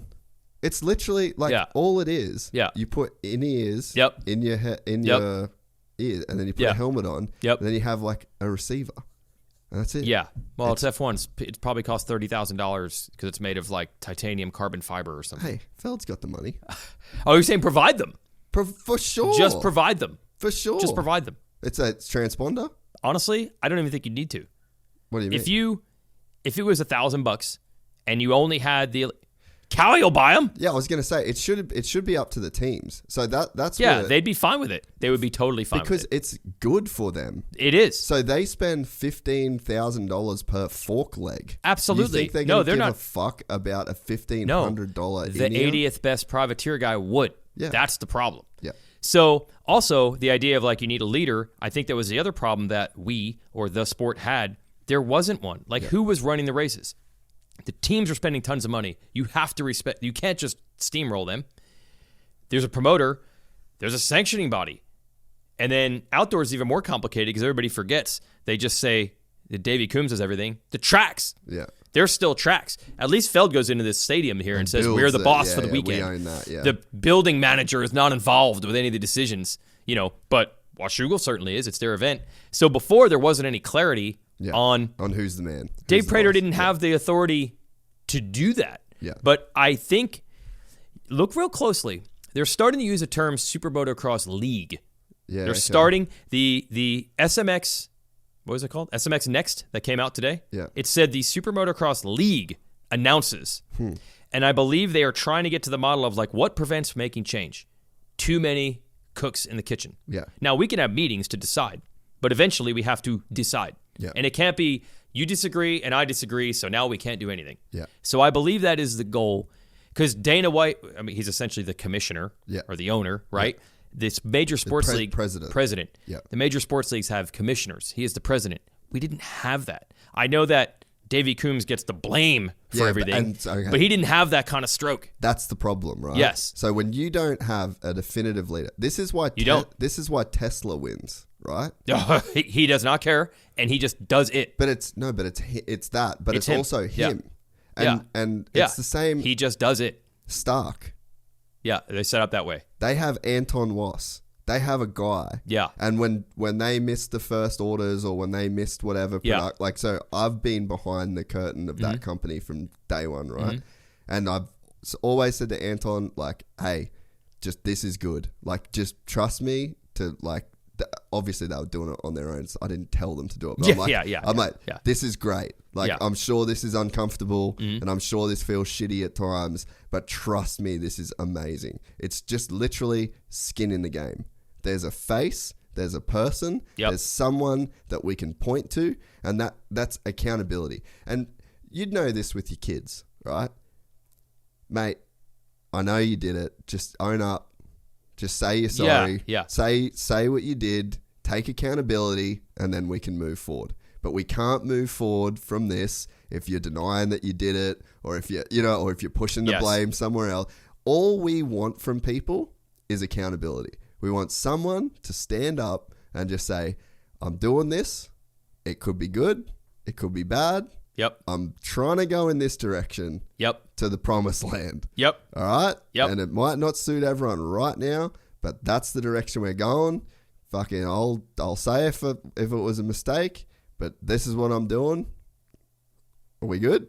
And it's like, it's just, people love that sense of accountability. Like, it's such a fundamental, it's like, it's in human nature with us to, like, want accountability. And the people that do the most in life, like Trump, for example, his fucking name is on everything. Oh yeah, there's no question. Who is more accountable? Yes. You know what I mean? Who's in charge of this operation? Yeah. Is there any more? Yeah. Yeah. I mean, Elon Musk is getting blamed. It's called Tesla. It's not even called Musk. Yeah. But it's just like there's an assumption that if the car autopilot malfunctions, he did it. Yeah. He screwed up. Yeah. This thing's getting loose here. We've worn out the equipment. We've worn out I don't think that anyone had the authority to do that yet, and maybe we'll eventually get to that point. That would be awesome. But what it would do, at the very least, is it. Now that I'm getting much more behind the curtain than I was never really involved in Supercross, or I wasn't for 14 some years. Now that everybody's working together, I'm not in the team meetings. I just want to make that perfectly clear. Have I made that clear? Yeah, you're a shill. We get it. Yeah. But I just did, like 2 weeks ago in Florida. We spent 3 days basically. I mean, Ken Adelson, who's one of our heads of TV, just literally said, everybody in the room, don't even think about budget. Just tell me, what could we have on these TV shows to make it better? Maybe it'll be too expensive. Maybe it's not possible. We'll worry about that later. Wrong answers. Yes, no wrong answers in this room. I said, I want more ways for an analyst to show why is someone faster through this section. Yeah. Like, somebody gets past, and it's just like, yeah. Why did you go outside in that corner? Yeah. Anyway, we had many suggestions, many. We do that for 3 days, and every word is about storyline. More stories, shoulder programming. How can we tell the stories during the week to get to the next race? All these things. How can we get more personality out of the riders? That's all we talked about for days. No one even knows we're doing this. Then we have this 3 days of media training, and media training for the riders is don't suck on the podium. Don't be boring. Don't be a robot. Be your personality. Show yourself. promote, make it bigger, make it bigger, make it bigger. Is there anyone more interested in making this bigger and growing it than the promoter of the race, the sanctioning body, and the television production crew? Yeah. So it blows my mind when I always hear people saying, like, are they trying to make the sport grow, or we need to make the sport grow? I'm like, these people's paychecks are based on the growth. Trust me, they want it to grow. And I'm always like, why is this disconnect? Somewhat to your point, it's because no one sees anyone or hears anyone talking about we are trying to do it. We think helmet cams would be good, and we are turning over every rock and stone to figure out how to have helmet cams, because maybe, hey, you know what would be cool? Imagine if there were 22 helmet cams and you could pay $3 to watch your favorite rider so you could just see it the whole time. They're thinking of these things, trying these things. No wrong answers, like you said, but no one knows who it is. And that's even going on. So what you're saying, just a little bit of that. Just Dave Prater, A1. Just put it out there, buddy. Get out on the press conference at A1, sit down, tell me the attendance, tell me how much money it made for the night, give me any injuries, give me any kind of news, take some questions from the press, and then bring the riders in. Just have that like point of contact, like it just shows a level of accountability and like almost revel in the fuck ups or the drama or that, like play into it a bit. It does get people, you know, remember when there was there was too much lime in San Diego a couple years ago? Yes. So it took like 3 days for them to craft their response, and everyone's assumption was there won't be anything. And then they're like, yeah, we messed up. We screwed up. We're going to give every privateer $8,000 or $5,000 or whatever it was. Sorry, we trashed your bikes. And then that was pretty much it. Yeah. Everybody's like, oh. Well, and people are so smart these days. Like we're a content universe. Like all we do is watch content these days. And people just like see through shit too, to when it's like, so the crafted responses, the press. No, just give it to me. Yeah, they just said we screwed up. Just spit on it, put it in. And here's some money. Sorry, we messed up. And then there was really nothing more anyone could say. People were trying to find. They're like, I heard they made you sign an NDA, and it was like just a receipt that like you can't take the $5,000 and then come back in 6 months and be like, I didn't get my $5,000. Yeah. That's just paperwork when you give someone $5,000. Yeah, that's it's a receipt. Yeah. Anyway, it just went away. Yeah. We maybe screwed up. Here's some money, and that pretty much took care of it. Yeah. So that's what you're saying. It's just accountability. Yeah. Just give us someone to watch. Give us a guy. What we are adding, we've had Mike Pelletier from the AMA. We've been giving him the headset and deciding when there's a restart, what is the rule? Why did we do this? Now, that just started last year. I don't think there's been a gnarly penalty yet. It's mostly been like, what's the rule on this restart? Yeah. But that is the level they're trying to get to, that we will literally... So that he should be the guy that is talking to the people, talking to the He's lappers, the AMA guy. like that sort of shit. Yeah. In the in-ear stuff, like race control. Yeah. But they want to get to the point where when someone gets a 2-position penalty for jumping on a red cross, they're bringing him on the broadcast. Yeah. So we have a headset now in the starter's box. Yeah. And we've done it a couple times to try to do that because there is an understanding of A, it's transparency, and B, the drama. Little drama. Yeah. People like the drama. Right. Conor McGregor threw a fucking dolly through a bus in the lead up to a fight. So, like, if Supercross is scared, that ain't ever happened. Like, we're never getting to that level. Why is UFC so good at this? Because they let it happen, bro. Yeah. They let it happen. They understand that these dudes are savages. Like, John Jones, if it was 1443, John Jones would be riding around on a horse with an axe. Yeah. Cutting people in half. Yeah. But it's 2023. This is all he can do. In the UFC. He can only beat people up. So it's like they understand that, like, it goes back to that whole cancelled thing. It's like, if you just show up for work next week and you're the boss, you can't get canceled. There's no problem here. This problem of like the audience and the viewers and the bad it's fucking fake. Why are the athletes not worried about the other athletes? They're giving them an edge or it put more pressure on? Because that's what screws these guys. So the reason none of these riders are going to talk trash on each other at Anaheim 1 is because it just adds more pressure to now, oh man, if I lose, it's bad. But now it's doubly bad because I said I was going to win and I got third. Yeah, Or no, I pissed off Ken and he rode harder and now he beat me because I freaking gave him bulletin board. That's why they don't do it. Yeah. Why? So it makes me laugh. I listened to your Deegan pod. It was great. But you were talking about UFC, how they're so gnarly and they'll say whatever. But there was also a little bit of like other sports. And I'm like, no, the other sports are garbage. There has never been in the history of stick and ball sports a post-game interview on the field that has been good ever in the history of the sport. Yeah. I will take 90 out of our next 100 podium interviews in this sport.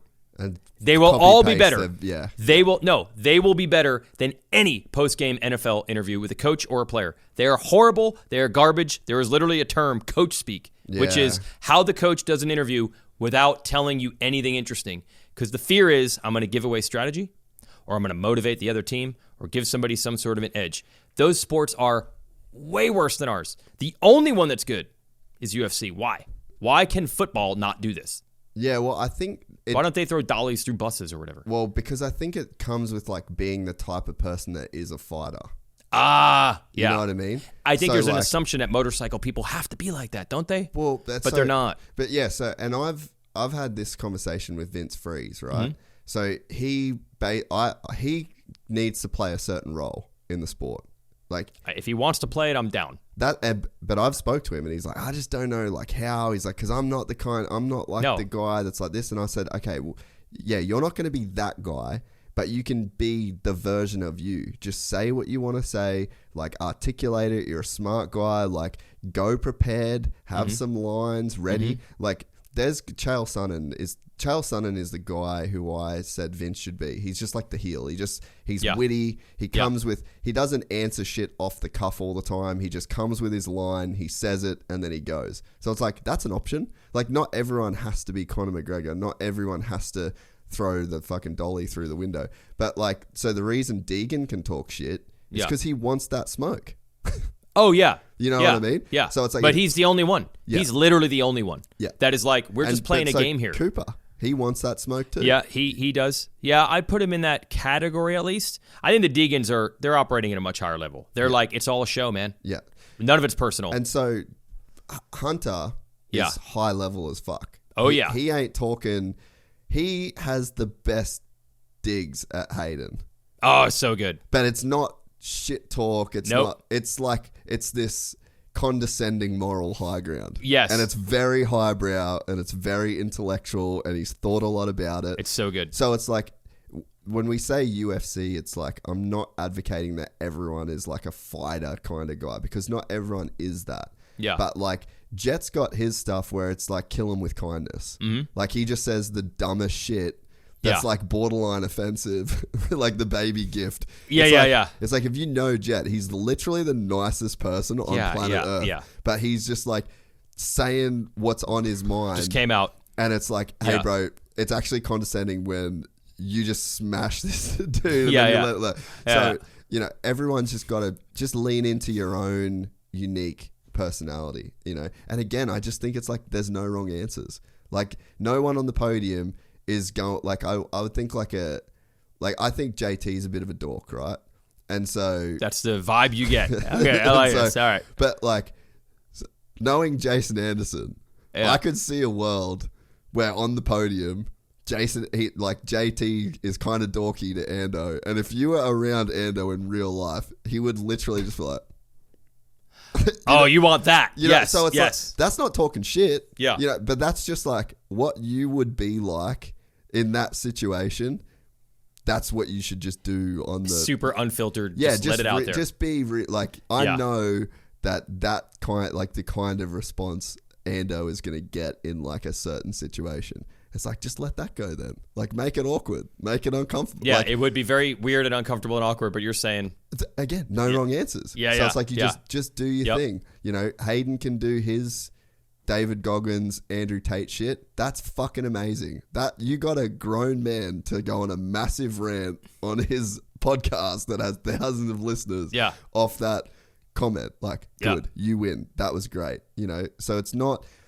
People shouldn't think of it as like shit talking as such. It's just like, say the thing that you want to say. Be the you, voice your opinion. If you think something's lame, if you think someone's a dork, if you think that someone's, you know, but whatever. It's like, just say it. Just be the dude. Don't be scared of the repercussions. Like and that's, you got to operate within a culturally acceptable box. Like there's things you. Oh yeah, yeah. So that's, we don't even cross those grounds anyway, so it's not even a worry. Yeah, so it's not like free slather, fucking. There's shit you obviously still can't say. No one's going to ask them about the war in Ukraine. Yeah, exactly. Or Israel. Do they believe in a two-state solution? They're never going to get into territory. Yeah. I do, again, dude, I've heard teams multiple times say, like, be yourself, be yourself, be yourself, be yourself. But I do think there's a fear of firing up your competition. Yeah. Showing weakness. But don't be a pussy. Fire them up and beat them. Fire them up. They're trying every edge they got. I'm like, don't make it 2% harder on me. But the other sports are worse. I just want to give credit. Give me the next 90 of 100 podium interviews, and I guarantee you 90 of the 100 will be better than anything you're getting out of the mainstream sports. They are garbage. The other thing that hurts us is once that 27-year-old age where you either retire or come back as a better version of you, if we do get to keep them, they're so good then.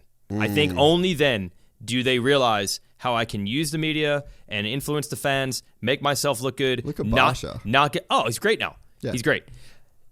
But he's 30 now. Yeah. So when did this start? 2 years ago-ish? Oh, yeah. 28-ish. He started figuring it out. But AC said it in the podcast. He said when you're on a 250, you just don't think you can do anything. You can't even choose your own gear. Like there's just all this shit you can't do. Yep. So it's like it's not until you're on a 450 where you even have like the job security and like the personal like feeling that you could say what you. But that's only because he's that smart. I think a lot of times when they first get in the 450, there's more scrutiny all of a sudden. Yeah. So then that makes him pull back even more. Somehow Plessinger did not. He's the only one. He said he didn't because he heard us saying he'll probably have to pull back. And he's like, I'm going to show these dudes. Yeah. So I was proud. I'm like, hey, use us. If we were your motivation to be crazy. Good. Yeah. But everybody else, it's like you're not mature enough, smart enough, savvy enough, sharp enough until you're 27 to be like, here's how I can play all sides of this. Yeah. Now Hunter Lawrence is doing it at like 23. Yeah. Very he's impressive. A very smart person. Yes, he's extremely intelligent. That helps. Yeah. But I feel like at 27, then Chad Reed is a great interview now. Go watch 21-year-old Chad Reed. Well, it was terrible. There was no incentive back then to give a good interview. No. So I think that if to get these guys to open up, so it's like the teams can't just say like, oh, just give a cool. Be yourself. Yeah. Oh, but then they go like, okay, that might be cool from you, but then on Monday night, Mathers is going to say this, and then this guy's going to say this, and then you're like, you know what, fuck it, it's easier not to do it. That's exactly what happens. So the incentives and my social. Yeah. Said you talk shit on my favorite rider, so I got 500 of his fans saying, I hate you. Yeah. I hope you die next weekend. Yeah. So you're like, oh, I'm out. Yeah. I'm out on all that. And again, that's where everyone just needs to just not care. Yeah. Yeah. There is a problem we have where they keep using media to represent. A lot of it is fan comments on social media. Yeah, like, true way. I feel like we keep getting the blame where I'm like, people are coming at you. Those are fans coming at you, dude. Yeah. It's not the pundits. Yeah. Like you said, if anything, we're too nice. Yeah. Aren't most of us too nice? Yeah. So I'm like, I cannot understand. We're going out of our way. We're being too nice. We're giving you softballs. We're trying to be buddies with you guys. Yeah, yeah. And then we get equated to we tear you apart. That's the fans. Yeah. And by the way, that's life in 2023. Yeah. You're never going to fix that. Yeah, and it's like you get an outsized return on life. Like if you're Jet Lawrence, oh geez, you get an outsized return for a 19-year-old on life, and it comes with X, Y, and Z. And it's the same for you. Like you're getting you being the announcer for a motocross race or a supercross race. Mm-hmm. To get that privilege, it comes with a certain level of shit, and that is that 500,000 people on a Saturday night could think you're a dickhead. Yeah, could think you could avoid that. Don't do the job by commentating on your kids' race. Yeah. In North where Carolina, no one's paying attention. Where no one cares. Yes, exactly. So it's like you're in this position, you get this outsized return. Yeah. And with that, you have to deal with an outsized level of shit that may or may not be worth it to you. You know. We need to have a big intervention at the beginning in this combine when they're first turning pro, and be like, look, man. It's just, because it's not personal. It's just how it's going to go. Yeah. No one is trying to make, we are not purposely out to get you. It's just the way it's going to be. And the quicker you realize, the more I don't care, the more I just let my nuts hang, the better it's going to be for the whole sport in the long run. It's really funny in these meetings we had a couple weeks ago where Stu and RC were like both saying, man, I did not get it then. Yeah, I was only knew, thinking of me Yeah. when the TV... Stu even said, he's like, when the TV people came up, I really just thought they were trying to find stuff to make me look bad. Yeah. They were prying. Yeah. They were trying to get information out of me that I didn't want to let out for various reasons. Now he realizes for the purpose of the TV show, Yeah. it was better. It just happened to be me, but it wasn't me. It's not personal. Yeah. But at 19, at 18, at 21, the first time you're getting scrutinized, the first time now people are coming after you on your phone. Your mum's reading every forum, every And comment. she's like, and this she's person, pissed. Yeah. it is really hard to have that perspective then. But then again, did anyone tell them in advance, hey, before it even happens, just buckle up. Yeah. You're going to say something. It's going to come back at you. It doesn't mean you're a horrible person. Someone's going to say you're a horrible person, by the way. But they don't know you. But they don't know. And it's not true. And it's not true. Yeah. And by the way, everything is just going to make the sport better and bigger, and it'll make you more money. It's just part of a big, giant thing. It's not you. It's not personal. Yeah. I don't think they know that until it happens 900 times, and then they're 27 years old, and they're like, They're oh. fuck, nothing really happens. Barsha's like, oh, so if I just say I'm going to ride you hard and I wanted to make money tonight, there was a bonus on the line for third. He almost leaked and talked about a bonus. Yeah, yeah. And ever since then, he's been fine. Yeah. But it took him how many years? He kept trying to play both sides of the road. He was Bam Bam with a club in his hand in opening ceremonies. And then, hey, I'm not Bam Bam. I don't do that. Yeah, yeah. Once he finally got to 27 and said, screw it, this is who I am, Yeah. all good. How much less stress does he have, by the way? Bro, his life, he's been set free. Yes. He's like, yes. He's like, shit, I can just finally do my thing. I can be myself. You know, it's like you spend all these years, and it's the same. Villapoto would have been the same. He could let it all go. Would have been the same Yep. for him. He know? was so worried about saying something wrong that he didn't want to say anything. And then the whole weekend, you're worried about this. Yeah. Yeah. So that's it. We need you to come in an intervention and say, hey, I'll sit kids, him down. before it happens, I'm just going to tell you what's going to happen. Yeah. It's not personal. Yeah. Don't care. Yeah. Just be good for the sport. Yeah. Can you announce what you're doing next year on this? Yeah, I'm going to do it anyway because we just spent 5 hours talking about just let it fly. Yeah, let it Right? happen. Yeah. What are you doing? So for the first time ever, I will be in the booth at Supercross races. It took literally, Fuck. I think 15 years. Yeah, it took pretty much my entire adult life. I was really close right off the bat. I was 26 years old. I was doing the audio webcast, and I was like, I'm on my way. And that was 2005, and it's almost 20 years later, and it finally happened. I'm so pumped for Yeah. you, man. Getting the gig or whatever. Yeah. I want... Do you even know when it stopped? What? I could see it was like a little bit... We've switched seats because... Love it. I ran out of video or Weige ran out of video. So you just announced that you're finally, after 55 years... Yeah, it's pretty much what it felt like. You're getting a chance. Yes. But two weird things happened. I had rehearsed forever. Like, I'm in the shower thinking, like, what would I ever say if the press release came out finally announcing this?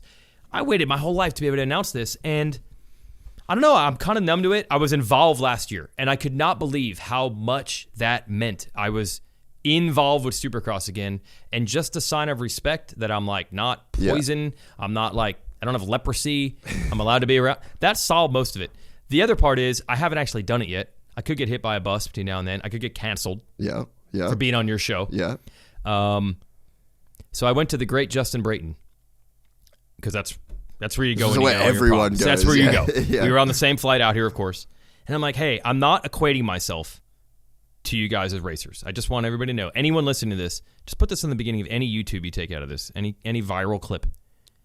No one's buying tickets to the races for the announcers. Yeah. I'm not the athlete. I'm not the hero. I understand. Yeah. But I am wondering if there's a similarity here. I'm like, hey, what was it like for you when you were like the points leader going into the last Australia round?